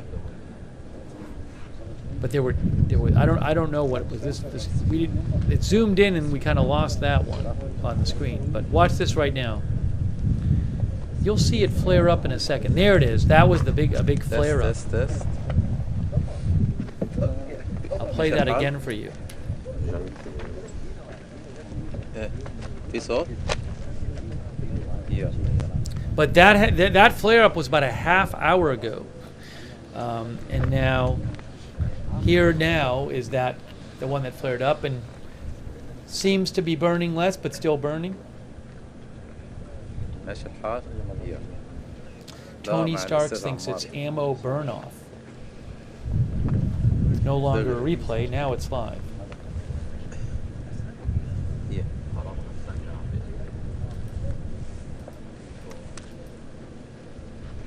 Terry Bryan says, look at the heat still on that.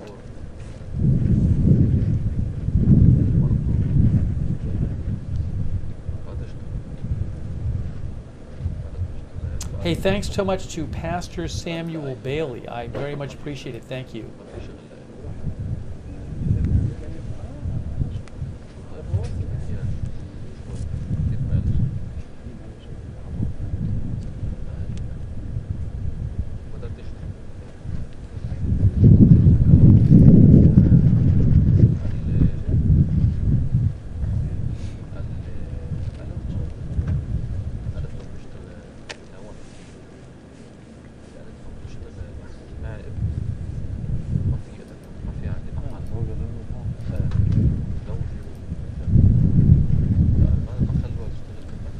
Woodland Ghost Tracker says, I wonder if people still get up and go to work and day-to-day stuff during war. Well, I know. Look, the economy is really bad in Lebanon anyway, so there might be people who aren't working. I'm sure there are some, but it's a good question. I don't know how. Like, clearly, about a quarter or a fifth of the country is displaced, has had to move, has had to leave their place where they live. Think of all the people, for example, who live in southern Lebanon or the southern suburbs of Beirut. So I believe over 1 million people are displaced. But I don't know for some people, I don't know how many people can't go to their jobs or how their day-to-day life is affected. I mean, obviously for a lot of people it's very affected because they've had to move and leave where they live. Maybe there's certain areas where, are targeted. I know there's certain areas that are targeted less. But, in some of these areas that are safer areas that are targeted less, they're seeing influxes of people, large influxes of people who are fleeing from the other areas. So I don't have a great picture of what everyday life is like there now, but we've read articles talking about the impact that huge migration of people has had, people fleeing their area and going to other areas.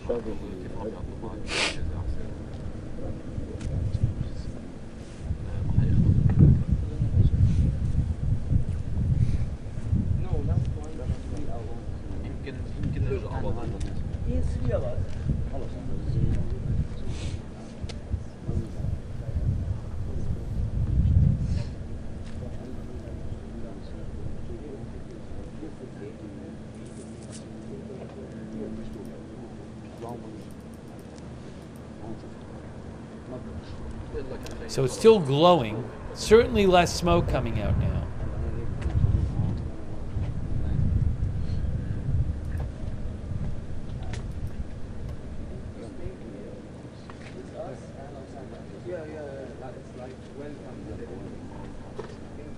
You are Lebanese?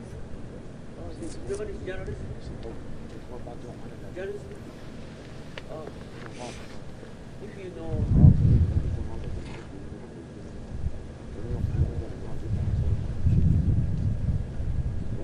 Beirut View 2 is a different camera and a different location. It's significantly farther away from the fires. So you could see the fire before. You really can't see it now. You could see the smoke before. So it's just a wide shot there right now. This camera happened to be closer to the fire.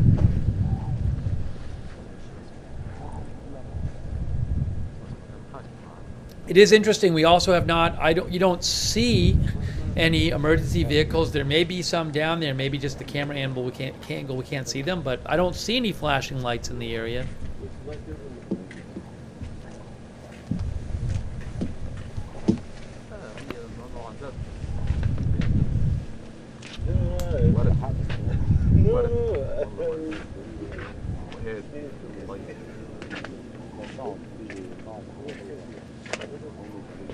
But clearly a very densely populated area. I mean, you can just see the big buildings around it.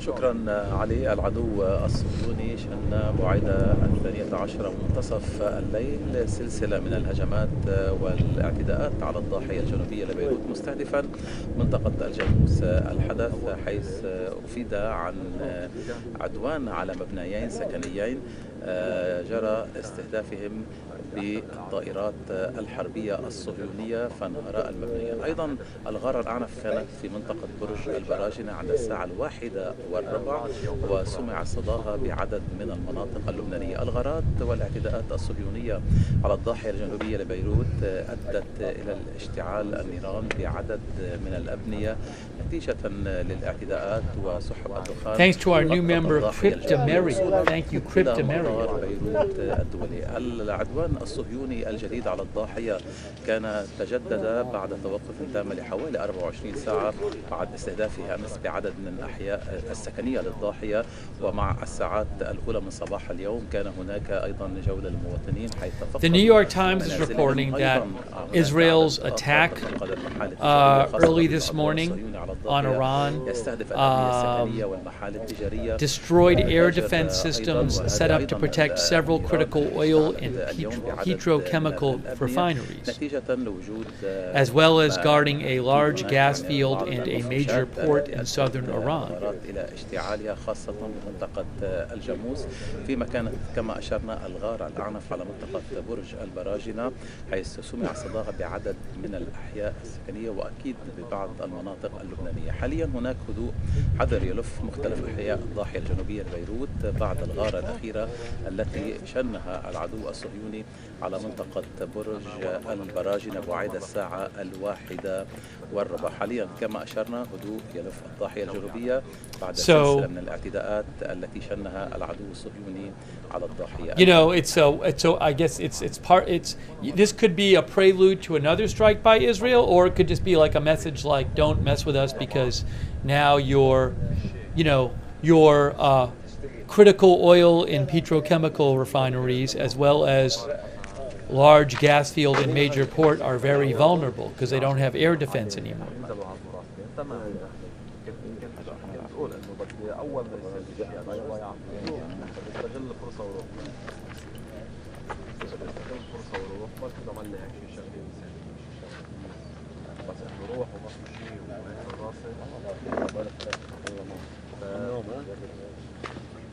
ولا مرة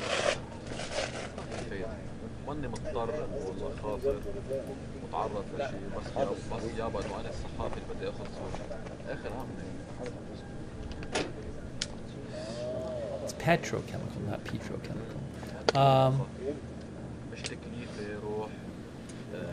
The Times says that this has raised deep alarm in Iran as critical energy and economic hubs are now vulnerable to future attacks, which is what I was just saying.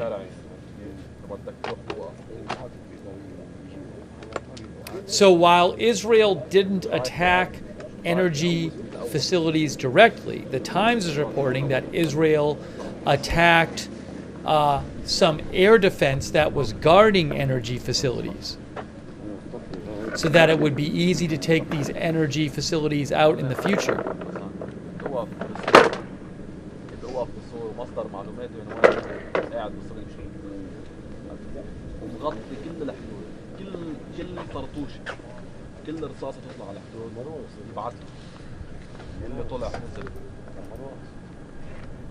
The New York Times also is reporting that initial Israeli planning had included strikes on Iranian energy and nuclear targets.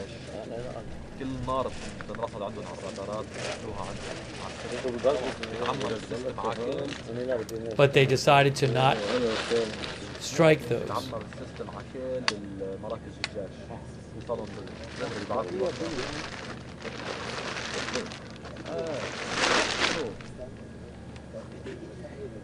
مرة بعت لي 5 مرات يبعت لي مثلا عفوا لا الشارج بيه شغال شارج البطاريات شارج البطارية شارج Also, the New York Times reported that Israel has taken out 4 S-300 air defense systems that they had bought from Russia. One of them was taken out in April.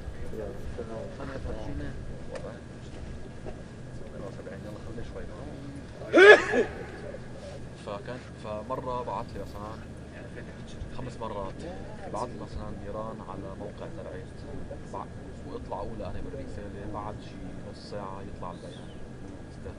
So I do wonder, it's something we talked about earlier. Could there be an Israeli follow-up strike like after the election? Just a reminder, we read an interesting article earlier today in the Washington Post called "Israel Says It Limited an Attack on Iran, Hoping to Ease Tensions for Now." But there was a very interesting quote in that article.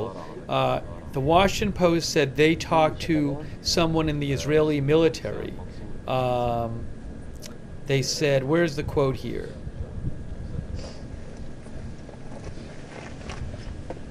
Amir Avivi, a reserve brigadier general in the Israeli military.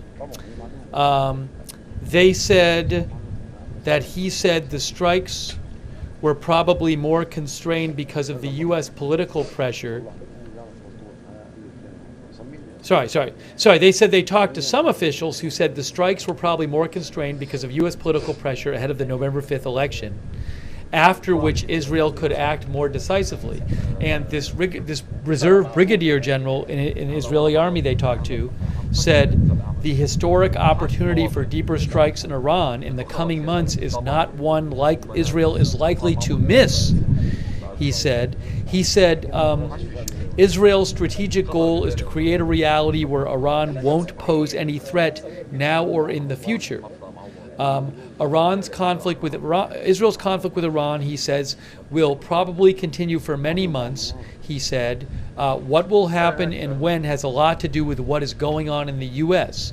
So that comment from an Iranian military official, an Israeli military official, seems to suggest that Israel, after the election, could conduct some sort of bigger strike.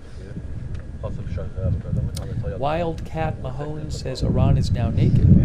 I took the headline off for the moment because, unfortunately, the way they have the camera, it covers it up. See, that's why I have the headline off. But what I'll do instead, it's been off for too long. I'm going to just adjust the camera a little bit here. There, we'll do it like this. And then I'll fix the camera after.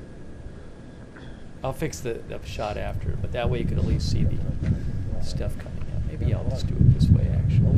Here we go.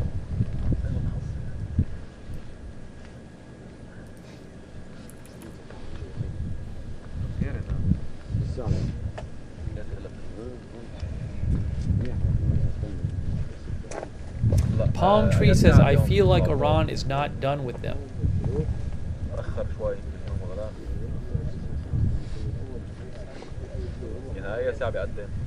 The vent thinks the election will determine what's next.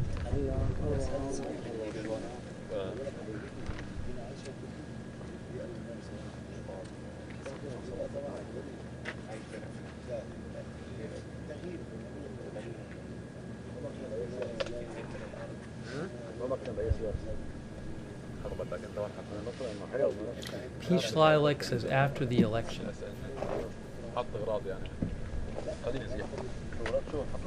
Our viewer Michael Flores thinks if Trump wins, they will strike Iran.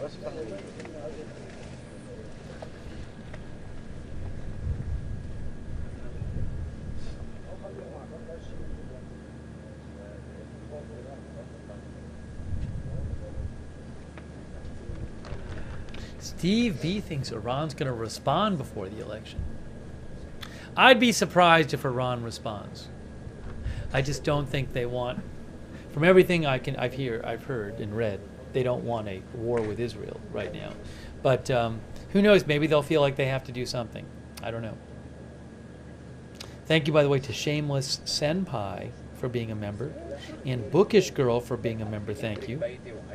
Also, Cryptomeria, our new member.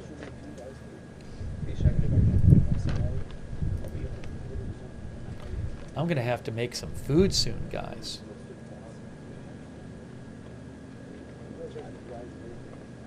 I might take 5 minutes and put my food in the air fryer. You know that? I think I'm going to do that. I think I'm going to take 5 minutes, put my food in the air fryer. Because we've been on for a little while today. Give me a moment. I just got to grab something. I'll do that after. Let me put that sign up there.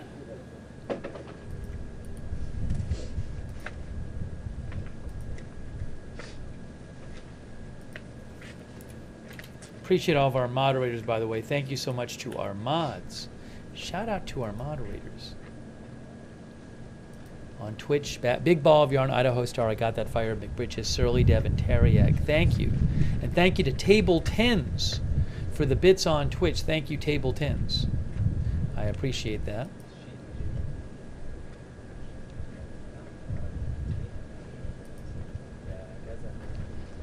Linda Belk and Larry on X.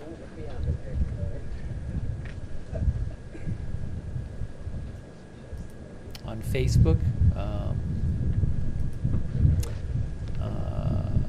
Kay Lowry Body, Margaret Riley, Ronald Egnor,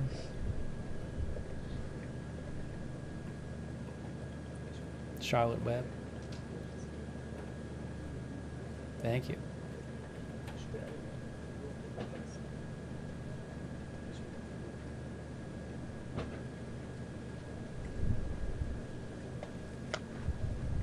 And hold on a second here. On YouTube, Ruth Krafasi, Beth Mythical, Roberts May Queen, Misunderstood.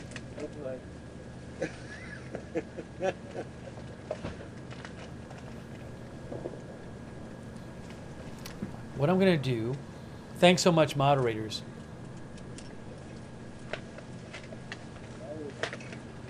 Thanks, Charlie Mantell, who says maybe not everything dropped was bomb, maybe device. Charlie, think what? You mean? Oh, you mean like for this strike, Charlie, or for last night?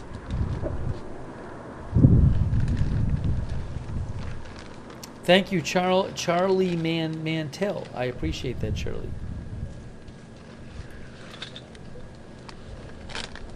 Charlie thinks, I guess maybe something in the bomb contributed to this, besides the usual. All right, let me, real quick, put some food in the air fryer for 5 minutes and then come back.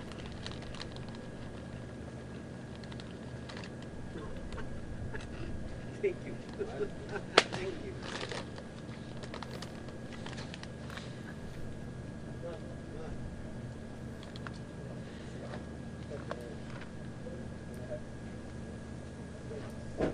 Steve will be back in 5 minutes. Give me 5 minutes. I'm coming back in 5 minutes.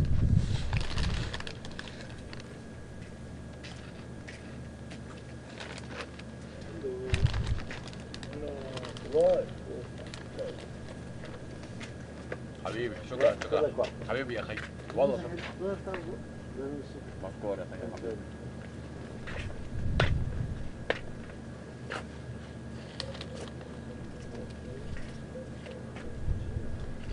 والله بتسلم يا كبير حبيبي والله يسلمك انا اللي كنت حاضر معك بيروت وين Actually, maybe for you guys, I'll put the cameras, the border camera up, just so you can have it up there.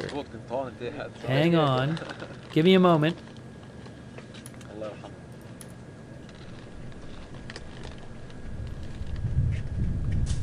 See, there's the border camera, and I'll just throw that up there, just so you have it there.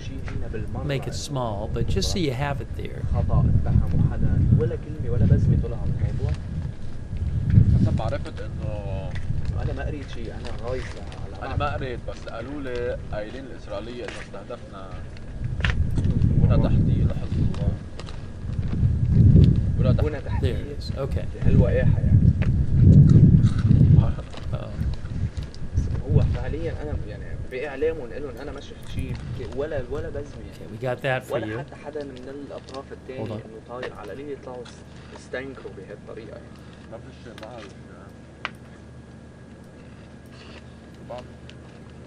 Okay. Now, I'm going to go put my food in the air fryer.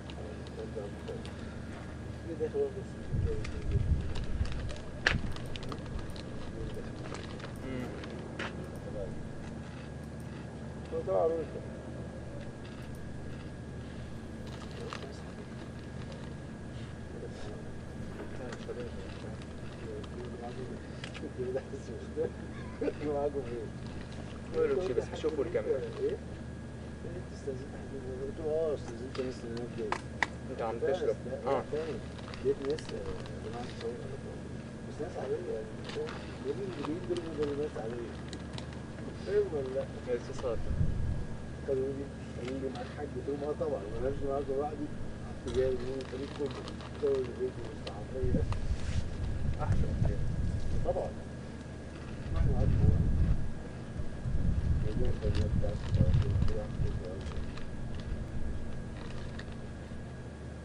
قال صورت الطرق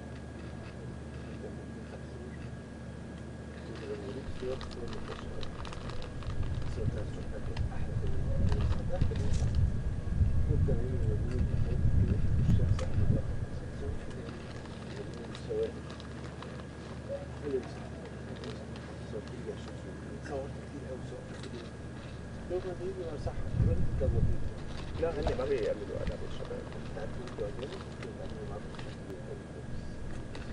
عرب يعني تعصون يعني تعصون بدون الحق وحدة صحيح هم يفيدوا السوريين واحنا ماشيين بعدين على واحد عايز مين طريقة عايز يسوي روح ترجع جد حاجة مش الحاجة يعني بعد ما مشوار رجعنا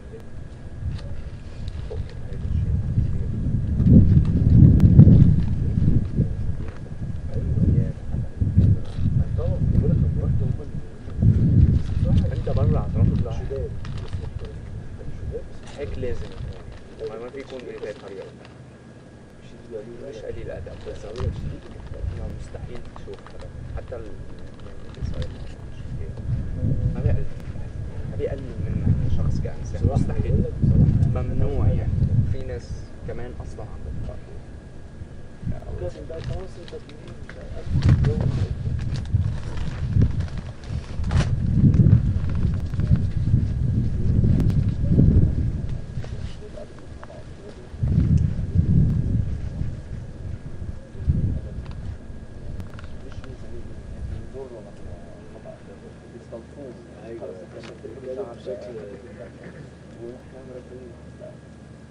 بس بعد 7 أكتوبر بالنسبة للتداول المصري أنا فاهم أنت سقفت شعوب فاهم قلت لي واحد من 2017 فاهمان الموضوع مع بره أيوه أبسط مثال أنا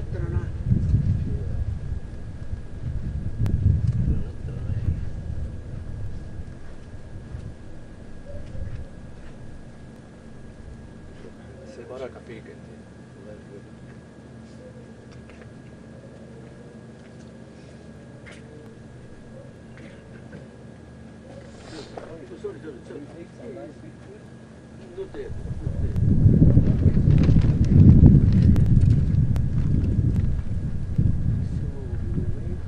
I will wait. Sunrise?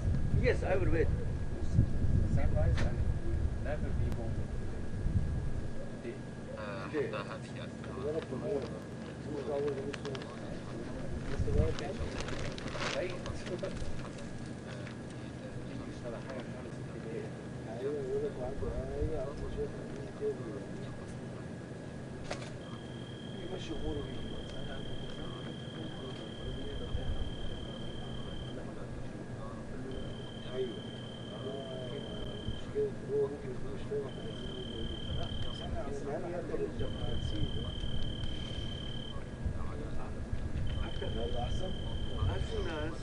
As soon as after sunrise, black smoke. Yes, I can take. Yeah.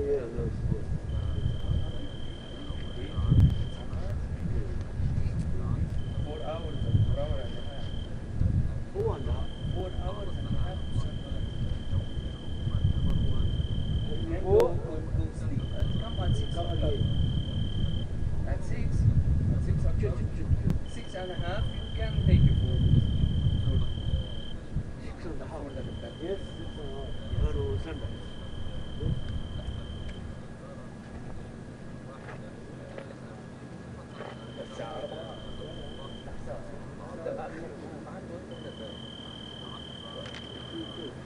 Now it's 3 o'clock, not 4. Yes, now 3 o'clock.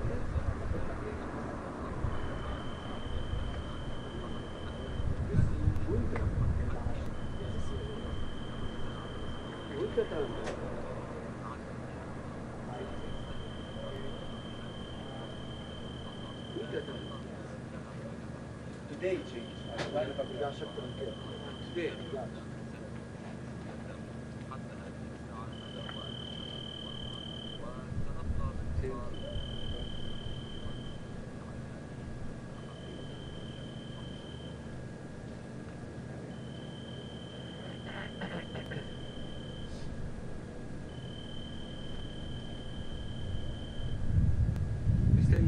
Mr. Yusef,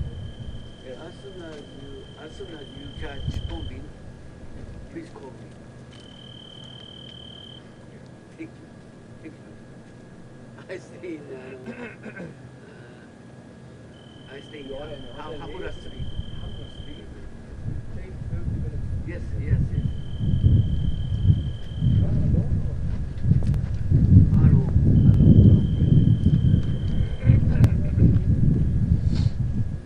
Who is driver? Lebanese driver.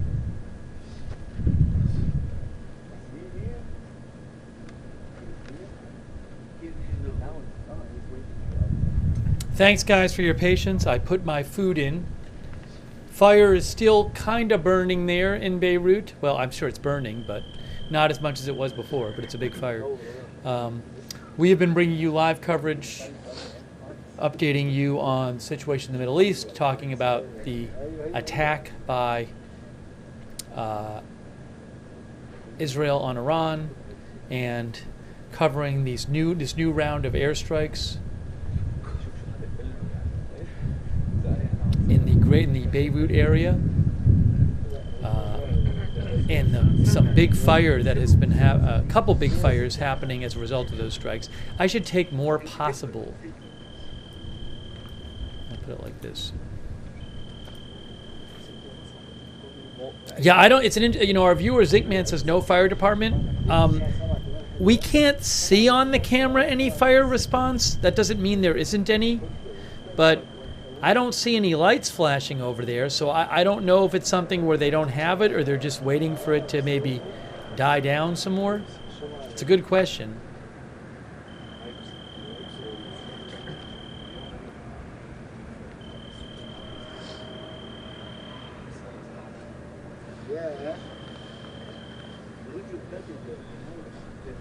So let me see if I have any more recent updates here in the last few minutes.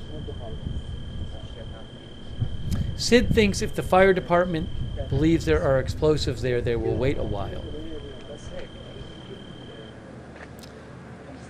Actually, you know what? One of our viewers said it looks like the flames are getting bigger. It looks like we are seeing some new dark smoke from there, right? Aren't we? Am I crazy? Yeah, it doesn't. That dark smoke is coming up now. It seems like more than before. Than a few minutes ago. Yeah, look at that. More smoke is coming up now. You can see it right now. The smoke has actually strengthened a bit in the last few minutes.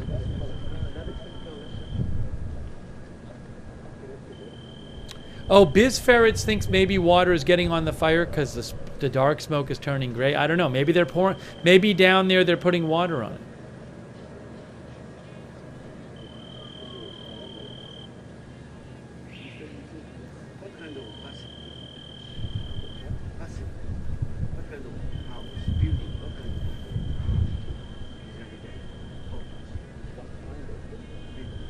Cool. Yeah, what kind of? Of course, he's for us building. Yeah, maybe he's for us.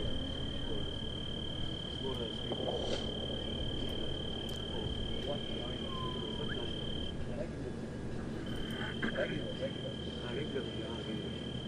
My house is here.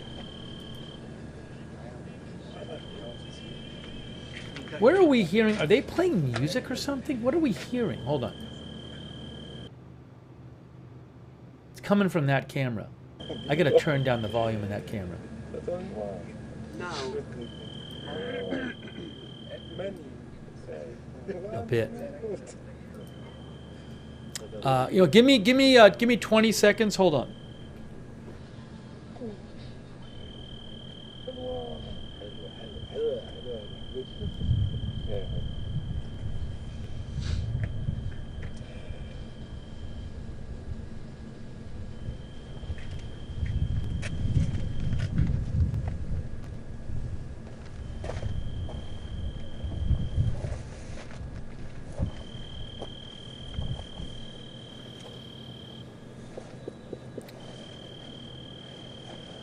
Our viewer Gershon Wolf thinks at least two things will have a bearing on whether Iran shoots another missile barrage at Israel. One, the election, whether to strike before, during, or after, and the political repercussions. And two, the phases of the moon. Also, if their radar and SAM sites are repaired by then. I believe Iran still has plenty of mobile missile launchers ready to drive out of garages, warehouses, and underground mountain area locations. That's what Gershon says. It's an interesting idea that Gershon thinks that Iran could try to respond to Israel if they think it might affect the U.S. election.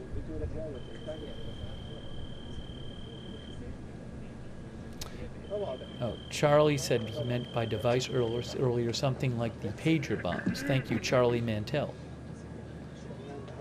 There's a wide shot there of that fire continuing in the southern suburbs of Beirut. Wall Street says, who does Iran want in office? If they have a strong preference, maybe they could try to... It's an interesting consideration whether they would...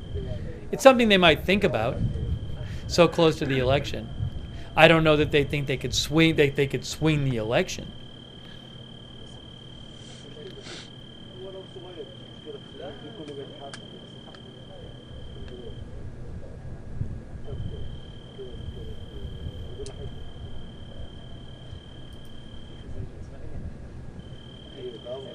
PW360 thinks Israel would have only taken out the air defenses if they were planning to hit locations in the future. I don't know. I mean, you could argue that taking out the air defenses is just like this. It sets up like a deterrent on Iran for the future, because Iran knows that if Israel strikes again, they will have an easy targets with the lack of air defense. So I don't know that them taking out air defense definitely means they're going to strike in the future.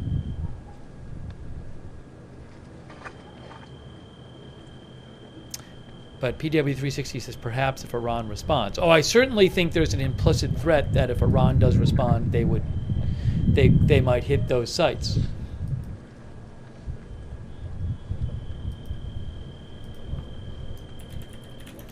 Again, the New York Times had an interesting report today that said that Israel destroyed air defense systems set up to protect critical oil and petrochemical refineries, and also guarding a gas field in a major port.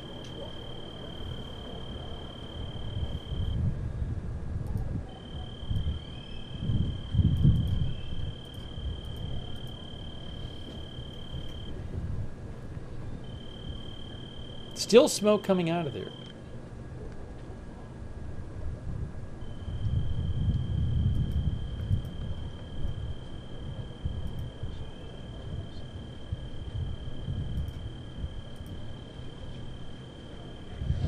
Michael Lazon said, would you go put that fire out? Well, I'm not a professional firefighter, so I probably would not be a good person to go do that. But yeah, I don't know if they consider it too dangerous to get near it now or what, or I don't know, maybe firefighters, a bunch of them are there. It's a good question.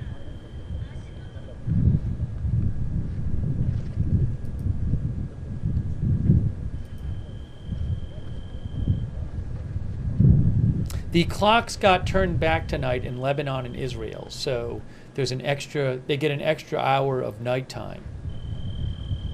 So at 2 a.m. in Israel and at midnight in Lebanon, I think they got turned back an hour.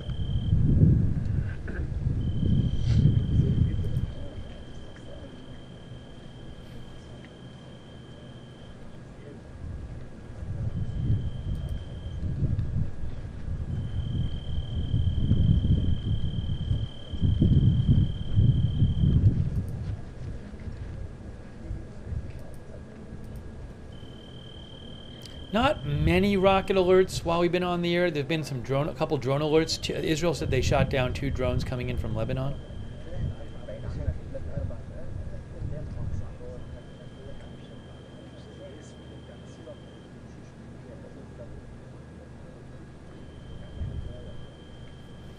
Give me about 20 seconds. Hang on.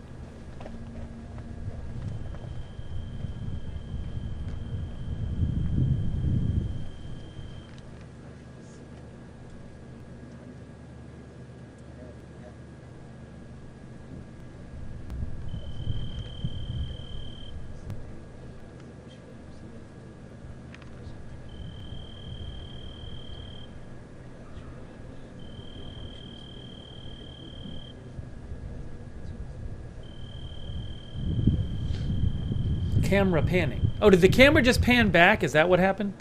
While I was away, it panned out, right? So maybe we can do this. Camera panning around.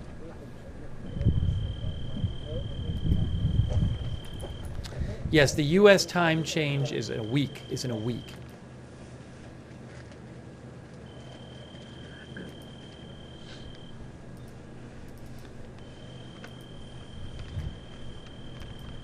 After I eat, we'll discuss some of this stuff more.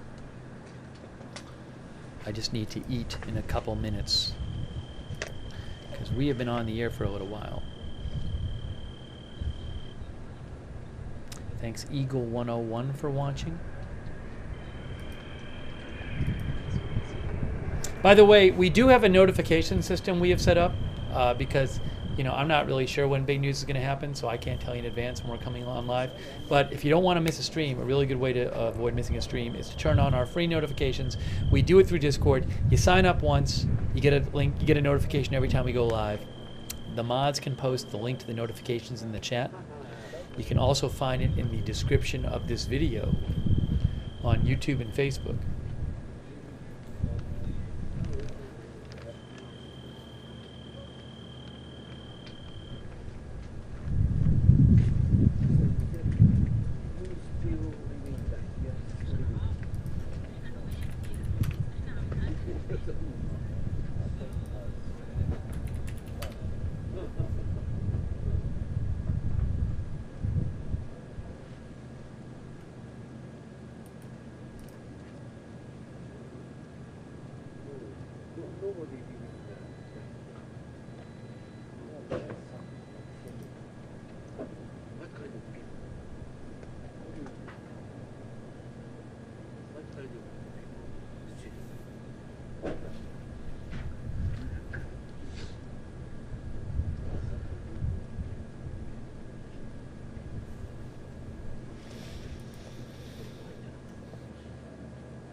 All right, guys, so what I'm going to do is right now I'm going to eat because we've been on a while.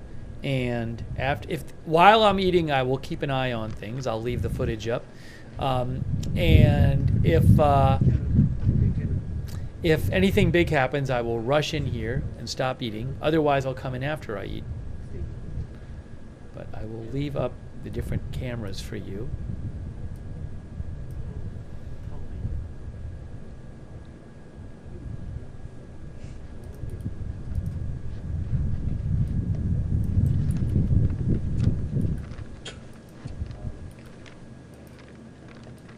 I appreciate everybody joining Agenda Free TV for the coverage today. Hey, thanks so much, Ellen Zen, for your support. Thanks for shouting out the mods too, Ellen Zen. All right, so let me put this up here. Oops, I don't want it to be too big.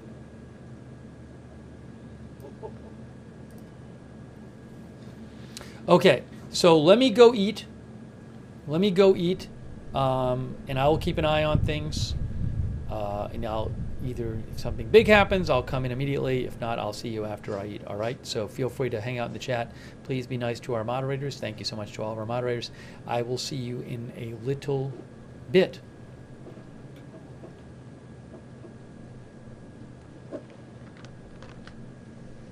Oh, the one thing I need to do, I'll take out my headphones. Sometimes the broadcast pauses when I do this. So I'll do this on camera. Make sure everything goes okay with taking out my headphones. Are we still here? Are we still here? Testing 1, 2, 3. Let's see. Testing 1, 2, 3. All right, we're good. All right, I am going to eat now.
grow.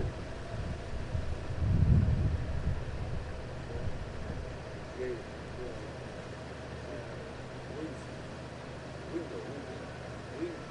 wind grows.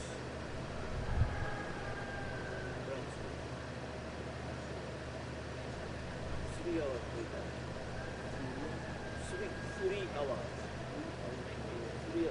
6:30. 6:30 for more black smoke.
Yes.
خير زي على فكرة الريحة.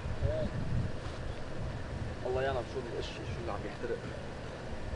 بس الهوا جاي هيك هب الهواء.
الحريق وين دخلك؟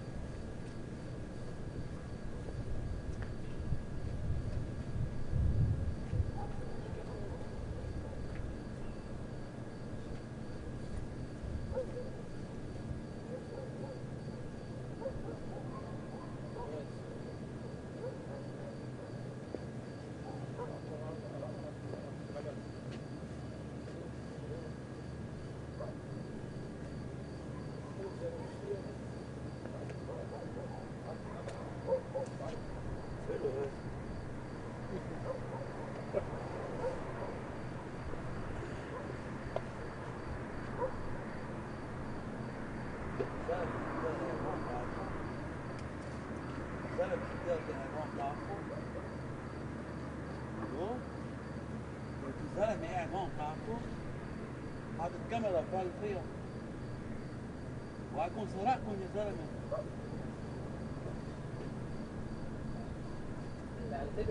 وتجينا عرب. You speak English؟ انت بتحكي عربي؟ انا بتكلم عربي. في زلمه كان قاعد هون لابس احمر حاط كاميرا وفال فيها. معكم؟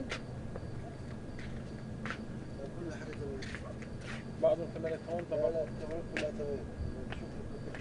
لا انا شوفوا الزلمه معلق كاميرا، شوف من وقت الزلمه عم بصوره. من وقت الزلمه مش عارف مش حكي معه. هو فين؟ برا؟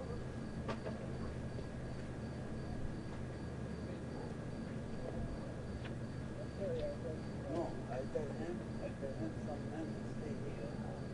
Camera and run away. Maybe we take camera. Tell me no, we don't take camera. I tell him, who is this man? زلمة الزلمة لابس أحمر ياباني. معكم هذا؟ لا مش معكم. منو هذا؟ اللي عم يصور. شيء خاص. ليه بيصور إذا ما في ليسانس؟ بيقولوا له ممنوع. ممنوع لابس يصور. الكاميرات منيحة. لابس يصور هو هذا. لا أنا هلا بدخل اي سي كاميرا بدخل لتحت على هبت هيك. قوية كثير.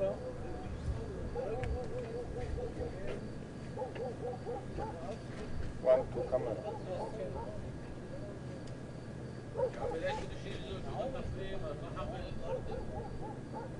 بركي جيسوس خيي. لكن وقت العوام صوروا يدخلوا المطرح هون يروحوا مكانهم. قال لك فلو قشطة. مرحبا يا وادم، تفضلوا. الو مرحبا. بس هيك شو ضاربين؟ هذا جرام ود ود ود ود ود ود ود.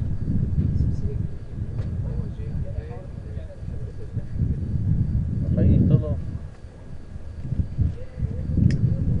بس هذا نحن حكيم هو هيك هون تصور يعني قاعدين.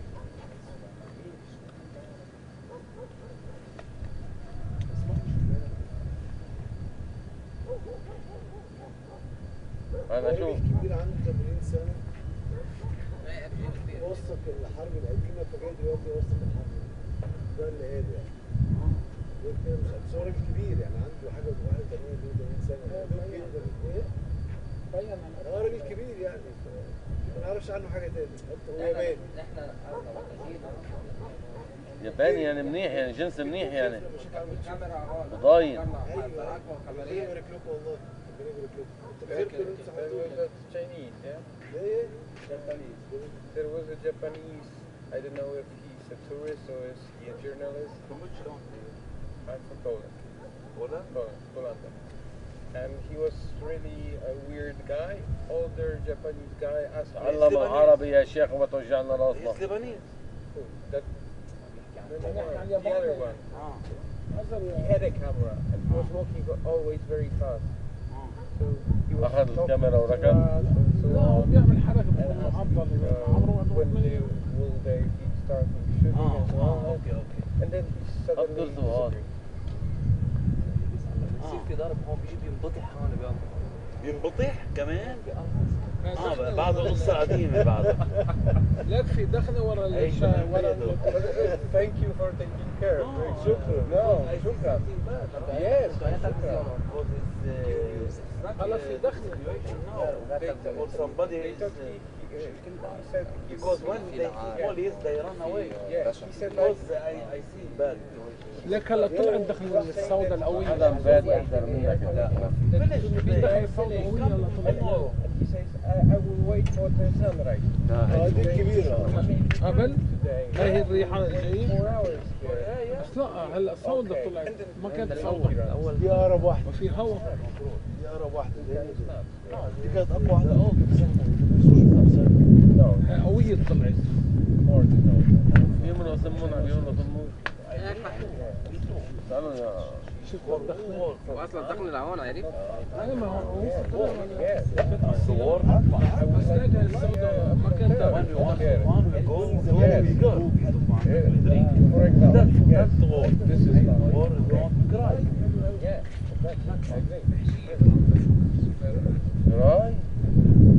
صرنا بالقرايه هو كمان عم بقول انه هو استغرب انه شو جاي يعمل هون يتسلى احنا بوقت تسلية عم بقول نحن بوقت حرب عم بقول بده يتسلى يروح على الاوتيل يتسلى عم حق معه اذا هذا الاجنبي عم يحكي هيك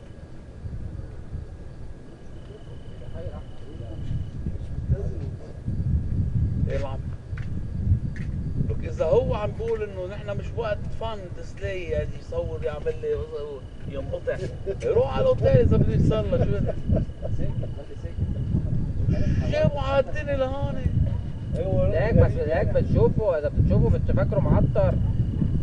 انا لا نقزت منه لان ركض ومعه كاميرا. انا هذا سرقته كاميرا الكاميرا حتلاقي فوق على 3000 دولار. والله ما كنا واعيين احنا شو قلنا بالشغل كلها سوا 300 ايه كاميرا اي 300 خصوصا هذا الكاميرات هون عندهم اقل كاميرا 1500 دولار هذا يا عمي يا حرام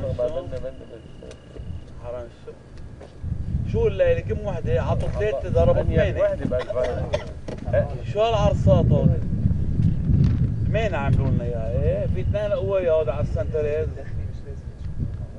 ايه نحن عم نشمها مش هيك السنتريز معلم هيدي الهواء دفع طلع الهواء انا سالت حدا قالوا لي هيدي على تدفئه ادم محمود ابلين السجاد وجه والعين افتوا ايه رح اقول كم بعتقد هذا يعني حبيت شو عم يستخدموا النسوة تشمع هو اسمه افضل يجي بيعرفوا سيارات 500 600 دولار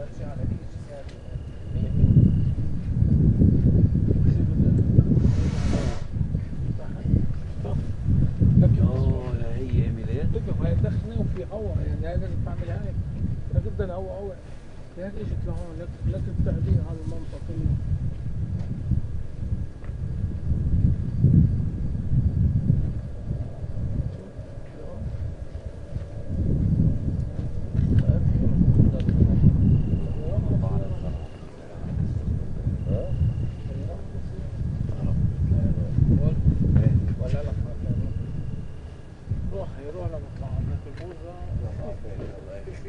بدكم شيء؟ بدكم شيء اخوي شكرا كتر خيرك والله شكرا حبيبي نورتونا ثانك يو سي يو اجين ها يلا باي يلا احنا شفناك والله انا ما يلا بدكم شيء؟ باقي هون خير خلي اما انت كرسي بخير اقعدوا شويه والله بس هي المشكله في الدكان دي بس يلا ربنا يحرسكم وعلى خير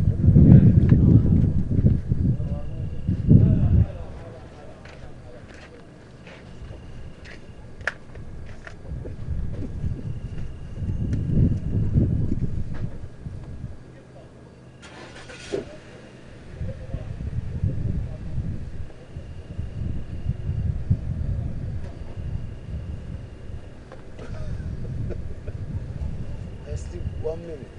Go. This camera strap. Yeah. This camera strap. Nobody can. It will take themselves. Right. Like camera in car. I see.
Hello, everyone. Thank you for your patience.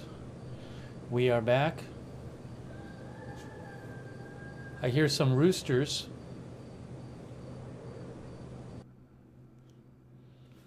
Just put my headphones in.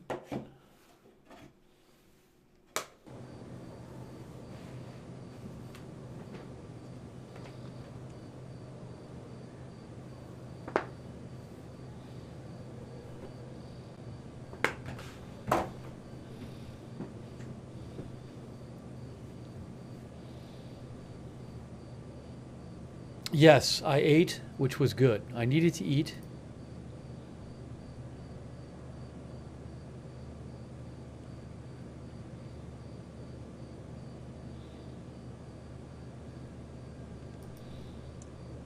Hang on a moment.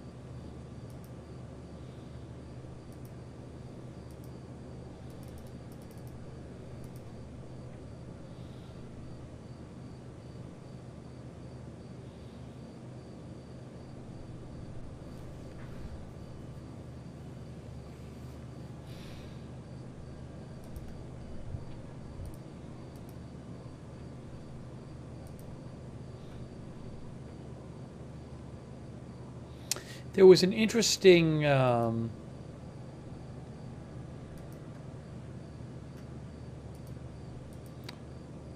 article I saw.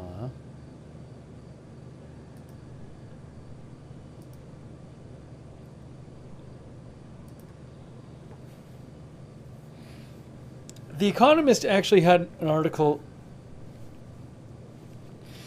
called "Israel's Limited Missile Strike on Iran May Be the Start of a Wider Assault." So we have been talking some about how Israel and its attack on... Hang on a moment. By the way, thanks to Jay Nix for the gift membership. I really appreciate that, Jay Nix. And also Ellen Zen. Thanks so much, Ellen Zen, for your support. I think we might be hearing call to prayer now. I think we're hearing call to prayer. Which camera is that on?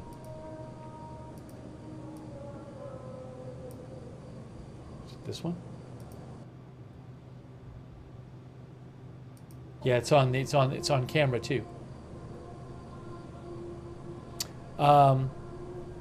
But, you know, in the attack against, in Israel's attack on Iran, it did not hit oil sites or energy sites or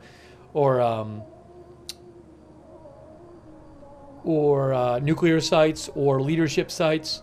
But one thing it reportedly did was it took out a bunch of air defense. So, for example, the New York Times reported that the strike took out air defense systems that were set up to protect critical oil and petrochemical refineries and a gas field and a major port. So, in theory, if Israel was going to launch another attack, it would be easier because... I don't know what that is.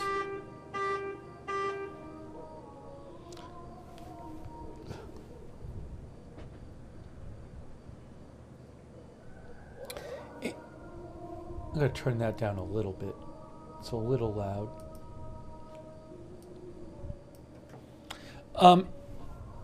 In theory, if Israel was going to launch another attack, it would be easier for them because a bunch of the air defense would be not working in Iran anymore. So anyways, it was interesting. You know, I've been thinking, well, you know, I wasn't really thinking in these terms, but I've seen some discussion of whether Israel could be like waiting till after the election, you know. So I saw this article in the Economist had an article today, and the headline is Israel's limited missile strike on Iran may be the start of a wider assault. So it's a really interesting question as to whether Israel is planning something more. And one of the things the Economist article said, which was really interesting, is it said that from what their sources say, that most of the targets were hit by these missiles fired by Israeli planes that can be such that the planes, they're ballistic missiles and they get fired by the planes, but the planes don't really have to put themselves in danger. They're out of the range. The planes can launch these missiles out of the range of Iranian air defenses. But Israel doesn't have like that many of those missiles. And so this is really interesting. They said that Israel's stock of those air-launched ballistic missiles is limited, and a more intensive airstrike campaign against Iran would call for a large number of jets using munitions at a shorter range. If Israel's claims about the strike they just conducted are true, this is now possible. So what they're saying is that the type of strike that Israel, a bigger strike, and a strike that hits, maybe nuclear facilities or oil or energy facilities or whatever, just a bigger, a more intense airstrike campaign would be something that they wouldn't want to do before they've taken out the air defenses. And if they've taken out the air defenses, then they could have a strike where planes were actually flying more over Iranian airspace. More planes also putting themselves, unlike the ones last night, not trying to stay far away. So I actually thought that was a really interesting point that they make. They also did say in the article that they thought that Israel was looking at the election calendar. And they actually said the key to understanding Israel's decision is the American political calendar.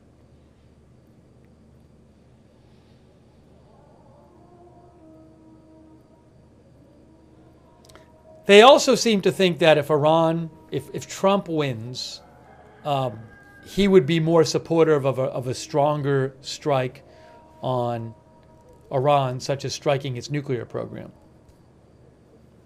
Oliver Davis says, so it was a softening up attack. I don't know that. I just think it's an interesting idea.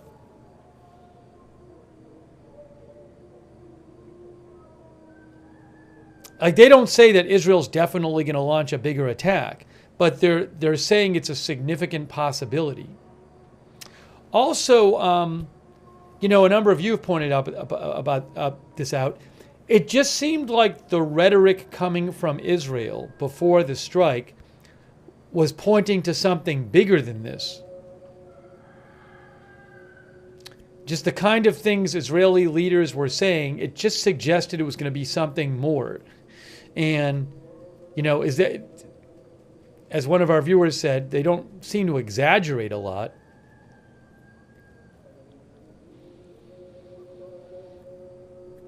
Ellen Zen says, I feel the election is a big factor.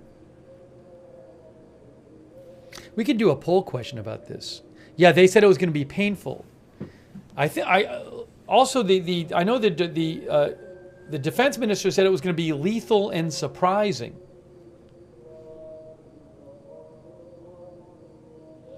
Bruce McElmore says, I haven't ruled out a massive cyber strike.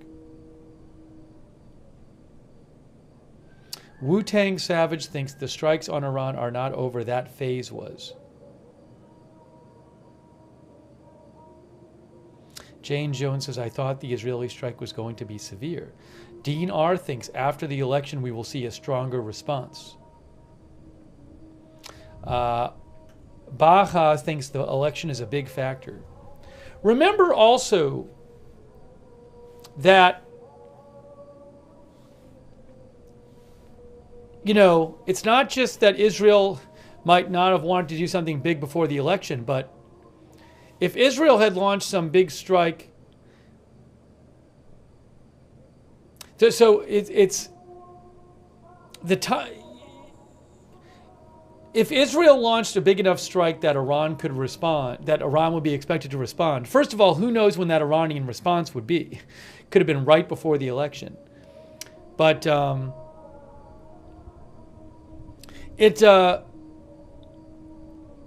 I guess one thing I was thinking of those that they would have to come up with a reason, an excuse at this point, because they had an excuse before, which was that Iran struck them with all these, Iran fired 200 missiles at them. So is there a world in which they would just attack Iran again after the election without any new reason, without any new obvious reason for doing so? That I don't know.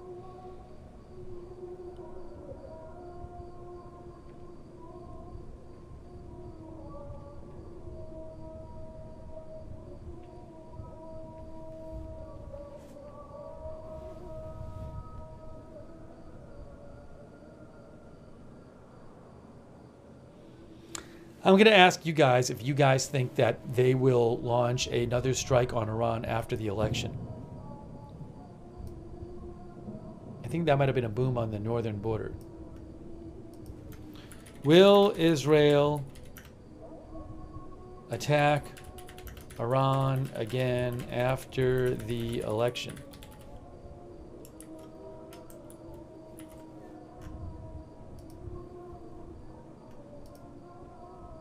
See what you guys have to say.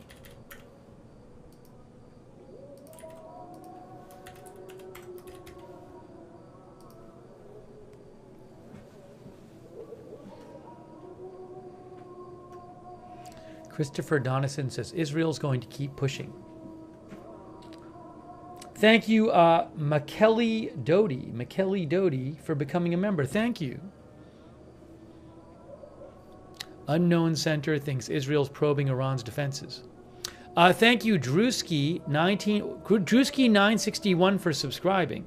Also, you know what? I was like, while I was eating, Risen Sun gave some gift subscriptions over on Twitch. That's really nice of Risen Sun.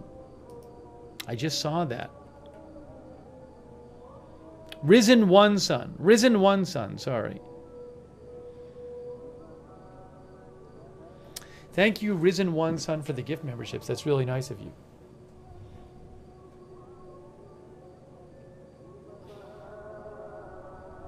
Drewski says, how do you see this war ending? Oh, I mean, there's so much going on with Iran, with Hezbollah, with Gaza. I don't know what's going to happen. B. Earhart thinks Israel has been waiting for a moment like this for years. All right, so I asked you guys, I said, will Israel attack Iran again after the election? Oopsie, hold on.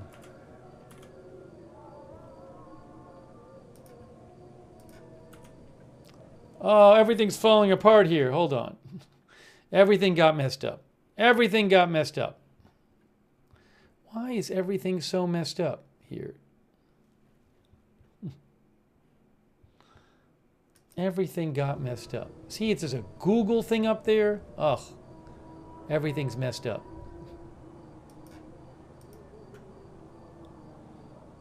Here we go. Okay. Now we're back to normal. Thank you. Thank you for your patience. Let's see. I was trying to show you the poll results. Let's do that like I wanted to.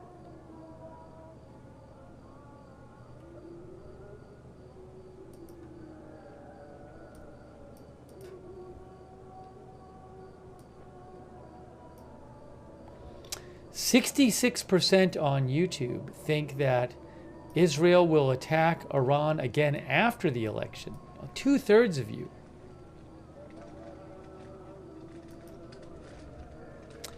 And guess what? I thought it was going to be less on Twitch, but not really.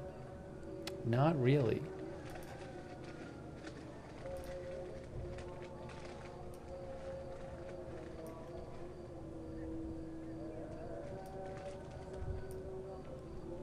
Uh, 64% on Twitch say, look, that Israel will attack Iran again after the election.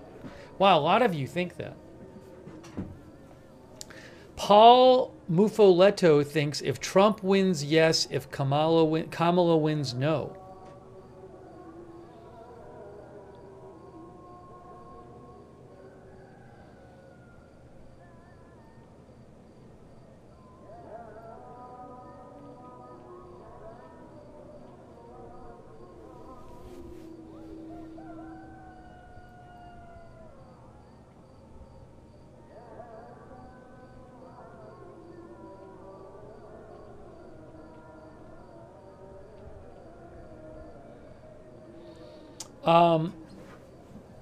Thank you, by the way, to Chandra, our moderator. Thanks, Chandra, for your support.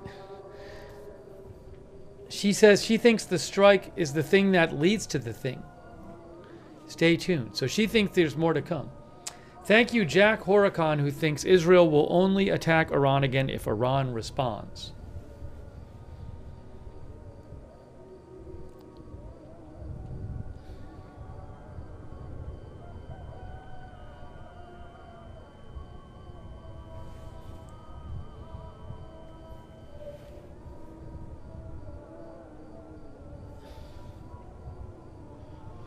Thanks for voting in the poll.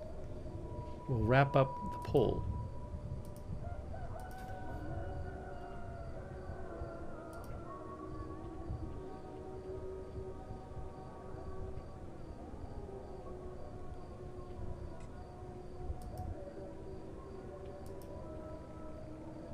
I had a video I was going to show you guys. What is this? Oh, I got a video of Iranian air defenses, I think. Is that what this is? You know, I haven't even... Look at this. I got this from yesterday.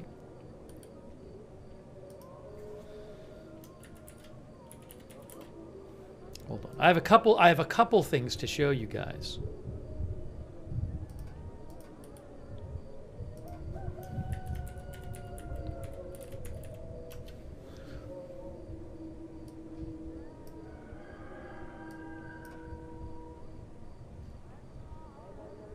Where is...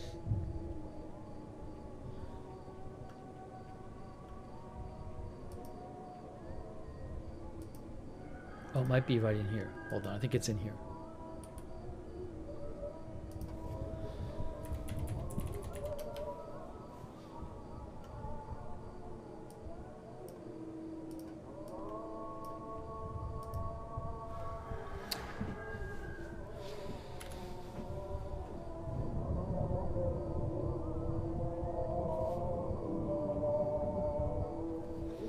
Reuters says Iran plays down Israel's strike, says they caused limited damage.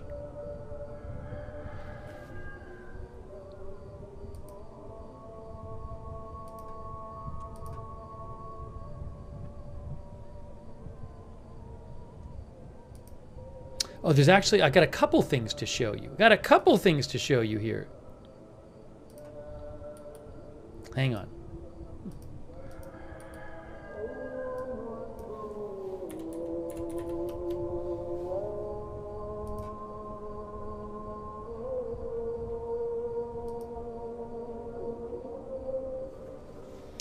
So Reuters in that article says Iran played down the overnight air attack, saying it only caused limited damage.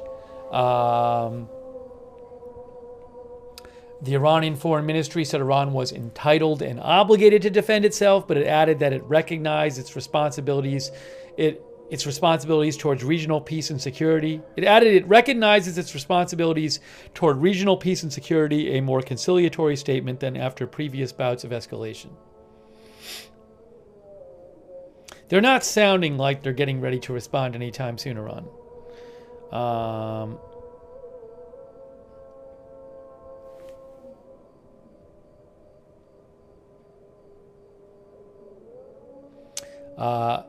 Benny Sabti, an Iran expert, said the Israeli strike appeared designed to give Tehran an opportunity to avoid further escalation.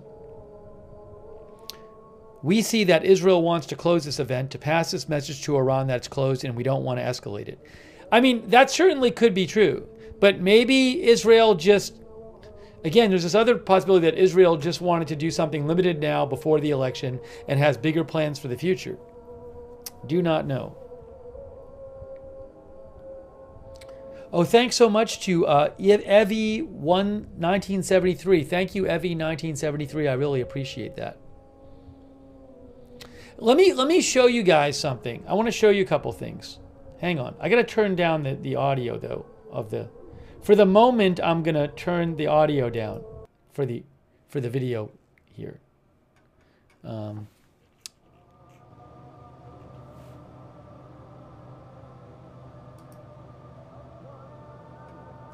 We're hearing it there too. So let me just bear with me here for a second. Okay, I have a couple things I want to show you here. First of all, there's a clip from Reuters of Biden talking today about the Iran strike. All right, so let me show you that. I have a couple videos I wanted to show you. All right, so this says, hold on.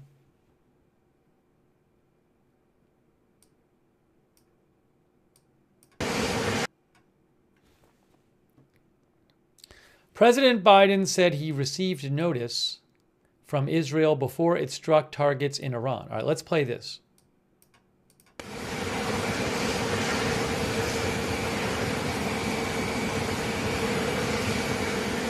Late, I was on with the intelligence community for the last. I want you to see the. Here, that says October 26th. Okay. Intelligence community for the last half hour. And it looks like they didn't hit anything other than military targets. My hope is this is the end. Mr. President, did you get a heads up from Israel on the Iran strike? Did you get any heads up? Yes. How worried are you that former president? So he said, I hope this is the end. And he said he did get a heads up in advance. All right. Now, I also want to show you guys this. There is a video of it's a video of Iranian air defense firing last night from Reuters. Let me show you this. Give me a moment here. One moment. One moment, please. Iranian media shows air defense firing at apparently incoming projectiles in central Tehran last night. Israel's military said it carried out 3 waves of strikes. So that's supposedly Iranian air defense from last night.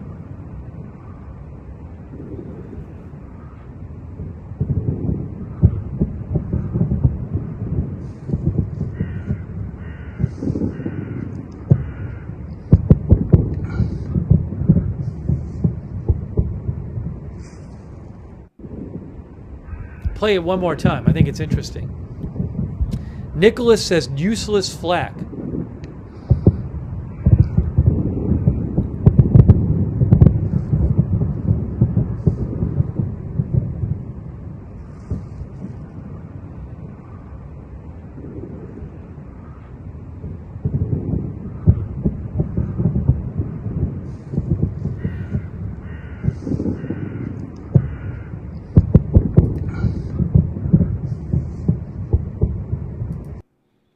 Interesting. You know, something else. Hold on a second here.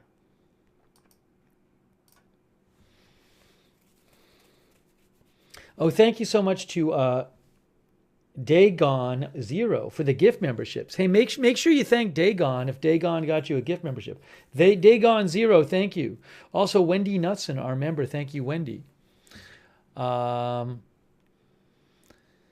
Yeah, we couldn't see that live last night, but that's what it looks like. You know, something to keep in mind, though, is in Tehran, last night's attack was the first attack of any significant size, I believe. Well, there was the one in April, but that was a smaller one. But it was the first attack of significant size like that since on Iranian soil since, I think, the 80s, since the Iran-Iraq War. And you know, for people who live in Tehran, it's probably a pretty huge deal, I would think, if you're sitting there and all of a sudden you hear this anti-aircraft fire. I don't know the last time people in Tehran heard this. It's not firing every day. They don't often have to use it. So, I mean, I'm not there. I can't talk to people, but I would think for some people, it's certainly like, whoa, what is going on? I mean, imagine whatever city you live in, if it's a city where there's not normally anti-aircraft fire and you start hearing it, you know? So it's interesting. I was reading an article that was talking about that.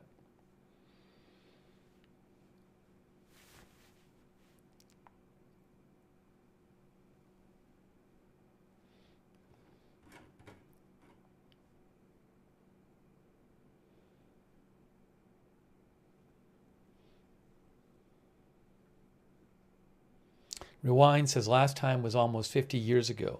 Yeah, I'll hold on, I'll show you something about that. I have one more thing I want to play for you.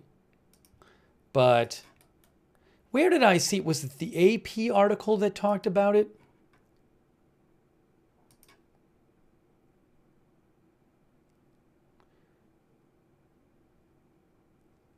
I can't find it. We talked about it earlier. Oh yeah. AP said that Iran had not faced a sustained barrage of fire from a foreign enemy since its 1980s war with Iraq. Explosions could be heard in Tehran until sunrise, most of which I believe was the anti-aircraft fire or the air defense. I felt that says, and they said it was business as usual. So, you know, I do think for people who live there, it probably was pretty crazy to hear that.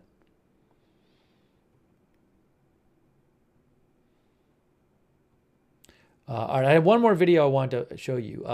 Robert Hubertus says Tehran is a modern city in Westernized.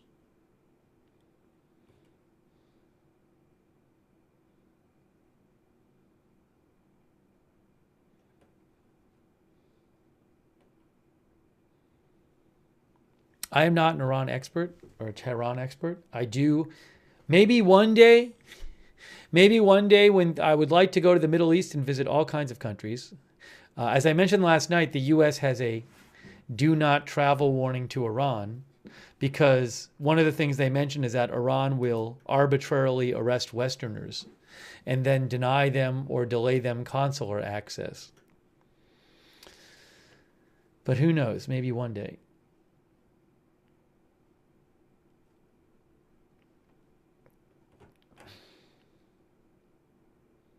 I want to show you one more thing.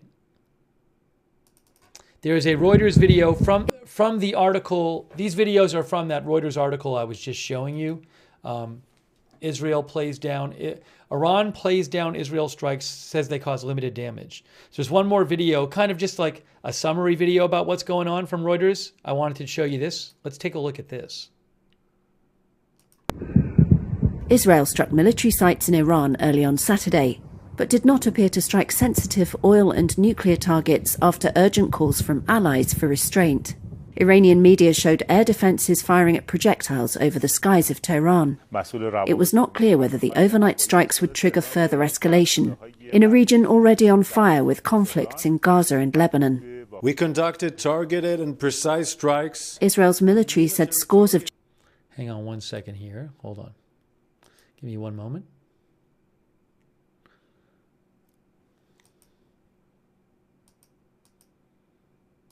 Targeted and Gaza and Lebanon. We conducted targeted and precise strikes. Israel's military said scores of jets had completed 3 waves of strikes before dawn against missile factories and other sites, in retaliation for an Iranian attack this month. It warned Iran not to hit back. Fears of an escalation between the heavily armed foes have soared since October 1st, when Iran launched around 200 ballistic missiles at Israel, killing 1 person in the Israeli-occupied West Bank in response to earlier Israeli moves. Israel notified the United States before striking, but Washington was not involved in the operation, a US official told Reuters. Shahram Akbarzadeh of Melbourne's Alfred Deakin Institute said it wasn't in Iranian leaders' interest to escalate further. So this has been a calibrated attack, and the ball is in Iran's court just to see how they will respond. I think the expectation in Tel Aviv is that Iran would be too fearful to respond to the attack and that Israel has achieved its objective. The streets of Tehran appeared busy on Saturday. Tehran said its air defences had successfully countered the attack, but 2 soldiers were killed and some locations suffered limited damage. A semi-official Iranian news agency vowed a proportional reaction to the Israeli strikes, though Israel's military did not change public safety restrictions across the country, in a sign it did not expect an immediate Iranian response.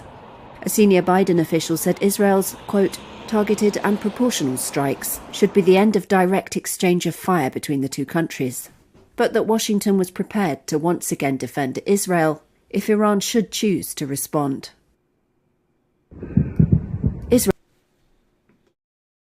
Little summary there about what's going on.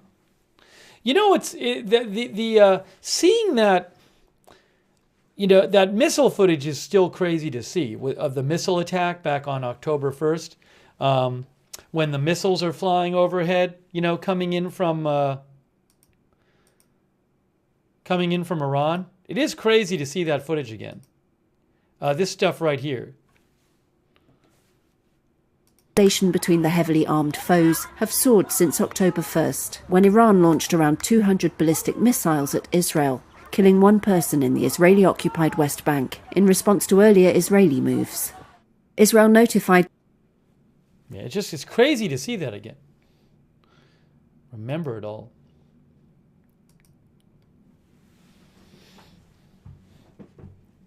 Oh, I could turn the volume back on the videos.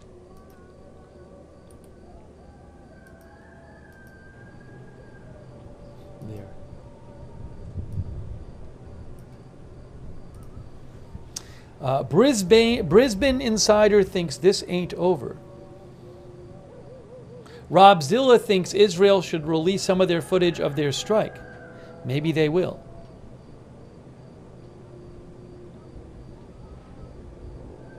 One World Order says Iran lucky that attack wasn't much. Hold on a second.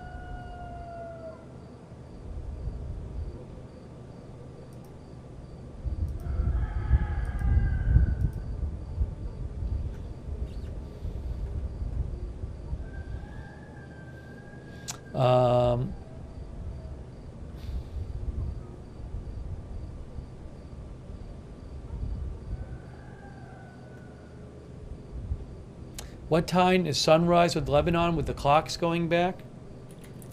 You know? Beirut is 5:53. That's right, the sun's gonna come up earlier because the clock got sent back. They had an extra hour tonight. In Israel as well.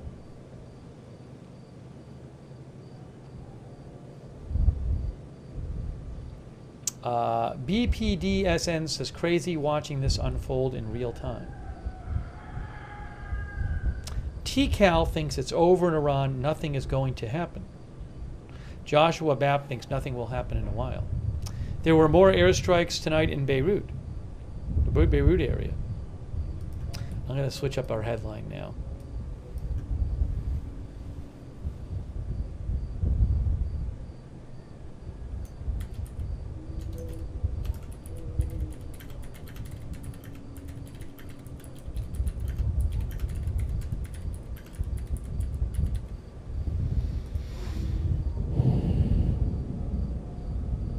I think we might have just heard a boom on the upper northern border.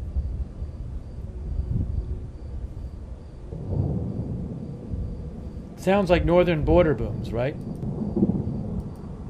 Yes.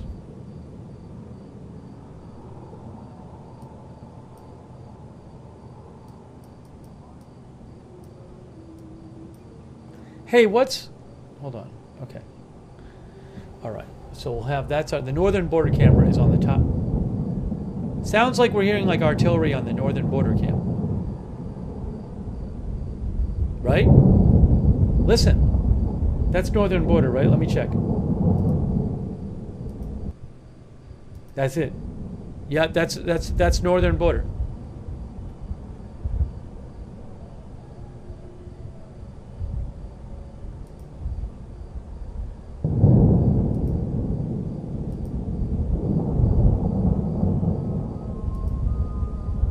Yeah, I mean, Wicked Knight says it sounds like a lot of shelling. It doesn't just sound like one boom. It sounds like a bunch of stuff.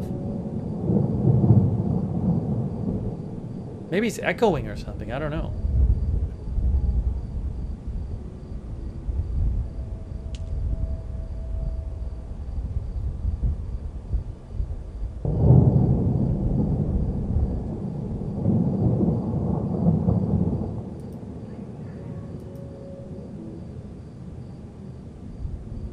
Alice says that's a lot in the row.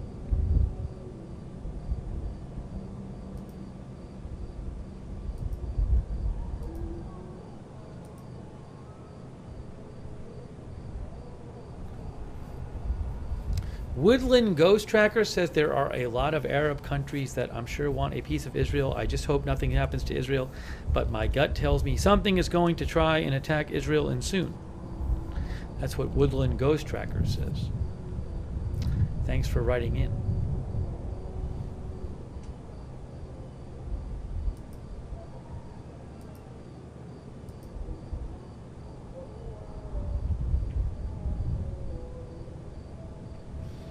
Evelyn in Maine mentioned an article that said, it mentioned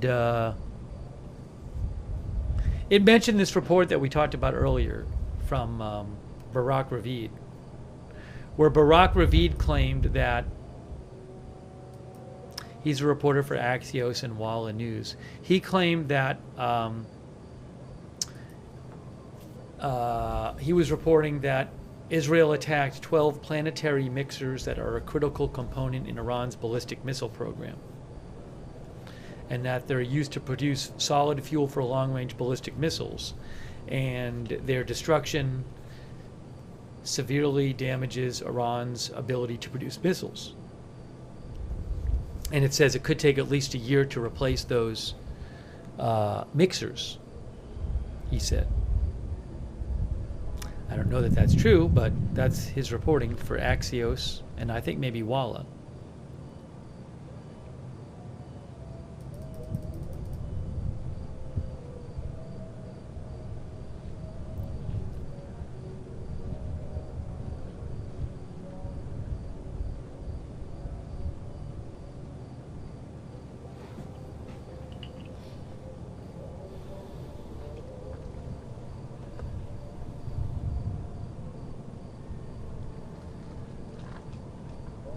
Not many rocket alerts during our stream today. There were a couple drone alerts. Israel said they shot down a couple drones coming in from Lebanon. Not many rocket alerts, though. We did, actually, earlier we did see some interceptors get fired. But I think they might have gotten fired at a drone, if I remember right. Hey, thanks, Drew Saunders. Drew says it's an earthquake again. Hey, thank you so much, Drew Saunders. I appreciate that. Let's see. I had something else I was going to show you guys.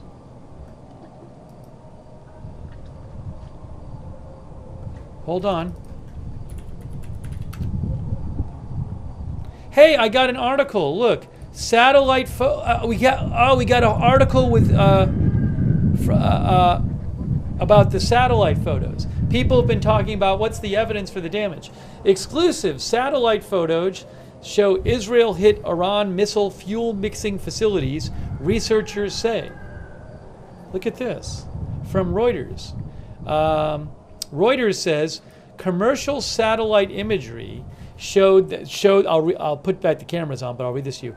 Reuters says commercial satellite imagery showed that Israeli airstrikes hit buildings during an attack on Saturday that Iran used for mixing solid fuel for ballistic missiles, according to separatist estimates by 2 American researchers. Hey, look, this is just what we were talking about. The judgments were researched by David Albright, a former UN weapons inspector, and Decker Eveleth, an associate research analyst at CNA. They told Reuters separately that Israel struck Parchin, a massive military complex near Tehran. Israel also hit Kosher, a sprawling missile production site near Tehran. Reuters had reported in July that Kosher, this missile production site, was undergoing massive expansion. Eveleth said the Israeli strikes may have significantly hampered Iran's ability to mass produce missiles. And remember, missiles is how the big way Iran has been attacking Israel. Evelith said an image from Planet Labs, a commercial satellite firm, showed that an Israeli strike destroyed 2 buildings in Kojer where solid fuel for ballistic missiles was mixed. The buildings were enclosed by high dirt berms, according to the image reviewed by Reuters. Such structures are associated with missile production and are designed to stop a blast in one building from deteriorating combustible materials in nearby structures. Planet Lab satellite imagery of Parchin showed that Israel destroyed 3 ballistic missile solid fuel mixing buildings and a warehouse, he said. Albright said he reviewed low-resolution commercial satellite imagery of Parchin that appeared to show an Israeli strike damaged 3 buildings, including 2 in which solid fuel for ballistic missiles was mixed.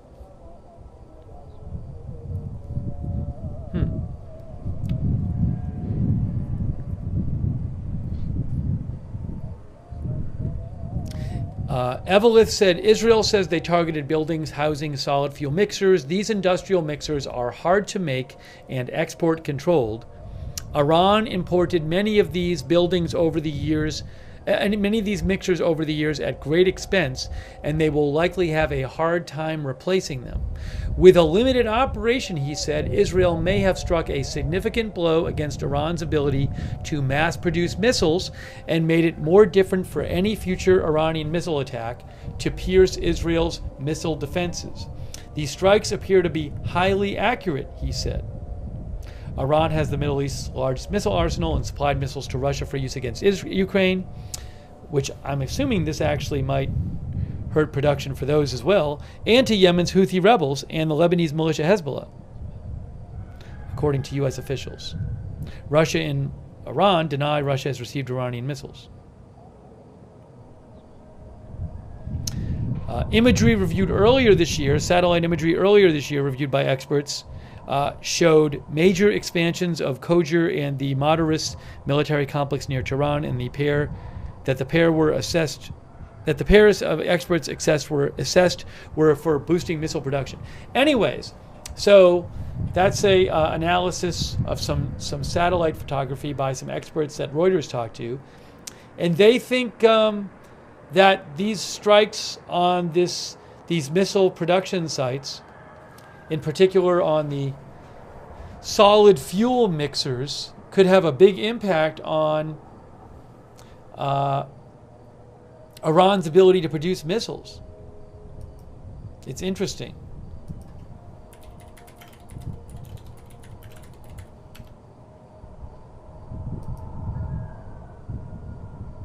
Solid fuel, by the way, says Wikipedia, refers to various forms of solid material that can be burnt to release energy. Some of the missiles, I guess, use solid fuel. I think there's a thing with solid fuel missiles, which is you don't have to fuel them up or something. So does it make them easier to launch? Yeah, there's an article from Reuters last December that says solid fuel missiles do not need to be fueled immediately ahead of launch and are often easier and safer to operate and require less logistical support, making them harder to detect and more survivable than liquid fuel weapons. That's from Reuters.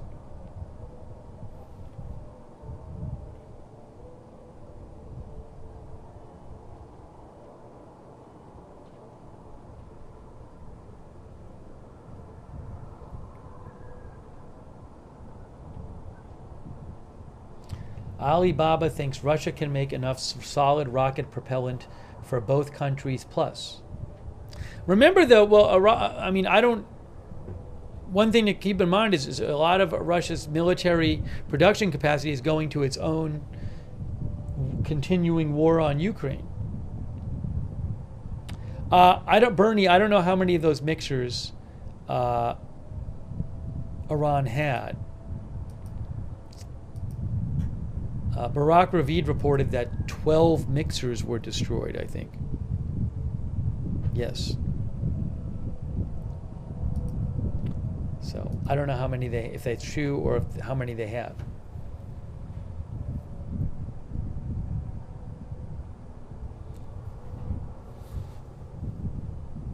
David Bosky says solid fuel rockets can be stored in a fueled state and launched at short notice. LW, I don't have copies of those satellite photos that I have rights to, so I can't show them to you right now. Maybe in the future I'll have rights to some of them. Hey, thanks to our new member, Bernard Bork. I appreciate that, Bernard.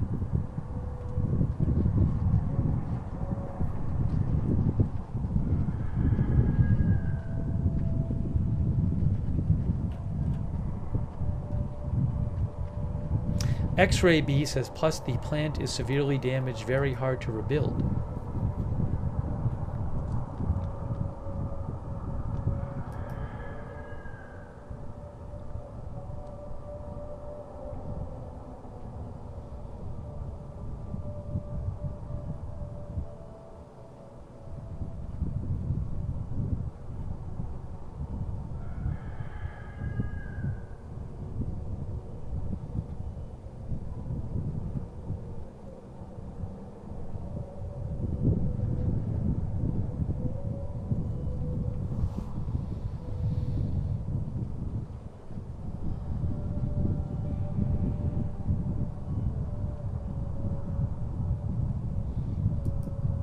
There was something else I was going to show you too, I think.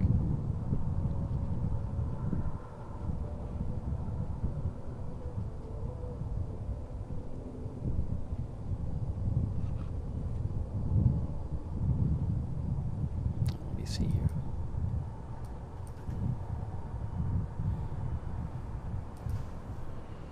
Bernard thinks Iran will not retaliate.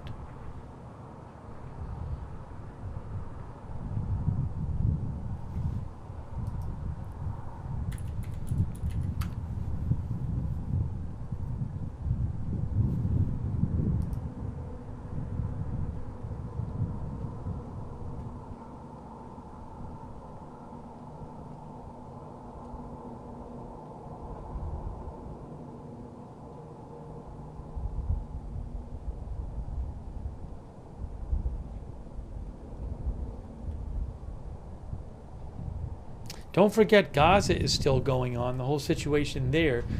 UN official says entire northern Gaza at risk of dying. This is from Associated Press. A top UN humanitarian official says the entire population of North Gaza, I believe that's several 100,000 people, is at risk of dying, and that what Israeli forces are doing in the besieged area cannot be allowed to continue. Joyce Masuya, in a statement, issued the latest warning about deteriorating conditions as hospitals have been struck and shelters burned. Families have been separated and men and boys are being taken away by the truckload, she added. She accused Israeli forces of blatant disregard for humanity as they pursue what they say are Hamas militants regrouping in parts of northern Gaza. Israel has again warned the entire population of the north to evacuate.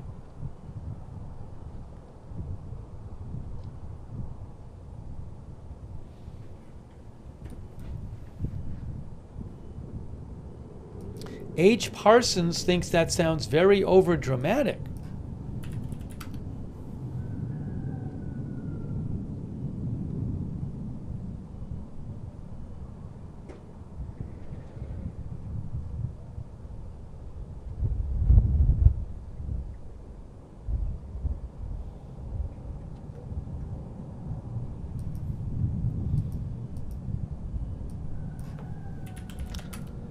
Lots of reporting that things are very bad in northern Gaza.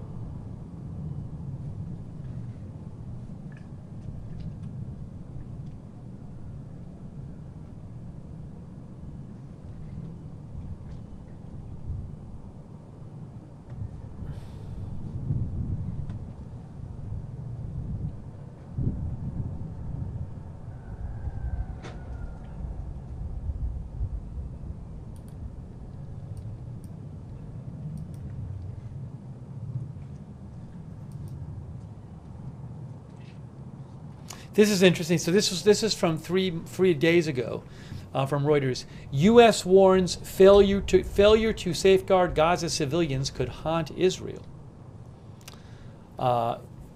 And Reuters said U.S. Defense Secretary Austin said on Wednesday that failure by Israel to safeguard civilians in Gaza could create a generational backlash and create more anti-Israeli insurgents in the future.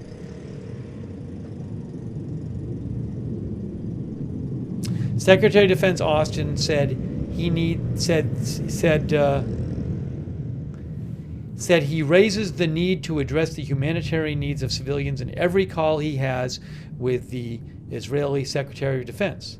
In each call, Austin said he cites the need for Israel to be more precise during military operations against Palestinian militant group Hamas to limit civilian casualties, and he cites the need to get humanitarian assistance to the civilian population. Failure to do that, he said, will create a generation of Palestinians that really will continue to resist cooperating with Israel in the future. So you're actually increasing the numbers of insurgents if you fail to do that, Austin said. It's a strange imperative in my view. Israel, says Reuters, has intensified the assault on northern edge an assault on the northern edge of Gaza since killing Hamas's leader last week. Aside from mass destruction, Gazans face severe shortages of food, water, fuel, medicine, and proper medical care.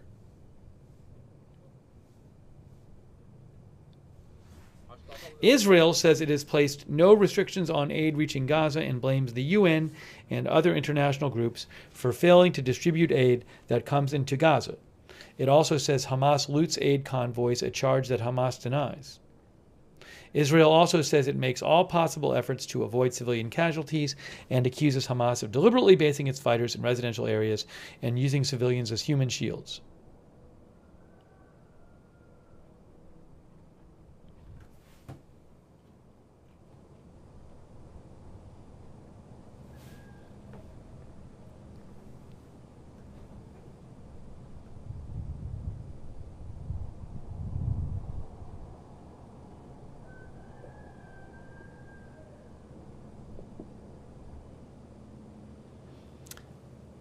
Amanda Hunt says Israel is the only country ever to warn and assist civilians before strikes. Now, I don't know if they're the only country ever to do that. I know they certainly in some cases make an effort to do that. In some cases they don't. Sometimes they target places that are not warned. And I mean, it's a very complicated issue and a lot of different opinions about it. But this happens regularly in Gaza, where there's some site that gets hit, and Israel says it's like Israel will say, oh, it's a site that was actually being used by Hamas for commanding, it's like a Hamas headquarters or command and control center, and then Palestinian officials will say, no, it was like a place where people were taking refuge, and they have completely different stories about what was going on there. And it seems maybe both things were going on there, and you have innocent people being killed, and I mean, these things happen every couple days there. And you get the competing statements from both sides.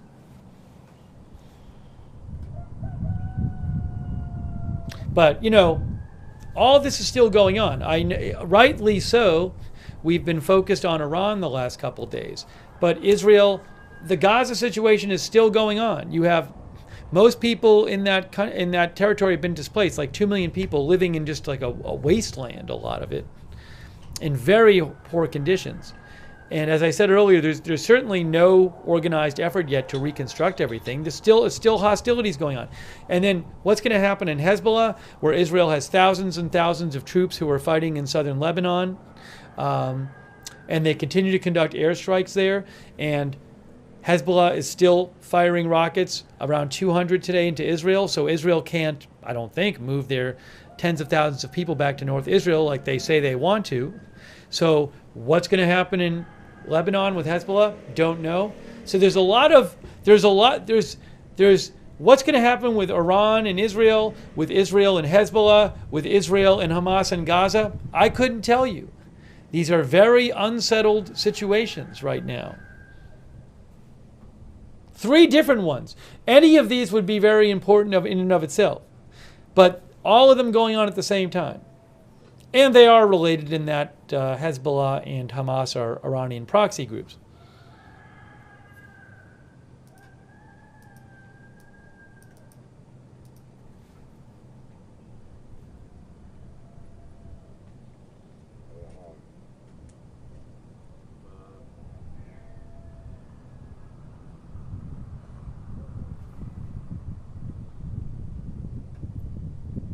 Hey guys, I'm gonna have to start hiding people from the channel. If you can't keep the focus of the chat on the topic at hand, and you can't restrain yourselves like any kind of mature person, adult, or even I would argue like a teenager or something should be able to.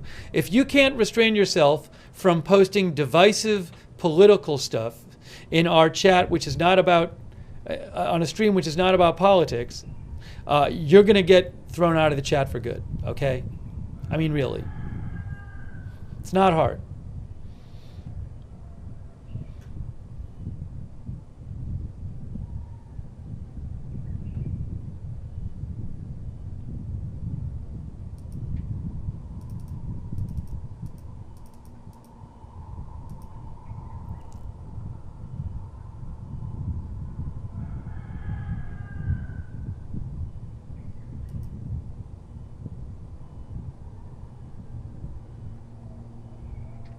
Barack Ravid is reporting that, we've heard this kind of report. I think the New York Times had a similar report.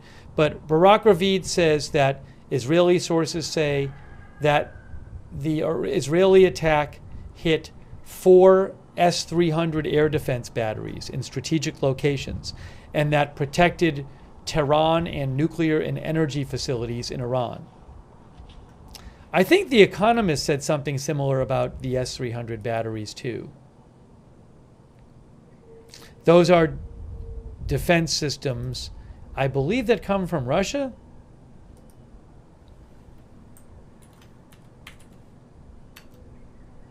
Yeah, The Economist said that Israel mainly hit Iran's Russian-made, I don't know if it's mainly, but Iran hit Russian-made S-300 air defense radars.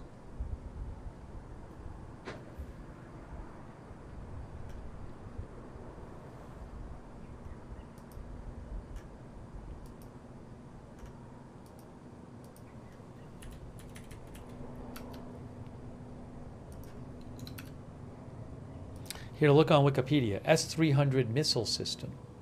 It's a series of long-range surface-to-air missile systems developed by the former Soviet Union.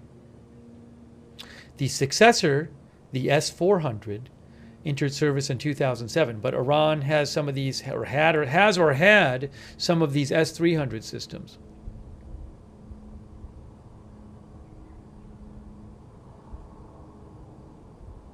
They defend against air raids and cruise missiles.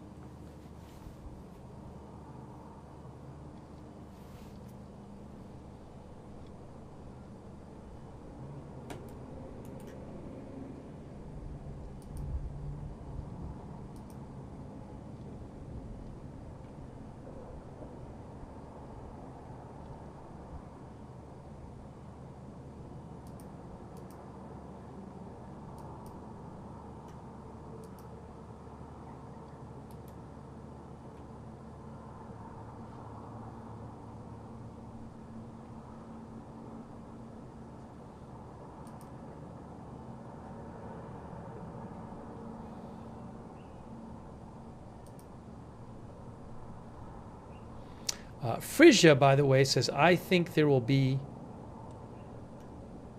a retaliation from Iran.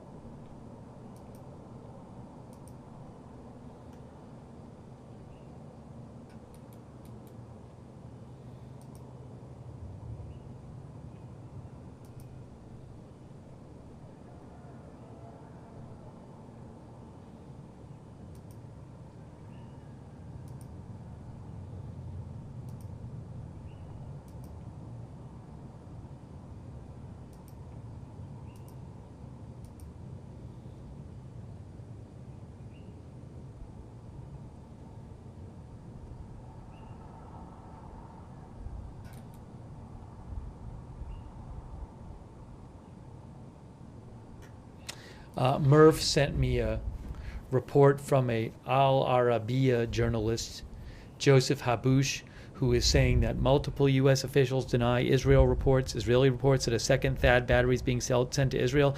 I feel like for a week we've been hearing rumors floating around on social media. I consider them, they're not very well sourced, the ones I've seen, that claim that Israel is getting a second THAAD battery from the U.S. But I don't recall seeing anything I would consider very reliable saying that. So I'm going to assume that's false until I have better sourcing on it.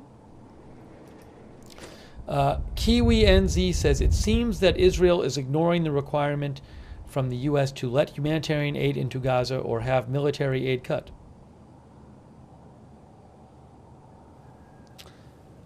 So Kiwi thinks that Israel is not doing enough to satisfy the U.S. when a few days ago, I don't know if it was like a week ago, the Secretary of Defense and the Secretary of State of the U.S. sent a letter to Israel basically saying you got to get more aid to Gaza, and if you don't, in theory, it could affect Israel, U.S. aid to Israel. I don't know if actually the U.S. would cut aid to Israel at all.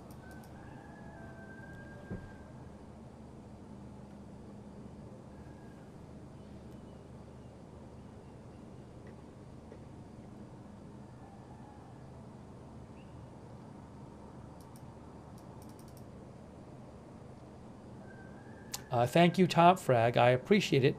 Top Frag, thank you. Top Frag says they should be mindful there's not much room for pushing past. Literally everyone is going to die in terms of rhetoric. Oh, you're talking about the UN there. Thanks, Top Frag. I mean, it's a pretty bad situation. Look, I'm not there on the ground, but from everything I can tell, it is a really horrible situation for the people in Gaza right now. Whatever you think of the whole Hamas-Israel situation, I mean, for civilians in Gaza, it's really, really terrible.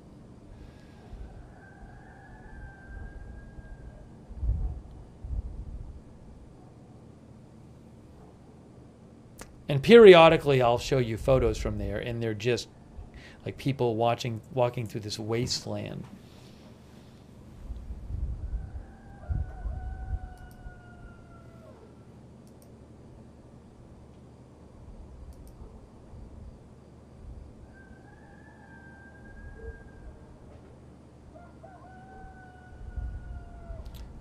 There's an article here. Hold on a second.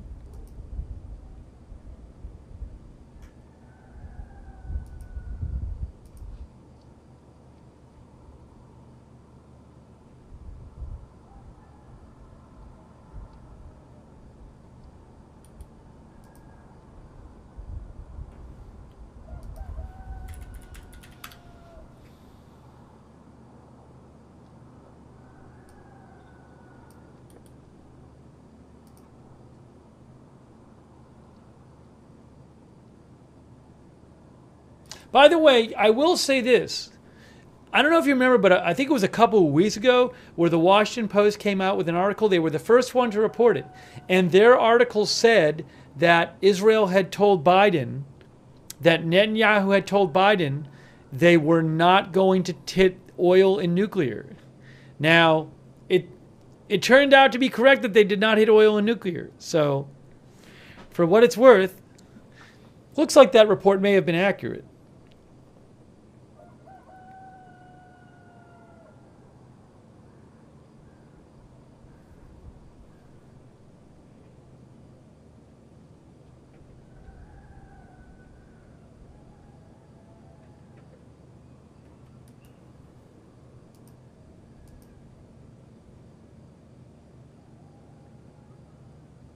There was an article in the Washington Post today. Iran shrugs off Israeli strikes but says little about attacks targets.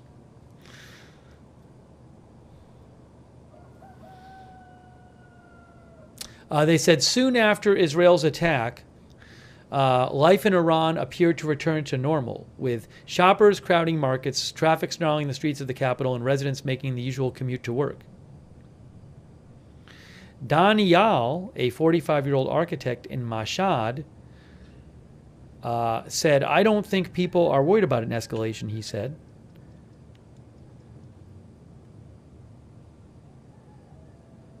He asked to be only identified by his first name for fear of reprisal by the Iranian security forces. Much of the chatter, he said, was focused on the limited nature of the attack, as well as the economy. For ordinary people, he said, honestly, the economy is just the first and last concern.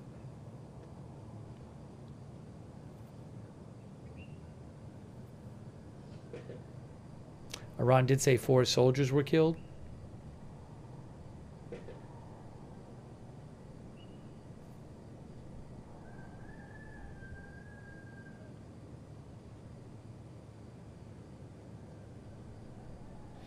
They also talked to somebody named Elmira, 35, works for an online clothing boutique in Tehran. She said she and her neighbors watched the strikes from their rooftop overnight. But once she arrived at her office later Saturday morning, it was like any other day at work. We had a new batch of clothes this morning, so cargo was working as usual, she said.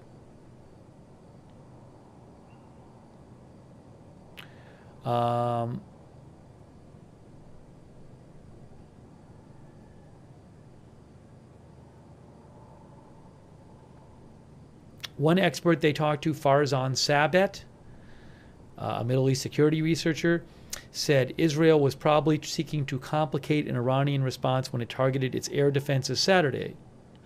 The attacks on air defenses potentially decrease Iran's capacity to strike back, depending on the scale of the damage, Sabet said, and could give Israel much greater freedom of action to conduct similar operations or even larger ones in the future.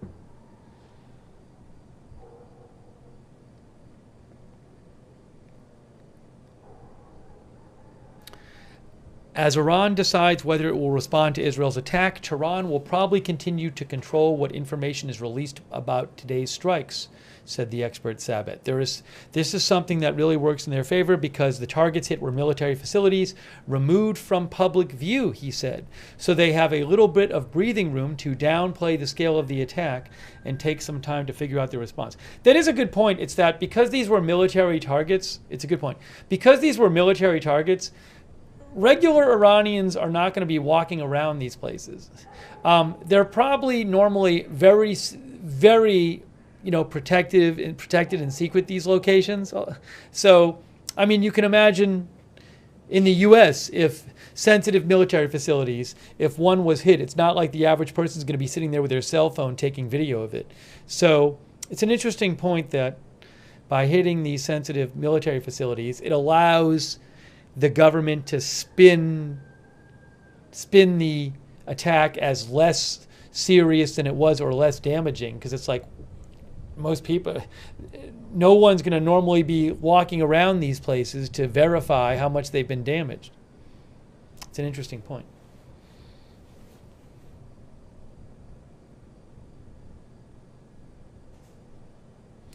Truth WSYF says the damage is probably significant. Israel is usually very precise.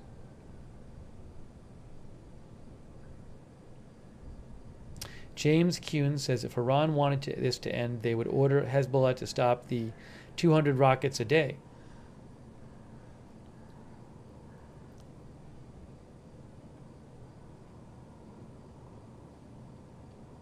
Jenny, I don't know how much aid is going in there daily to Gaza.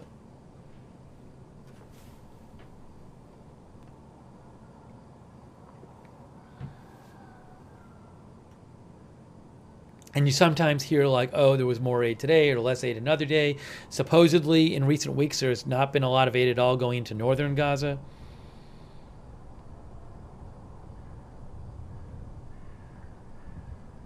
Courtney A says it's been so quiet on the camps. If you missed it, it was not quiet earlier in the broadcast. There was about an hour. There was probably about 8 or 9 strikes on the southern suburbs of Beirut. There were a couple of big fires. There was one that was going on for like an hour that we were watching. So that happened several hours ago. You can go back and watch that if you want.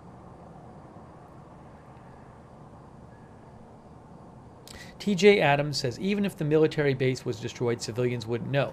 And again, remember in Iran, it's not free press, very low press freedom. Internet is censored. So, you know, much harder for information to get out, especially about some sensitive military facility.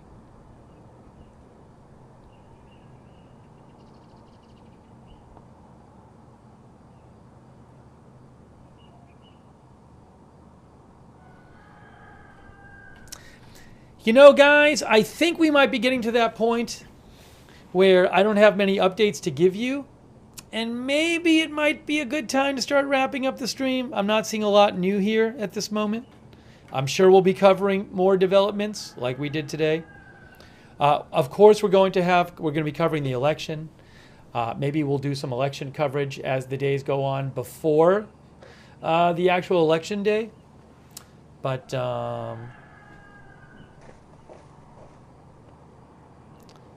Vic, I do not know if there's another Israeli attack on Iran coming, maybe after the election. I don't know.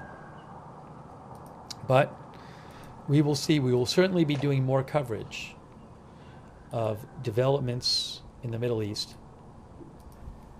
But I think it is time for us to start wrapping up the stream. I really appreciate you joining me for the live stream, and also a lot of interesting questions and comments from you, also sending me news updates, posting in the chat as we listen to the roosters. So very much appreciate you being here, and turn on notifications. We have a notification system. It lets you, it works really well. It's really reliable. It lets you know when we're going live. You sign up once for free. You get a notification before every stream. It's on Discord. The link to the notifications, the mods will post that in the chat. You can find it in the description of this video on Facebook and YouTube as well. So make sure you turn on the notifications for the channel. And subscribe and follow the channel, Agenda Free TV. We cover all kinds of live breaking news without an agenda. And also, I will post updates when I'm not on the air on X, at Lookner on X. You can follow me there, at Lookner on X. I'll post a link in the chat. And let's thank our moderators, because they're so awesome. They're always here. They're the ones keeping the chat respectful and civil and under control. They are the reason that we can have chat rooms, our moderators. Thank you so much to them. Ruth Krafasi over there on YouTube, Beth Mythical, and all of our other YouTube mods who've been in there today. Thank you so much. Linda Belk, Queenful, thanks Queenful. Linda Belk and Larry on X, thank you. Over on Twitch, we have Idaho Star, Surly Devin, all of our other mods on Twitch, thank you. Ooh, I missed Delta Function. Oh my gosh, I missed it. Delta Function X, are you still watching? Delta Function X gave 6 community subs on Twitch. I just saw that. Oh, I missed it before. Really appreciate Delta Function. Sorry, I hate when I miss stuff like I don't thank somebody promptly. Oh, Delta Function is still here. Our subscriber Delta Function. Thank you, Delta Function, for the gift subs on Twitch. And also our moderators on Facebook like Ronald Egnor, Margaret Riley, Kay Lowry Body, Paul Anderson, and all of our other moderators. Charlotte Webb, thanks to all of our moderators on Facebook. Thank you. As the sun comes up, coming up earlier there because they turned the clock back. See, it's 5:16 a.m. and the sun's coming up because they did their time change. We'll be doing ours here in the U.S. in a week. Hey, big thanks to everybody who donated. So nice of you. Really generous of you. Donations and people giving gift memberships and gift subs. That is really nice of you. Oh, I owe Ernie a thank you. Ernie says they shouldn't have attacked Israel, by the way. Hey, thank you, Ernie, for your support. And also Martin Gingrich. Thank you so much, Martin. Martin, people in Gaza are not allowed to leave. Other countries will not take them. That's a whole complicated issue. But they're not allowed to leave for the most part, the people in Gaza are not allowed to leave. They can't go somewhere else.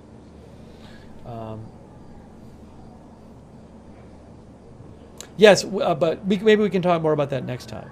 Thank you so much, Martin Gingrich. Yes, I am covering election night, definitely. We'll be doing coverage during the day and at night on election day. Hey, everybody, thanks to everybody who donated. It's really nice of you. You were the ones who let this channel exist, who let me buy footage and articles and all that. So, so huge thanks for your support. If you ever want to donate to the channel, you can go to agendafree.tv, agendafree.tv. But again, big thanks to everybody who donated. I really, really appreciate all of your support and letting this channel be and exist. Also, what was I going to mention? We have a chat where you can chat with other viewers when we're not live. A lot of our viewers like doing the chat, the Discord chat. It's free. Check it out. It's the same link as the notifications link. So check out the chat. And a big thanks to our Discord mods. Very nice color of the sky there in Beirut on the camera.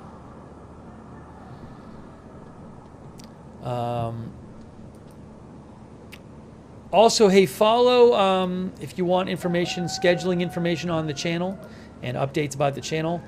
Follow Agenda Free TV on X. Oops. Here.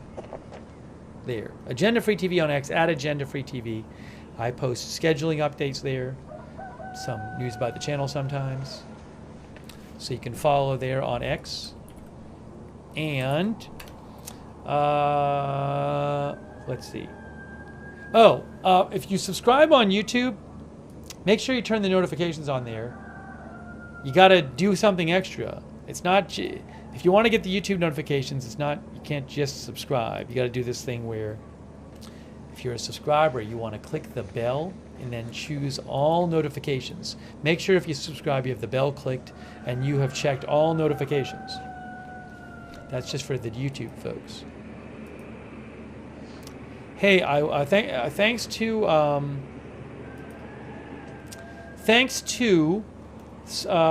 Facebook subscribers. Really appreciate you, like Eve Richards and Lou Green, Margaret Riley, Robert Rial II, Diane Allworth, all of our other subscribers over on Facebook.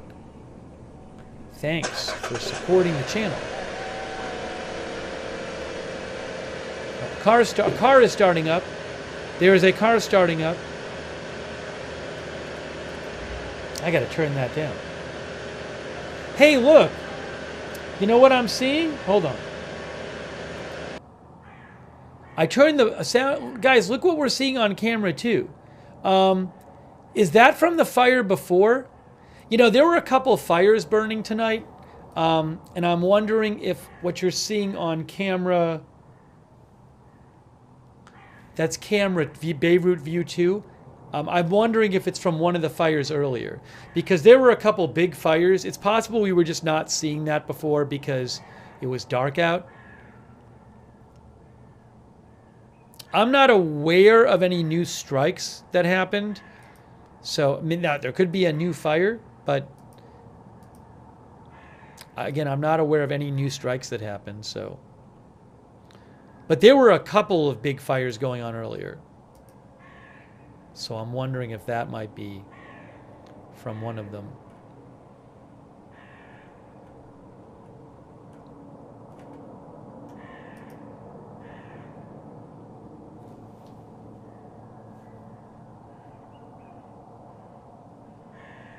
Yeah, I haven't seen from reporting in Lebanon about any new strikes. So haven't seen anything on the cameras. So my guess is it might be one of the ones from before, but certainly still burning there. Well, keep an eye on it.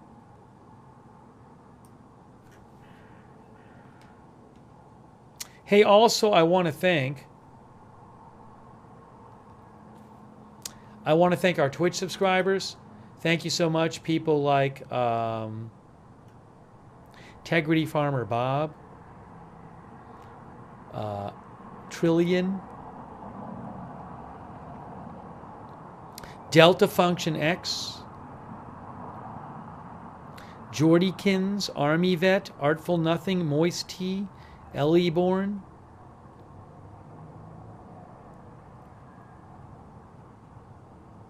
Mike 1G. Thanks to all of our subscribers and all of our other ones on Twitch, all of our other subscribers there. Thanks to Stoopy for watching over there on Twitch. And also over on YouTube, our YouTube members like JD63, Warcry, thanks for being members, Dennis Van Amin, Robert, Lisa Sutz, Jesse James, Scott Johnston, E Oddity, Truth WSYF, Habanero Shy, Mama Dukes NY, Mama Force 57 Rose, J.K. Sinner, Joe Hart, Dr. McRib, Gene Romaine, Calvinator, Violet Sterling, Andrew Pastor, Smooth Blue Teresa, Jen Xer, J.K. Sinar, Rebecca Falsetto, E Oddity, Carl, Aaron McCune, Ellen Zen, Per Holstrand, Toby Network, Alice Wonderland, WC, Beep Beep, Jane Jones, Mystical, thanks for being members. Palm Tree, Bernie L. Ecclestein, Dingier Pillow, Jasty, Dr. McRib, Dennis Van Amen, Carl, all of our other viewers too, Laura Viola, Mama Dukes, Kenneth Ryan. Thanks Silver Shadow for watching.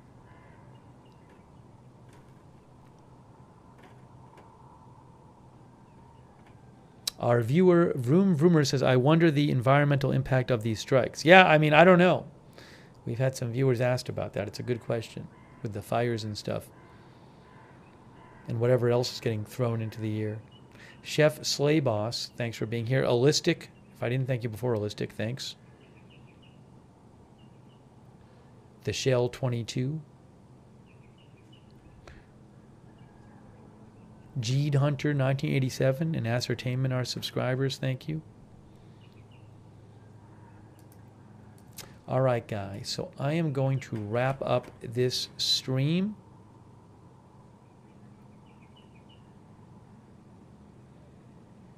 Cami Duda, thanks for watching. Dave Tarpain, thanks for watching. Nicolette Chloe. All right, guys. Debitoro, thank you. All right, it is time. Again, I appreciate you joining our live coverage today of the updates in the Middle East. I'm sure we'll be covering this more and more election stuff coming and coverage of other major news as it happens. So that is it for right now. Thanks to you for watching, and thanks to our moderators. We'll see you soon with more live coverage right here at Agenda Free TV.